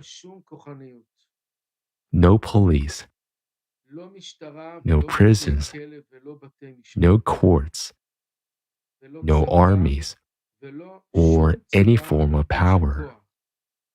Rather, it is a form of love, understanding, friendship, acceptance, and tolerance. כל כך מעניין. תודה רבה לך. Oh, how interesting. Many thanks to you, esteemed Rabbi Gottlieb, for such valuable information. To create a model of society based on unconditional love for God and for each other, that is the mission of the Jewish people and the state of Israel. As you said, a format of life where there would be no place for authority, there would be no need for army, police, or prisons, but where a form of love, friendship, acceptance, and patience for one another would prevail. This is exactly the format of the creative society. How wonderful it is to know that this is precisely the mission of our people. When God chosen us, the Jewish people, to achieve a higher purpose, He accordingly gifted our people with beautiful talents, gifts, and skills to fulfill His will. Our people have a pronounced ability to organize and inspire people. We, the Jews, never hesitate to achieve our goals and always remain optimistic no matter what twists and turns fate might bring. And we can teach that to others as well. We will be able to set a real example of how to get things done quickly and as effectively as possible. This is why humanity needs us, the Jews, more than anyone else to build the creative society. We have a unique tradition of developing, working, and learning from a young age. We have high mental abilities. We can feel people and their needs. The value of society prevails over personal ego in us. Rabbi Chaim Donin writes in his book To Be a Jew that God ordained the Jews to play a unique role in the history of the world. He commanded them to be an example for all the peoples of the world. Our distinguished guest will tell us more about the mission of the Jewish people. We're pleased to introduce you to the real researcher, a man with a broad outlook and creative approach. Shimon, you have the floor. Hello, everyone. My name is Shimon. I've been doing scripture research for over 20 years, primarily Hebrew scriptures, Kabbalah, Torah, and so on. I'd like to tell you about the mission of the Jewish people as I see it. We are talking about the mission of the Jewish people.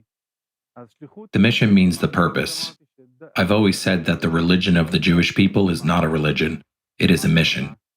What does it mean? How do you spell Yehudi in Hebrew? It's spelled Yod He Vav Dalet Y. But if you replace the letter He with Ayin, it becomes Yehudi. Destiny means mission. The Jews are destined. They have a mission. So it's for a reason that the Jews are said to have a mission. We do have a mission. It's also in our name, in our second name. Because in the past, when languages were remade and changed, different writers wrote the letter He, and some wrote the letter Ayin.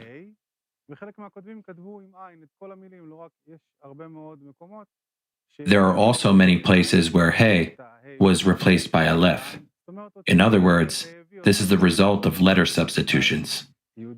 And a true Jew means destiny. He has the mission. And what mission is that? According to foreign translation, an American or an English one, the original Jews are called luminaries of Israel, which means the light of Israel, or as we are told, we are the light for all nations. The Jewish people, who are actually the source of the light, came here for the purpose of saving the world. This world is hidden, it is in darkness, and the light of Israel came to illuminate this world. If there is no light, darkness will prevail. Even according to the official science, the brain is entirely made of electricity and light, and we have the ability to use only 10% of it. Why not 100%? Because 90% of it is in darkness. Darkness forces it to remain in the dark. That's why we use only 10% of our brain energy. This energy is actually the light. The Jews, the missionaries, are actually the source of energy for this world. If there are no Jews, the missionaries, there will be no world. The first Jews embarked on a mission to vivify space, to illuminate it, to expel darkness from it. Because wherever there is life, there is also light. Every home that is filled with laughter and noise is said to have life. This home is alive. It is our mission to keep the darkness away. We have a song that we sing on Hanukkah. We came to expel the darkness. That is exactly what we came to do here. That's why it is important to preserve the Jewish people, because there will be no universe without the Jewish people. Now, how can we know who a true Jew is? You are a true Jew if you spread love, if you are kind and compassionate, you do whatever is needed for the development of humankind, which includes building the creative society. Everything you do for the development of humanity, for help and prosperity, you implement the desire of the original God. That is what he wants. Do not look at the purpose of the Jews solely through the lens of religion, but rather look at it as the purpose of the people of mission. We are on a mission here. On a mission not just to wear a kippah, a beard, and side curls. So even if you were not born Jewish, and it is not written in your identity, God did not send us an ID card, did not send us papers, yet God has created us all destined. It is you who chooses whether to follow the mission He assigned to us or switch to the other side. God did not send us an ID card, a form of vaccination certificate. God sent us a description of the soul, righteousness and purity. He sent us on a mission. We are all here on a mission. If you have chosen to fulfill the mission He assigned to you, good for you. If you choose to side with the enemy, that is your choice.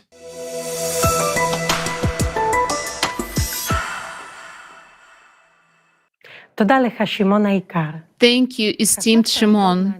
You have revealed interesting facts about the Jewish people. It turns out that a Jew is a man of mission before God and all mankind, one who is created to spread love and sow goodness, one who does everything for the prosperity of the world. And what is the best thing that you can do for God? It is demonstration of love towards one another, towards your neighbor. And as Aryeh Carnel said in his book, Judaism, Jewish Way of Life, God's good name is in our hands. We are God's people, the people of the Torah. Our behavior in everyday life, our relationships with others affect God's honor, affect the way other people treat Him. God has sanctified us by giving us His Torah. Now we must sanctify Him in the eyes of all mankind. A kind human attitude toward each person is one of the conditions for the prosperity of all humanity. Building the creative society begins with such attitudes. Our distinguished guest, Rabbi Mordecai Gottlieb, will tell us about the need for a new social model based on love.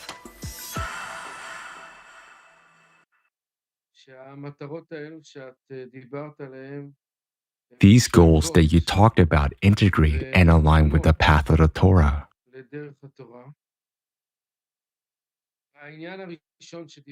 The first thing you mentioned is called the sanctity of life in our terminology, meaning that in the eyes of Judaism, life is sacred. According to the wisdom of Kabbalah, there's no doubt that we need to establish here a way of life based on love for one another, without any deceit, any profit motive, any intermediaries or confusion. We need a connection of the religious and the secular, the right and the left, the connection of Ashkenazim and Sephardim, Jews and non-Jews. The Holy Zohar talks about this and calls it 3 lines, the right and the left. That's what we have discussed. And the middle line is their synchronization in the middle. We also see that our body has paired organs, 2 eyes and 2 ears. There are many paired organs. The right side comes from the Creator, and the left side comes from the receiving force, from the created force. We need joint work. We cannot prefer one eye over the other. So we need full joint work on all sides. Joint work is called a middle line. The solution to all these issues, including the problem of global warming, is to connect us all, like the hands and the feet of one body. And as I said before, I can't prefer my right eye over my left eye. It doesn't work that way. We're all part of the same body. In fact, all of humanity is part of one great soul. And if this is a case, we, both Jews and non-Jews, need to cooperate to learn these things and start figuring out how to implement them. This means coming to the middle line, where the middle line ensures that the power of giving is slightly greater than the power of receiving. We should receive it as well. Yet, the power of desire to give should prevail. What happens without this knowledge and without learning the Kabbalah is that the force of receiving dominates on a grain scale. And then we see that the world is being destroyed, with everyone only caring about themselves. I would like to wish everyone a brand new start, meaning to start with a clean slate.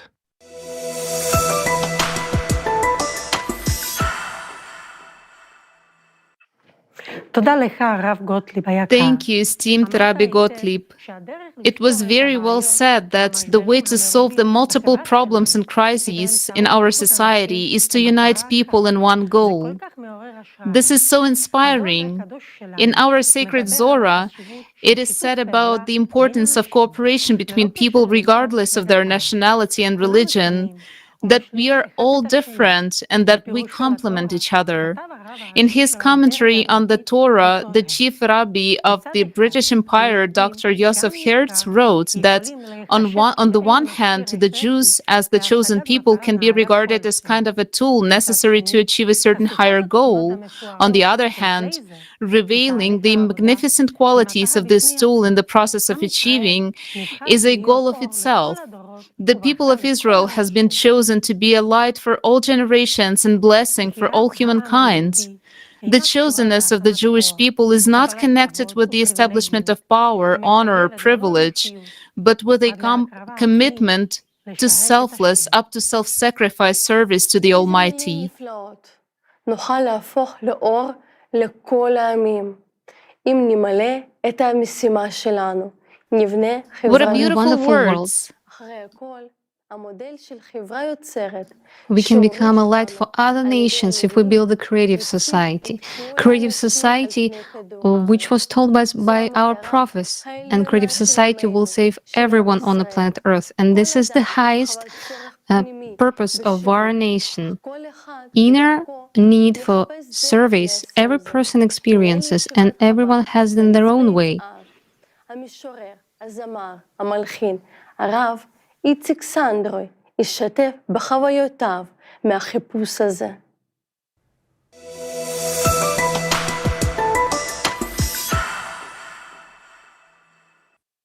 I'm Itzik Sandroy. I grew up in Israel since childhood. Today, I'm 41, and I'm a father of 9 children, and God willing, there will be more in the future. The nation of Israel, in essence, is alive and still exists. I say that the nation of Israel is alive and still exists, since it is alive and exists, so we can truly live by salvation. What is salvation? It is what is embedded in the letter Aleph. What is Aleph? It is God. Aleph is God. In Hebrew, exile, gola, is the same word as salvation, geula, but without Aleph. We take exile and add the Aleph, and then we get the word salvation.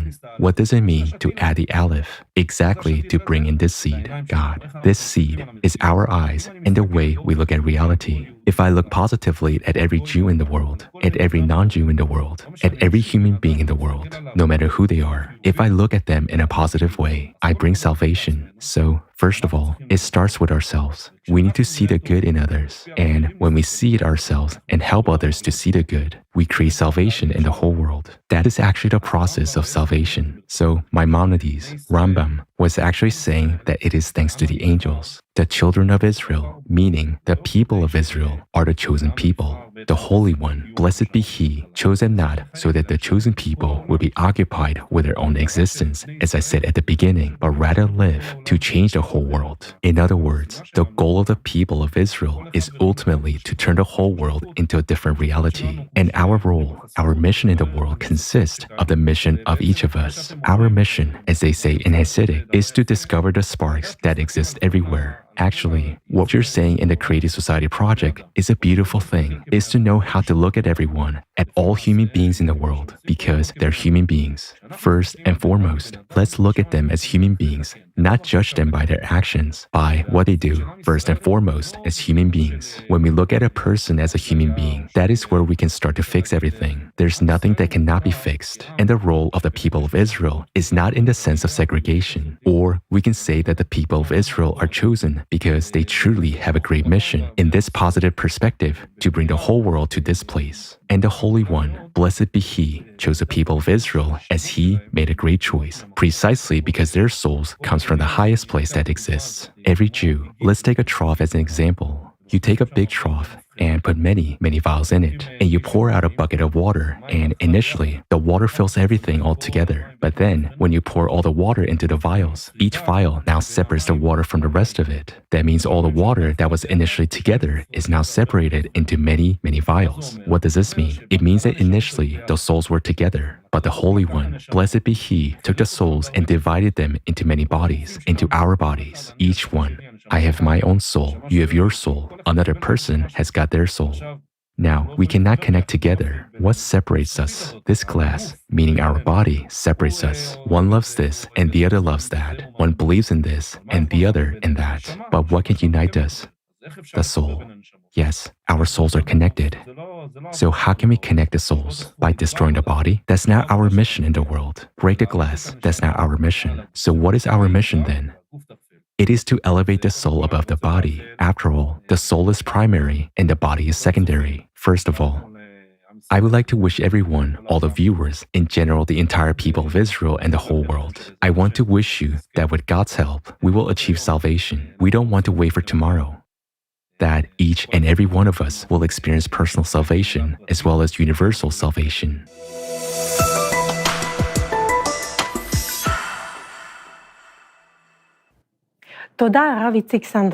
Thank you, Rabbi Itzik Sandroy. It was perfectly said that God chose us not just to exist as a chosen people, but to live. We must change the whole world. That is, the goal of the Israelites is ultimately to change the whole world into a different reality, which means to build the creative society. This is the ultimate goal, the highest mission of our people who follow the Torah. Right now, we see the world at the edge of an abyss. These are the very times of which we were warned in the scriptures. These are the times of Mashiach. When crisis has penetrated deeply into all areas of life, we are the people who can initiate the transformation. We are entrusted with the mission to create the kind of world in which the Mashiach will accelerate positive change. If we do not create such a world, if we do not unite, if we do not set an example of cooperation, an example of unification, of order, if we do not build the creative society, then all of us and this world will end. As long as we spend our resources, our potential on maintaining the consumerist format, we're looked upon with hatred. But we can change that. Everything is in our hands and it depends on us. If we fulfill our mission, all the nations will support us because that is what they are waiting for. We Jews must unite and unite the whole world around us because unfortunately, you cannot build creative society in Israel alone. But we're all over the world. We run the whole world. Unfortunately, we don't have much time, but we have everything to make it happen. Experience, knowledge, and motivation. We need to come together to use all of our unique potential. Our greatest treasure is our intellect, our intelligence, our experience, and our motivation. All of this must be used in order to save the people of Israel and to save the whole world. The only ones who can do it are we, ourselves. Without us, nothing will happen for sure. It is time to change the vector. Only the Jewish people have the ability to keep this world together today. This is what is called becoming a light for the peoples of the world, to set an example of unification for all, so that all of humanity becomes one, as part of one great soul, as our distinguished guest, Rabbi Mordechai Gottlieb said. Along with being chosen, we also have a responsibility. We cannot shift this responsibility to others. We, the Jews, must create a world that will be worthy of the coming of Mashiach. Each one is waiting for his coming.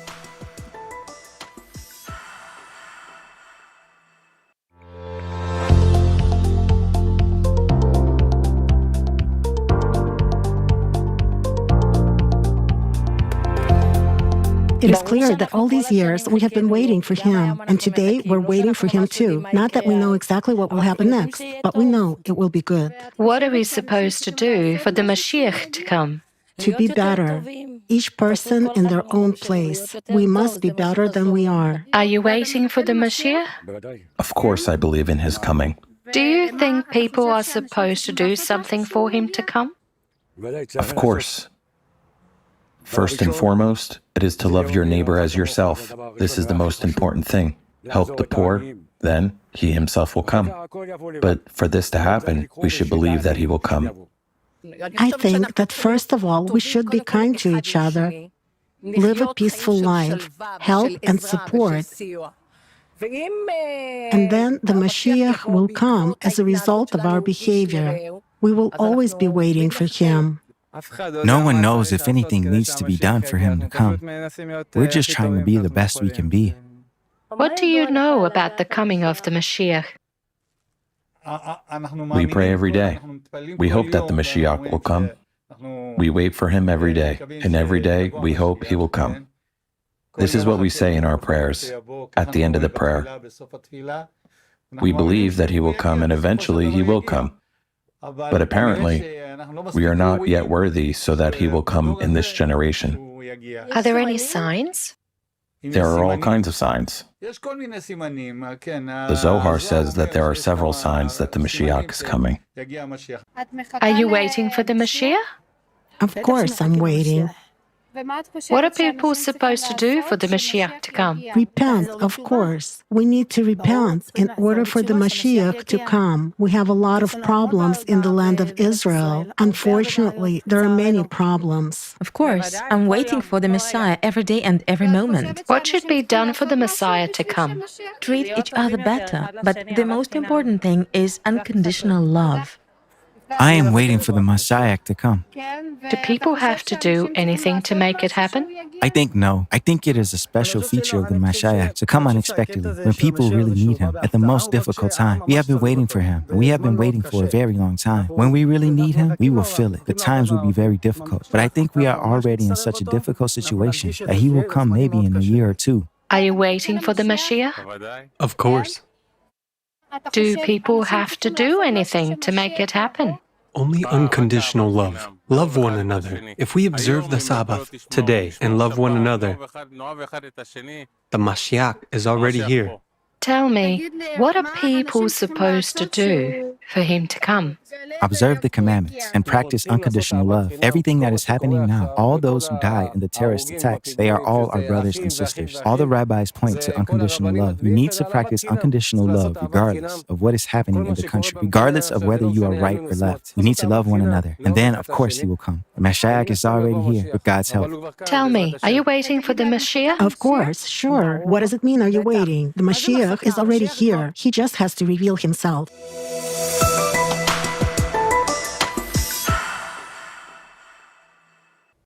כפי שהראה סקר חברתי, כולם מחכים למשיח.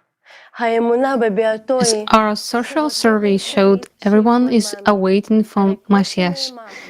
And של היהדות. אני מאמין באמונה שלמה בביאת המשיח, ואף על פי As the 12th principle of Judaism says, I believe with complete faith in the coming of Mashiach, and although he may tarry, nevertheless, I wait every day for him to come. The time of the coming of Mashiach is spoken of in Isaiah 60:22. In its time I will hasten it. At the appointment time implies a date for this event. I will fasten it means that it can happen before the appointed time. How to understand this? If they are worthy, then I'll hasten it. If not, then it will be at the appointed time. The scriptures say that Mashiach is ready to come at any time if only people wish. Whenever you want, he wants. Oh, if you would but heed his charge this day. According to the Talmud's prediction, the world has existed for 6,000 years and should have changed as early as 2 millennia ago. The Mashiach should have come as early as the 4th millennium because, as it says, the world is to exist 6,000 years. The first 2,000 years were chaos. The next 2,000 years are the period of the Torah, and the following 2,000 years are the period of the Mashiach. Through our many sins, a number of these have already passed. It is our sins, our unwillingness to live as human beings according to the commandments that have led to inequality, lies, hypocrisy, and hatred for one another flourishing in the world. Now more than ever, we realize that the world we live in is in deep crisis. There are many wars, a decline in the economy, an increase in people's diseases and fears, strife and quarrels, and society is on the brink of an abyss. This is another sign of the end times, the moral decline of all mankind. This is a time that is also considered to be the time of the coming of Mashiach, as it is said in Tractat Sanhedrin 98a. If you saw a generation whose troubles inundate it like a river, await the coming of the Mashiach. The Torah also describes the time when Mashiach will come. In the footsteps of the Mashiach, insolence will increase and honor dwindle. The vine will yield its fruit abundantly, but wine will be dear. The government will turn to heresy, and there will be none of them reproof. The meeting place of scholars will be used for immorality. Galilee will be destroyed, Kablan desolated, and the dwellers on the frontier will go about begging from place to place without anyone to take pity of them. The wisdom of the learned will generate fewer degenerate. Fearers of sin will be despised, and the truth will be lacking. Yes, youth will put old men to shame. The old will stand up in the presence of the young. A son will revile his father. A daughter will rise against her mother. We all see that what is written millennia ago is happening right now. Also, the scriptures talk about the restoration of the temple. But let's try to work it out together. Should we build the temple first and then will Mashiach come? Or will he come first and then we will build the temple? The reason for the destruction of the temple in Jerusalem and the continued exile to this day was divisions, injustice, hatred, and disunity. The sages say, every generation in which the temple is not rebuilt is like the generation in which the temple was destroyed. But which temple are we talking about? The main functions of the temple are to be the receptacles of the Shekinah and they unite the chosen people.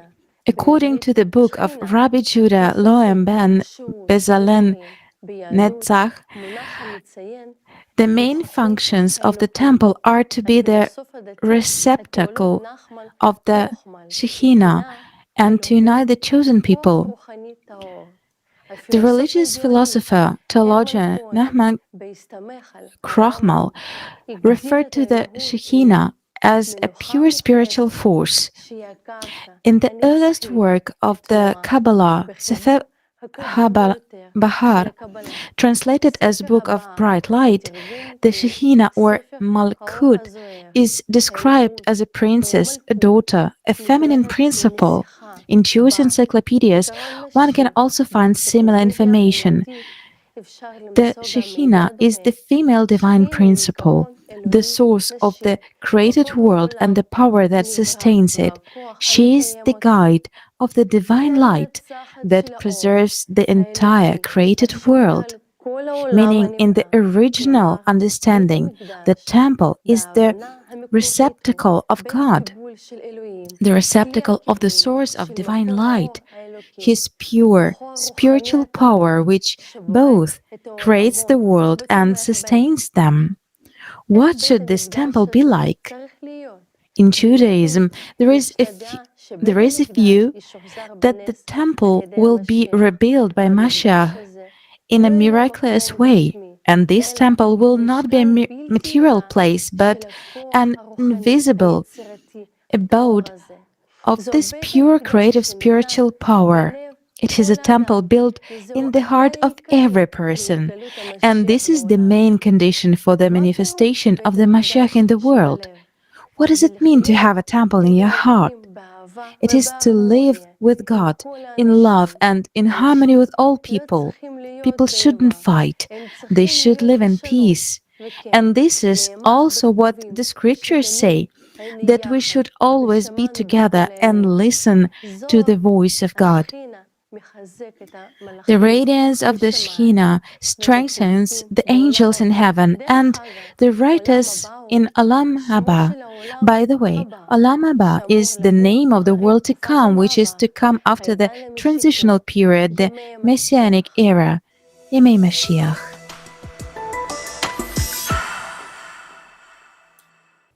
בתהליך הכנת הפורום תקשרנו עם אנשים שונים.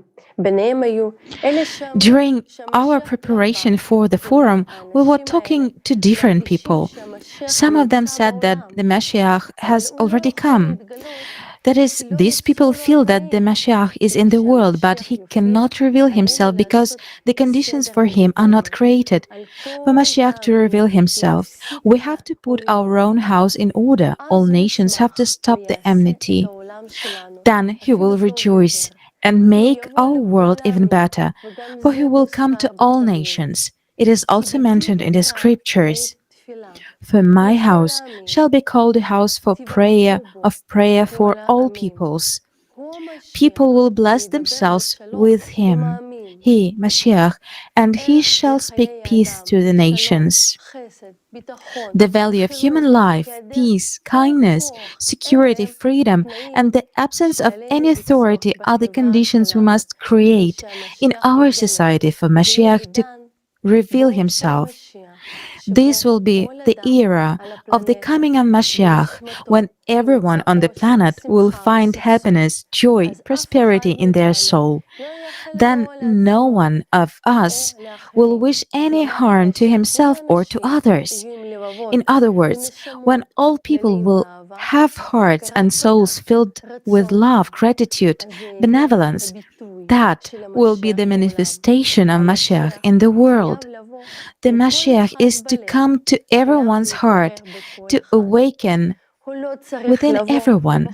He should not come from outside and tell us something, but awaken within us through our responsibility for ourselves and the world, through our good thoughts, words, and deeds. Mashiach must reveal himself in us through our desire to save the world, to survive and to live like to live a life worthy of a human. And as the scripture says, the year of the Mashiach will come when there will be no envy and no disputes. The ultimate liberation will apply not just to one nation, but to the entire world. The return to the promised land for all humanity will be transformation of society itself, a change in the way of life, when people themselves will create the conditions for the coming of the Mashiach, building a society of peace and prosperity, the creative society. They will welcome the guest not with wars and strife, but with unity and building a world that will make him want to stay longer and feel at home. The Mashiach will come when we, humanity, build the creative society. And when that happens, the world will be changed. The Tanakh Old Testament says that the days of the coming of Mashiach will be the era of cross-national and social positive change. And they shall beat their swords into plowshares and their spears into pruning hooks. Nation shall not lift the sword against nation, neither shall they learn war anymore. When you see the nations defending each other, look in the direction of Mashiach's feet. The days of Mashiach mean that the time has come to pull us out of our selfishness to the level of love for our neighbor. Mashiach from the root masha, to pull, to attract, refers to the power that pulls man out of his selfishness, out of his desire to use everyone for his own benefit, towards a sense of oneness with all people, as one man with one heart. The times of the advent of the Golden Age are described in the Tanakh as follows. May the righteous flourish in his days. May there be an abundance of grain, and they will blossom forth from the city like the grass of the earth, and they shall neither harm. What is this chosenness, and why do our people have a special responsibility to meet the Mashiach and build a peaceful creative society? Our distinguished guest, Shimon, who has been an expert scholar of the scriptures of Judaism for over 20 years, will tell us. I'd like to tell you something special about the conference Global Crisis, the mission of the chosen people. So, there's a secret that I've been studying for quite some time, and I want to share it with you. It has to do with the Jewish people. You should know that everything starts and ends with the Jewish people. Again, look at Judaism not as a religion, but as a mission goal. We are all here with a mission, all human beings. Many people wonder what we are doing here, why we exist here. We are all here with a mission. We are all sent here to revive the universe, to illuminate it, and to sustain life in it, because that's what the Creator gave rise to. It is our mission to sustain life here and keep it going.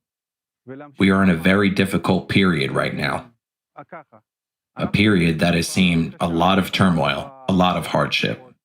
Many people whose belief systems have been undermined are starting to lose the line between reality and imagination, beginning to lose ground beneath their feet.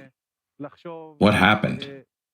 3.5 years ago, before the coronavirus, everything used to be stable here. Everything was running its course. And suddenly, everything changed and turned upside down. So what really happened? We are in the time of the arrival of the Mashiach.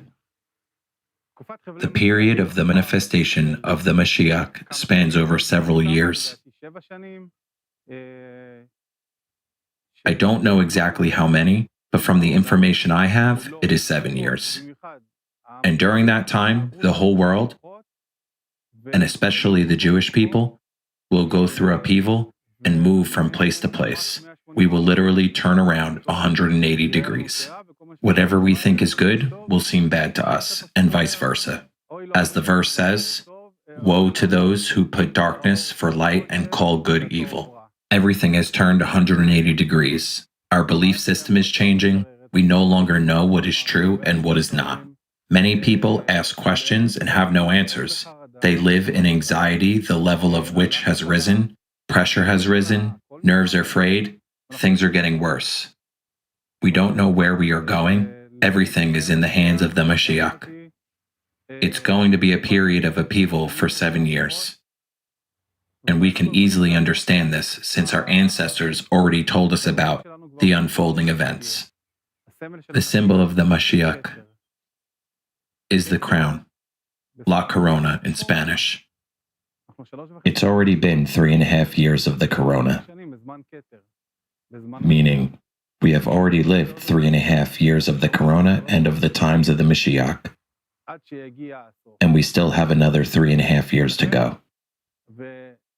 So, as you may know, the world is not going in a positive direction. Everything is going in a negative direction.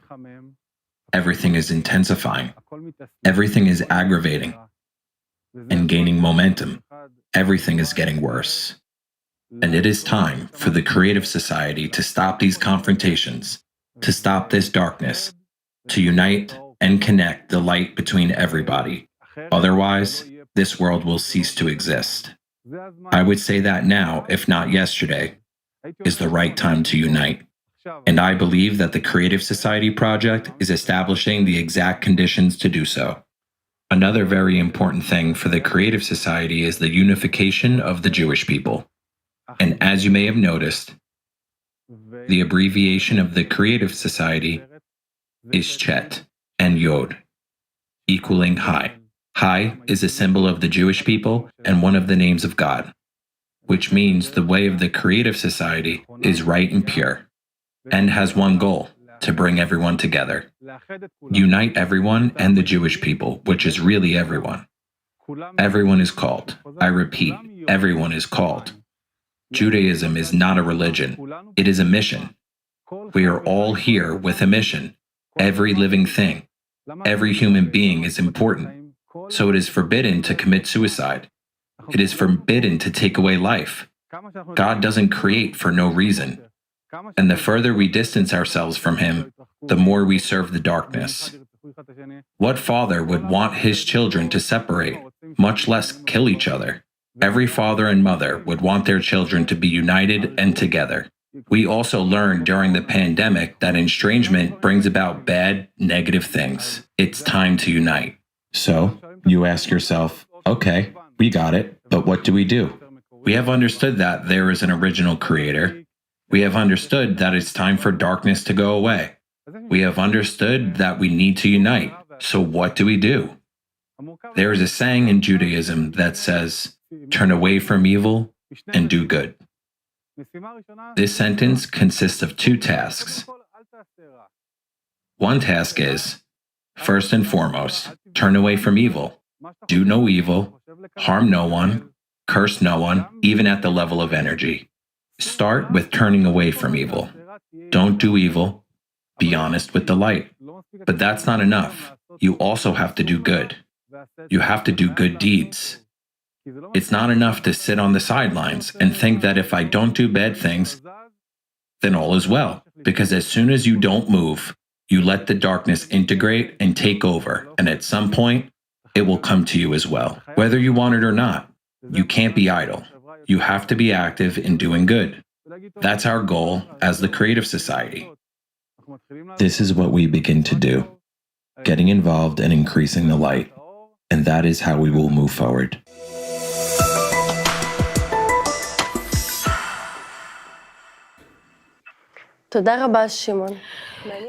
Thank you very much, Shimon.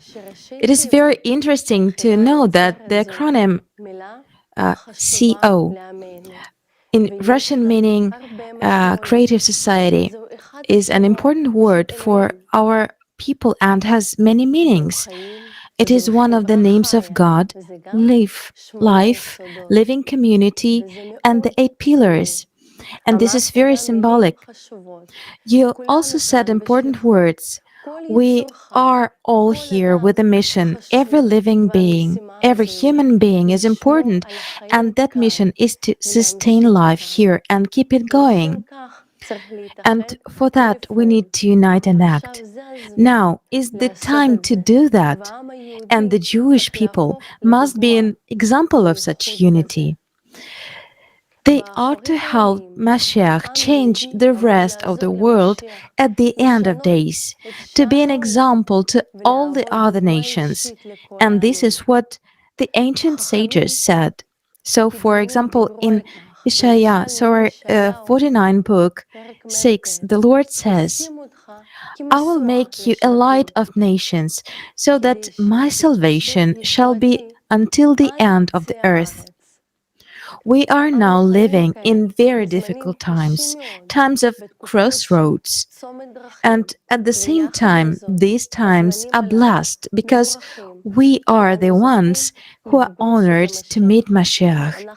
We only need to fulfill the precepts of our prophets, to fulfill our mission, to transform our world, to build a creative society. The end times has come. Jews feel that Mashiach is in the world and talk about it with one another, share this news, sing songs about it.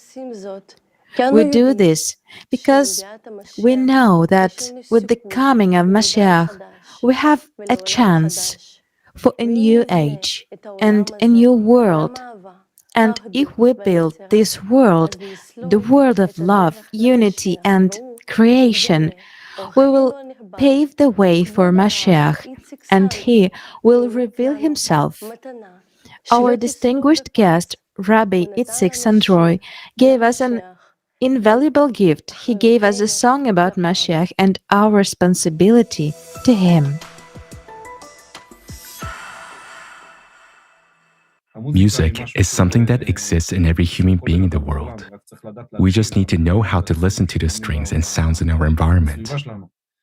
And if we are already talking about salvation, then salvation is truly a great sound, a sound of positivity and singing. We see Moses and Miriam singing after they crossed the sea. This poetry is a new song that leads us to salvation. I live for music. I love music. And I write, create, and play it. The Revelation of the End Times is a song written at a very difficult period of my life. I mean, my youth, when I was 17 or 18 years old. At that age, this song, the idea of the song began to take shape in my mind. In fact, all this time, I've been observing and feeling an inner desire to bring salvation to the world, and to be, if not that very person, then at least part of those people who lead the world to the better, healthier place, with more positive relationships between each other, with unity, love, peace, and bringing the divine feeling into the world, something that we lack so much, and which is embedded in everything and everyone. And this is by providence of the Creator, and there's nothing accidental. And this song, the Revelation of the End Days, tells a story of what will happen at the time of salvation, why it is so enjoyable, so good, and why it is something we always need. And in this very video, I showed my life journey, which is essentially about getting everyone together and bringing them to this place. It's impossible to go there alone. So we need to find out how to gather everyone and come there all together. And that's the beauty of the song in this process. I want to present to you as a gift so that we all see this revelation and have a desire for it, and so that we have hope to reach better times, and so that with the help of God, we become more united and healthier.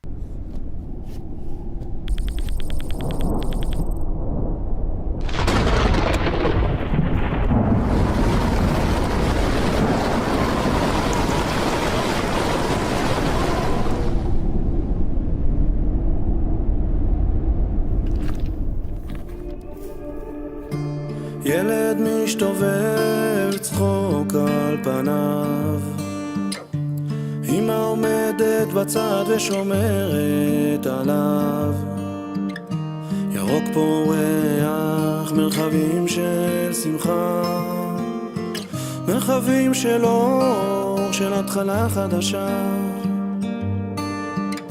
חזון אחרית הימים,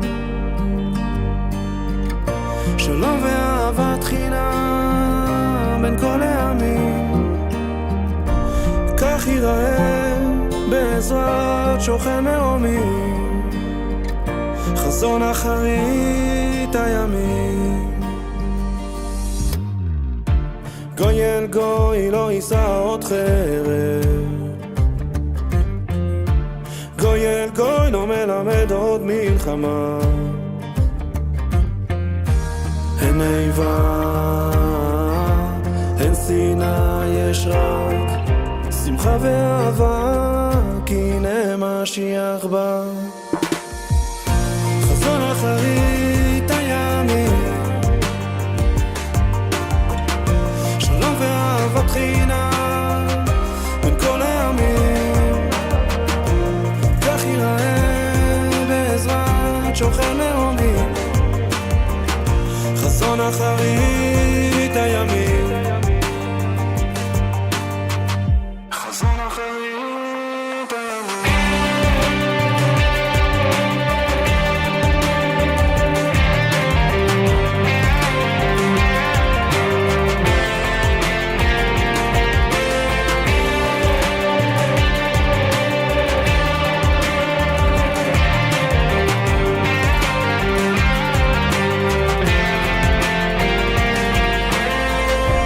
בית המקדש נוצץ, צופה על ישראל כאילו, מכריז ואומר קדימה אחי. מגיע גואל, לווים בשירתם, כהנים ועד הרם, כל המתים קמים, קמים מקברם, גאולה באה לעולם.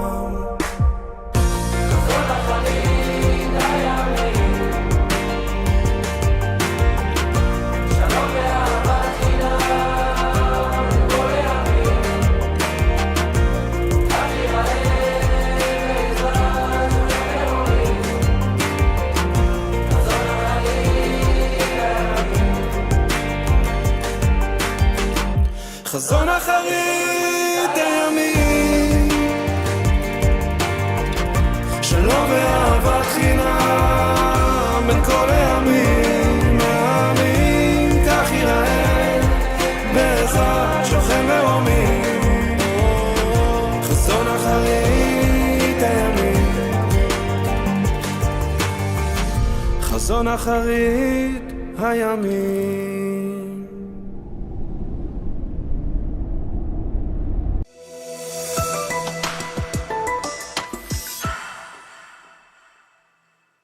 אנו מביאים תודתנו העמוקה לכבוד הרב איציק סנדרוי. We express our deep gratitude to the esteemed Itzik Sandroy for the touching song. Thank you so much for the wise words and the bright message of this song. I'm sure that all who are watching this conference now and listening to your song will be filled with confidence and inspiration to act. Yes, together we can truly build a creative society, thereby paving the way for Mashiach. This song captures the essence of the hope of salvation, of a future beautiful world that Mashiach will come. We express the deepest gratitude to our distinguished guest for such a beautiful gift.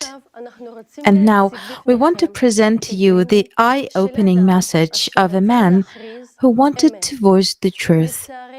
Unfortunately, due to his official position, he decided to speak incognito. He gave us an interview. It is pre-recorded.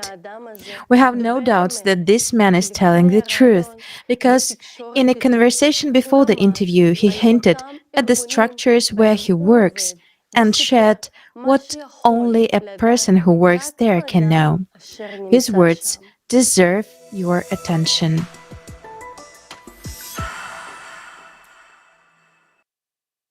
Greetings. Please pardon my anonymity, a precaution I have to take due to the work I do in the line of duty. I interact with the power players of the global financial world, including their high-ranking representatives, and I am compelled to remain incognito. I was brought here by your forum, Global Crisis. There is a way out. I carefully watched and analyzed it. I was particularly intrigued by the solution you proposed for the serious climate threat that humanity is facing today. Honestly, for the first time in a long while, I felt hopeful that we can address this issue. Your mathematical model projecting climate catastrophes until 2036 certainly presents a worrisome reality of the present day. And perhaps you believe that people are unaware of this. But in reality, that's not the case. Those who need to know are well aware and preparing for it. Throughout my career, I've been working for the global elite who control all the economic processes on the planet. These are incredibly intelligent individuals capable of managing macroeconomic processes. Despite being involved in designing the world's economic processes, to these people, I'm just a clerk or a regular executive. I often attend their meetings, and over the past year, I have noticed a growing pessimism in their assessment of the global economic prospects. I'm not in a position to make definitive statements about the awareness of political leaders regarding ongoing processes. However, I can confidently assert that the financial elite has no illusions about the imminent economic downfall and anticipates the collapse of the global financial system by 2030. Within these circles, there is a clear understanding that by 2030, conventional forms of currency will lose their functionality and value. Traditional financial assets, such as investments, stocks, and even precious metals will become essentially worthless. A total collapse of the banking system is predicted. My responsibilities include working with financial documentation on an international level, and unfortunately, I can confirm that current financial models and strategies are not being developed for decades as they were before, but rather with a focus not later than 2030. And thank God, we still have time before that. The top financial elite fully understands that our planet is on the brink of destruction and is already abandoning long-term plans for bunker construction, despite actively investing in such projects just a year ago. Over the past year, bunker construction has been put on hold. There are no options to leave the planet either, despite the fact that money, as you may understand, poses no problem for people within their circle. They can clearly see that the current level of technological development will not allow them to leave Earth. Today, instead of bunker construction, they're occupied with something else. Take note of how prominent financiers have been rarely seen leaving synagogues lately. Many of them have suddenly become deeply religious and actively visit sacred places. What is the reason behind such behavior? The answer is simple. They know and fully comprehend the real magnitude and catastrophic nature of the current situation. It's true, they don't inform people. Indeed, they don't. But why? When there's no understanding that there are real alternatives, what good does such information serve? If I hadn't learned about the creative society, that there is a way out, I wouldn't be having this conversation with you today. I was in an extremely oppressed state until I came across your forum. Honestly, it has been very inspiring for me. I even tried to share this information with one of the representatives of the highest financial circles to show him your forum. But he declined, saying, "Oh, 12 hours. Where can I find the time for that? Then, of course, I tried to briefly explain the essence of the matter to him, to which he replied, I'm glad that there are still intelligent people in this world who understand reality, but unfortunately, they're too naive because they don't even comprehend the scale of the approaching disasters. What can we do against these catastrophes? How can we stop them? Humanity doesn't have the means to do so. That is why we won't have time to do anything. They simply don't understand the magnitude of the impending disasters.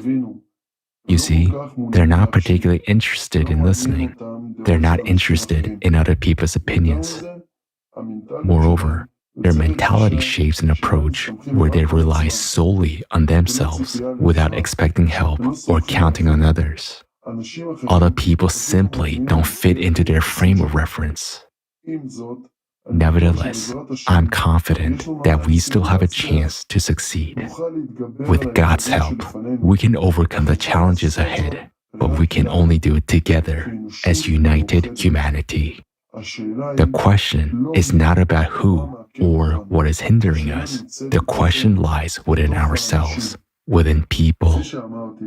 As I said, representatives of the financial elite perceive the entire situation through their own prism of perception, based on their familiar thinking paradigms.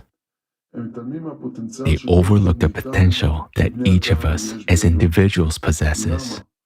Why? Because to them, we simply don't exist. In reality, they don't even consider us as full-fledged human beings. They never take our intellectual capabilities seriously. As an example, I hold several degrees and titles, but in their eyes, I'm at best an ordinary assistant and perhaps even comparable to a character from your movie, The Idiot. Everyone is entitled to their own opinion. However, today, they realize that bunker construction is futile, and instead, they dedicate their time to visiting synagogues, holy places, and the like. They have simply given up on themselves and humanity, accepting the impending catastrophe as inevitable. Contrary to this, I'm convinced that the current situation can be changed. You're absolutely right. Only people are capable of overcoming this, and now it truly depends on each and every one of us. Remember the lines from Deuteronomy, Mishneh Torah. I have set before you life and death, blessing and curse. Choose life so that you and your descendants may live. God Himself implored us to choose life, which means we can do it. We can come together and choose life, and thus create a creative society.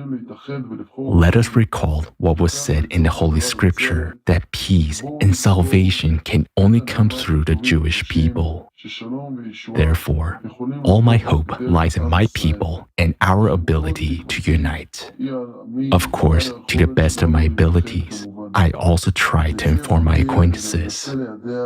However, as you understand, due to my professional situation, I cannot actively and openly engage in this.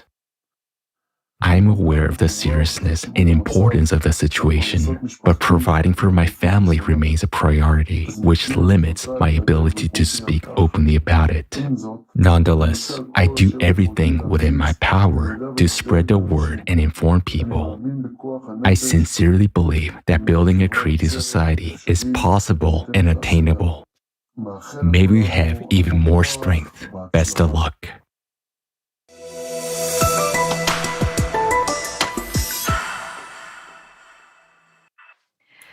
Thank you very much, esteemed speaker, for revealing the truth, which not many people dare to voice today.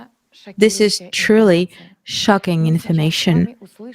We have now heard that neither the global elite nor the financial elite are able to save humanity from the climate catastrophe. They are powerless. The fact that the highest financial circles are expecting a complete collapse of the economic system by 2030 unfortunately confirms that climate catastrophes are growing exponentially and that by 2030, life on the Earth will be unbearable. The climate report presented at the forum, Global Crisis, Our Survival is in Unity, provided an economic forecast based on a mathematical model that takes into account the increasing progression of climate catastrophes. And according to this prediction, a complete collapse of the financial system will have occurred by the year 2027 and the end of all life on the earth in 2036. The fact that the financial elite are aware of this information and their figures are close to ours is supposed to be reassuring.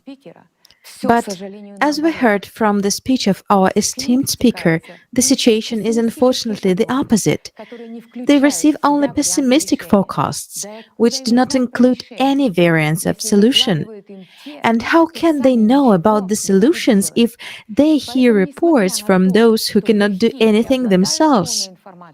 So, although those at the top are fully aware of the monstrous threat to all life on Earth, they see no way out.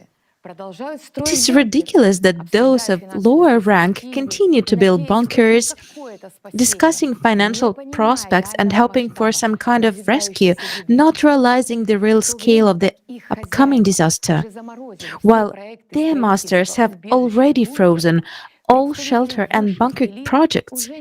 The higher elites are no longer hopeful because they know better than anyone else the state of our modern science.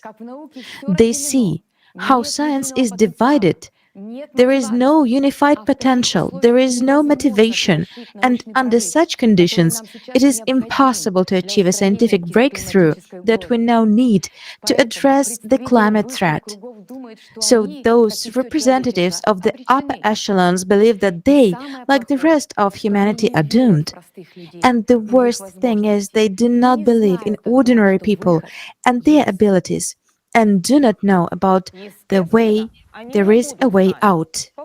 Of course, and they will not know. Try to get through to them, and even if you manage to get through, you have a maximum of 5 minutes of their attention. Try to explain within just 5 minutes the entire concept of the true way out, which was discussed in detail at the Global Crisis Forums. That's what our much respected speaker, whom we've just heard, tried to do. And he was confronted with the fact they do not want to listen. The elites have their own mindsets. They are too busy to listen to our solutions. And do you know what the paradox is? Those very people who have enormous resources and influence, free access to all the world's mass media, and they have the ability to unite all of humanity in a matter of seconds.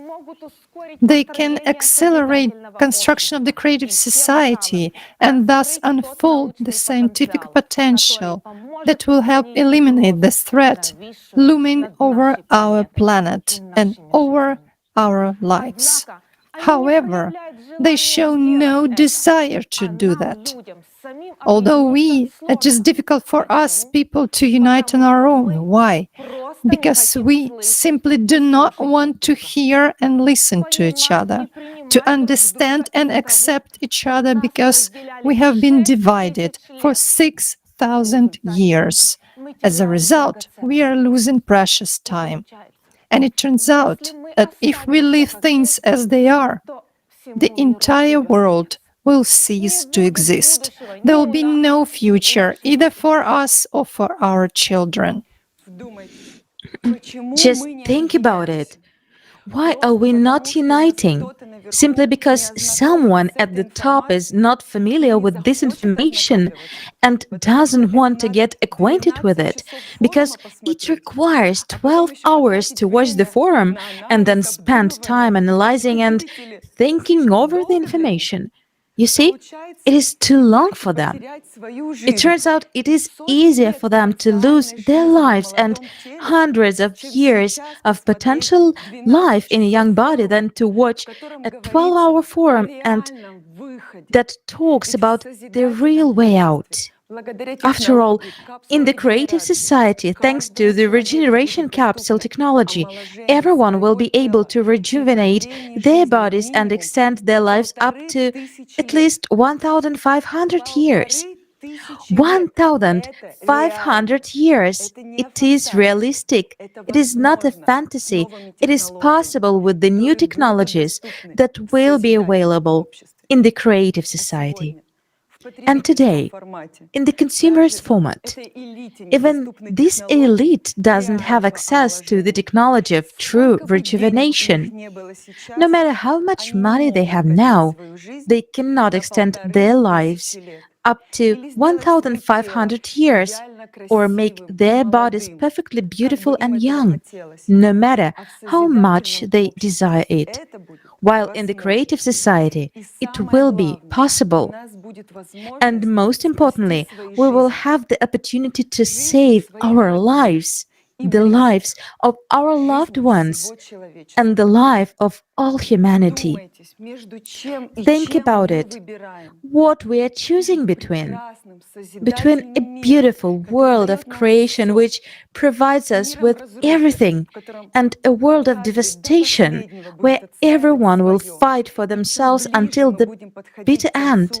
The closer we get to the end and see the global nature and settlement of this situation, the more everyone will try to move somewhere else to flee just to live for a week longer. That's why they distract us the best they can from the real problems with the climate, from the fact that climate disasters are skyrocketing in number and power across the planet. Look at what is happening in the world right now. Various distractions such as pandemics, financial crisis, and wars are being forced on us so that people don't think about anything. And this will continue until we are all eaten up by the climate Cerberus. Why are they distracting us? To keep the crowd in the dark, so that people don't start rioting. This cannot be allowed to happen, because if people really understand what's happening to the climate, what will happen then? People will run from one place on the planet to another in billions, pushed by dreadful climate cataclysms. One can only imagine the level of panic and chaos that will ensue. Everyone will try to prolong at least one day of their existence, but it will already be pointless running around. Basically, we can conclude that the more serious the climate situation becomes, the clearer and more apparent that this is the end, the more the elite will rise the level of absurdity, which they'll try to use as a cover-up. Idiocy and madness, pedophilia, cannibalism, divisions and confrontations. All this is already being artificially introduced by the elite just to keep people busy with something else instead of looking around and seeing the climate disasters already occurring worldwide and the terrifying rate at which they are escalating. And yet, we can live differently. What wonderful prospects of life were shown at the forum, Global Crisis, There is a Way Out, and we have discussed them today. Among them, this is Regeneration Capsule, a replicator, a world without wars, and where everyone feels financially and physically secure, where every person is provided with all benefits. And we can live like that. All we have to do is to unite and build the creative society. The quickest way to do this would be through social media. But as we have seen today, neither the elite nor the world media will help us, because these media don't publish anything without a blessing from the top. They can only say what they are commanded to say. Therefore, we have to use other methods.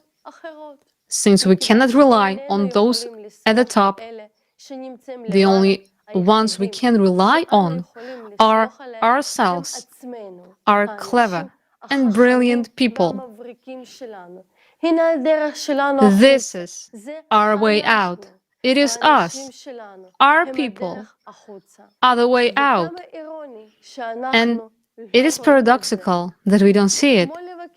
We kind of ask God for help. It comes, but we ignore it. It reminds me of a joke when a man was drowning and asked God for help, and God sent him a boat 3 times. But the man refused 3 times, saying, God will save me. He ended up drowning, and when he arrived at heaven, he asked God, why didn't you save me? God replied, I sent you a boat 3 times. And today, the situation in the whole world resembles this joke. We are our salvation boat. In fact, we have to be honest. If our nation does not understand and doesn't support the creative society, then it's the end for all of us, because others cannot do it without us. Let's look at it honestly. Representatives of our great nation, the Jewish people, are present everywhere in the world today, holding many leadership positions, key positions, if not the leaders of countries. Then they are close to them as advisors, diplomats, and scientists. And we are all endowed with talents, insightful minds, unique organizational skills, and more importantly, a special sense of chosenness and unity. We are the smartest nation on the planet, and we have the opportunity to unite the world around us and to build the creative society. If we don't engage in making these changes, they won't happen. It is our responsibility to reach out to all people, and it is up to us to think about how to do it. Then we will truly become heroes. We will become a nation of heroes for all humanity. We can do it. We just have to be responsible. If the world is in our hands, we must be responsible for it. Don't wait for Mashiach to come and save us all. Mashiach has come to our heads, to everyone's mind. Mashiach have to wake up in each of us. It is our striving to live and our responsibility. Today, we appeal as Jewish people to Jewish people, to those who have intelligence and understanding. Let's act. What is happening to our planet today already concerns everyone. And we have something to change for, a world that is coming to its end, for the wonderful world of the creative society, where we will be able to cure any disease, including genetic diseases, and prolong our lives in a young body up to at least 1500 years. Yes, in the creative society, we will not have the power of few individuals. Instead, we will have life. No one will take our religion away from us. Actually, there will be no power in any scenario. Either the climate Cerberus will destroy us, destroy everyone, and then there will be no power. Or there will be no power because together we will build another format of society where everyone will embody the power. The creative society is the only opportunity to come together and really save this world. It is a chance that should not be missed. And now, the main idea and the main question for us is to find ways to reach out to people. After all, we are the Jews, the smartest people. We have all the skills, abilities, and networks to make this come true. If we don't solve the task of uniting the whole world, no one will. Our people are everywhere. The entire scientific world is infused with our nation. Everyone knows that, and it is time to act. Our intellect, our talents, our abilities allow us to find unique solutions which no one else can come up with. We need to come up with what we can do. And it's worth it, because we have what to lose. Let's recall what we can gain in the creative society: a comfortable life in wealth and security, health and youth for 1500 years. And this is not a fairy tale. Research in the field of the life extension for humans is already actively underway, and there are numerous developments. It is important to understand that technologies allowing to prolong human life to 1500 years can be implemented only in the creative society. Why would these technologies can be impossible to implement in the consumerist format? The first reason is overpopulation. In the consumerist format of society, the elites are fighting overpopulation not because Earth cannot sustain a large number of people, but because they cannot control a large population. The problem lies not in resources or ecology, but in the complexity of control. Under the current consumer system, effective control is possible over a maximum of 1 billion, or preferably 500 million people. With 8 billion people, chaos is already evident, and when the population reaches 10, 12 billion, it is completely spiral out of control. You understand this perfectly well. It's elementary mathematics. And that time is not far off. Imagine if people started living for 1500 years in the consumeristic format. What would be the result? That is why there is a strict control, and everything possible is being done to reduce the population. Even 15 billion people will not be enough in the creative society because of a different social organization structure based on self-governance. Moreover, human life is one of the highest value in the creative society. Therefore, in the creative society, all conditions will be established to protect and preserve life, to improve its quality, and to extend its duration. Only in the creative society we will be able to implement what God bequeaths to us. Be fruitful and multiply. Nowadays, the elites are trying to prolong their lives and youth in any possible way, such as transfusing the blood of kids, teenagers, and so on. However, this won't help them. None of the technologies in the consumerist format is able to prolong life up to 1500 years, especially taking into account the climate danger. Whereas in the creative society, there will be technology allowing you to make your body young again and live at least 1,500 years. This is the regeneration capsule. It's totally safe and is built on the principles of beyond quantum physics. This may sound as science fiction, but it is a reality, and we can see indication of that in our scriptures.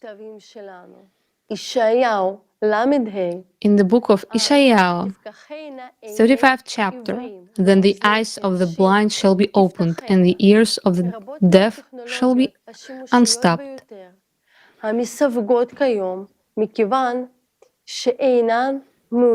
A multitude of highly useful technologies, which are currently classified because they are not beneficial for the consumerist format of society, will be available for everyone in the creative society. We appeal to you, our brothers and sisters, our great and magnificent Jewish people. We have something to change for. We all need the creative society. And our prophets called upon us to make this a reality. They said that we are the ones who will be able to make it happen. In the book of Isaiah, chapter 2, it is stated, "And it shall be at the end of the end days that the mountain of the Lord's house shall be firmly established at the top of the mountains, and it shall be raised above the hill, and all the nations shall stream to it. And many people shall go, and they shall say, Come, let us go up to the Lord's mount, to the house of the God of Jacob, and let him teach us of his ways. We must heed our prophets and our inner Mashiach and start taking action. The Mashiach is within each of us, and he needs to awaken in every person. It is our conscious responsibility and striving for life. As our esteemed speaker from the financial sphere said, we have less than 10 years to change everything. This time is enough for us to unite people. The only question is whether we, as a nation, will understand the full responsibility placed upon us. Let's take an honest look at what is happening today. Even our close-knit nation is fragmented. Everything is divided by clans. Those in power have become blindfolded, sitting in the synagogues, having given up on everyone, including themselves, even though they could unite people. Will anything change from our speeches? Will people listen? We understand if current leaders were saying what we are saying now, then people would listen. But will they hear us? Now it depends on each of us to have ourselves heard. We want to appeal as Jewish people to Jewish people. Family, let's do our best to let everyone know about the creative society so that everyone will learn about the wonderful world promised to us by God. Who, if not us, is destined to become the stronghold of this new world, the creative society, and unite the entire humanity around us.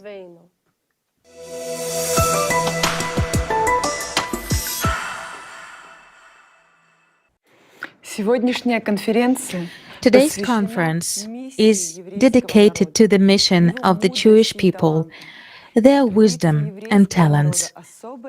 Women have always had a special place in Jewish tradition. It is to the woman that God gave the right to be the conductor of life into this world. It is with her that the Jewish people began. Jewish women light the Shabbat candles as a symbol of love, light, goodness, and the beginning of the holiday. In Jewish tradition, men appreciate women's wisdom. Throughout the history of the Jewish people, it is to their mother and wife that they come for advice. The Jewish people, along with the male prophets, had 7 female prophetesses: Sarah, Miriam, Deborah, Hannah, Abigail, Huldah, and Esther.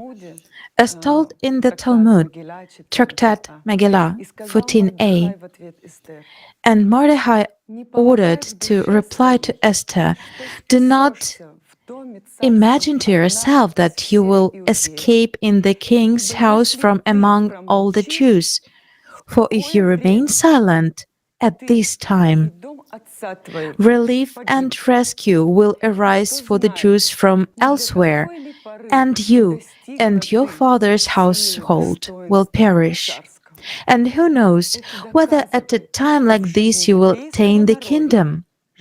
This proves that women have a significant place in the life of the Jewish people. A worthy example of this is Queen Esther, the mother of the Jewish people. It was because she was not afraid to speak up about the danger. She was able to save the entire nation of Israel. Queen Esther did this, but again, what did she do? She began to speak. And this is an example of what each of us should do now. We have to start talking to everyone, anywhere and everywhere about the fact that the climate Cerberus wants to destroy us and our children. We must raise the alarm, announce to everyone that we do not want to die. We do not want our children to die. And every mother. In our hearts, there is a place for all peoples, because we are the ones with whom this world begins. Every mother dreams of the best future for her children. Today, we, mothers, work on a part with men only to provide our children with the best. We pay for expensive education, we pamper them with gifts, we save up money to buy an apartment for them so that they have a happy future. But what is it all for? What are we wasting our time and energy on if tomorrow may not come to us and our children because of the climate Cerberus? It is no coincidence that today's conference was initiated by Jewish mothers, because every Jewish woman is first of all a mother, and not only for her children, but a mother for the whole world in the broadest sense of the word. Who, if not we, women, mothers, can raise the whole nation? And now we see that all of us, and therefore our children, are in danger. In our world today, there seems to be a lack of a feminine touch, a feminine spirit that can unite everyone into a friendly family. After all, women by their nature strive for integrity and order. More than once, the survival of an entire nation happened precisely thanks to a woman, thanks to her wisdom and ability to master the world. And now, it is a question of survival of our people and all of humanity. The creative society is a format of life that is native to the Jewish people. Just as Queen Esther gained the power of speech when she began to speak in defense of her people, so we must begin to speak in the defense of all humanity. We do not know which Jewish woman's words will save the world, but I wish it were all Jewish women. After all, our future depends only on our decisive actions. Mothers of Israel, now it's up to each and every one of us.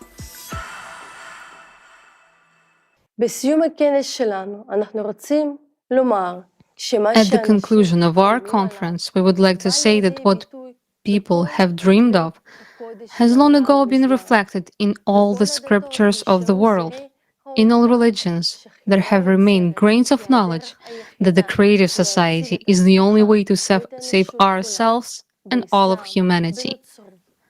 Whether it's Islam, Christianity, or other religions, these grains are presented everywhere, because this is the essence and the foundation. Much have changed, but in all religions there remained knowledge of how we should live, of our relationship with each other, and of the society we must build. Creative society is the only option for everyone to survive. Otherwise, there will be no one left. But whether we will accomplish this or not, whether we will build a creative society or not, depends on us. As it was said in the chapter 30 of Tanakh, you shall choose life, so that you and your offspring will live, to love the Lord your God, to listen to His voice and to cleave to Him, for that is your life and the length of your days. God offers us a choice. Let us choose the creative society and we will be all saved, because if there is no creative society, there will be no one left at all. How many grains of truth have been preserved? Today, we have heard how many of them have remained in our scriptures about the kind of society we should have, the relationship that should be between us, and clear instructions of how we should act. We either choose one path or the other. There is no third option. Either we start living as a civilization or we all perish. People of Israel, we all want to survive and live. Let's do everything possible and even the impossible to tell everyone about the creative society and build a world worthy of the advent of Mashiach himself. We are the Jewish people. We are the ones who can and must make this happen. We must be the light for the nations. We were chosen for this.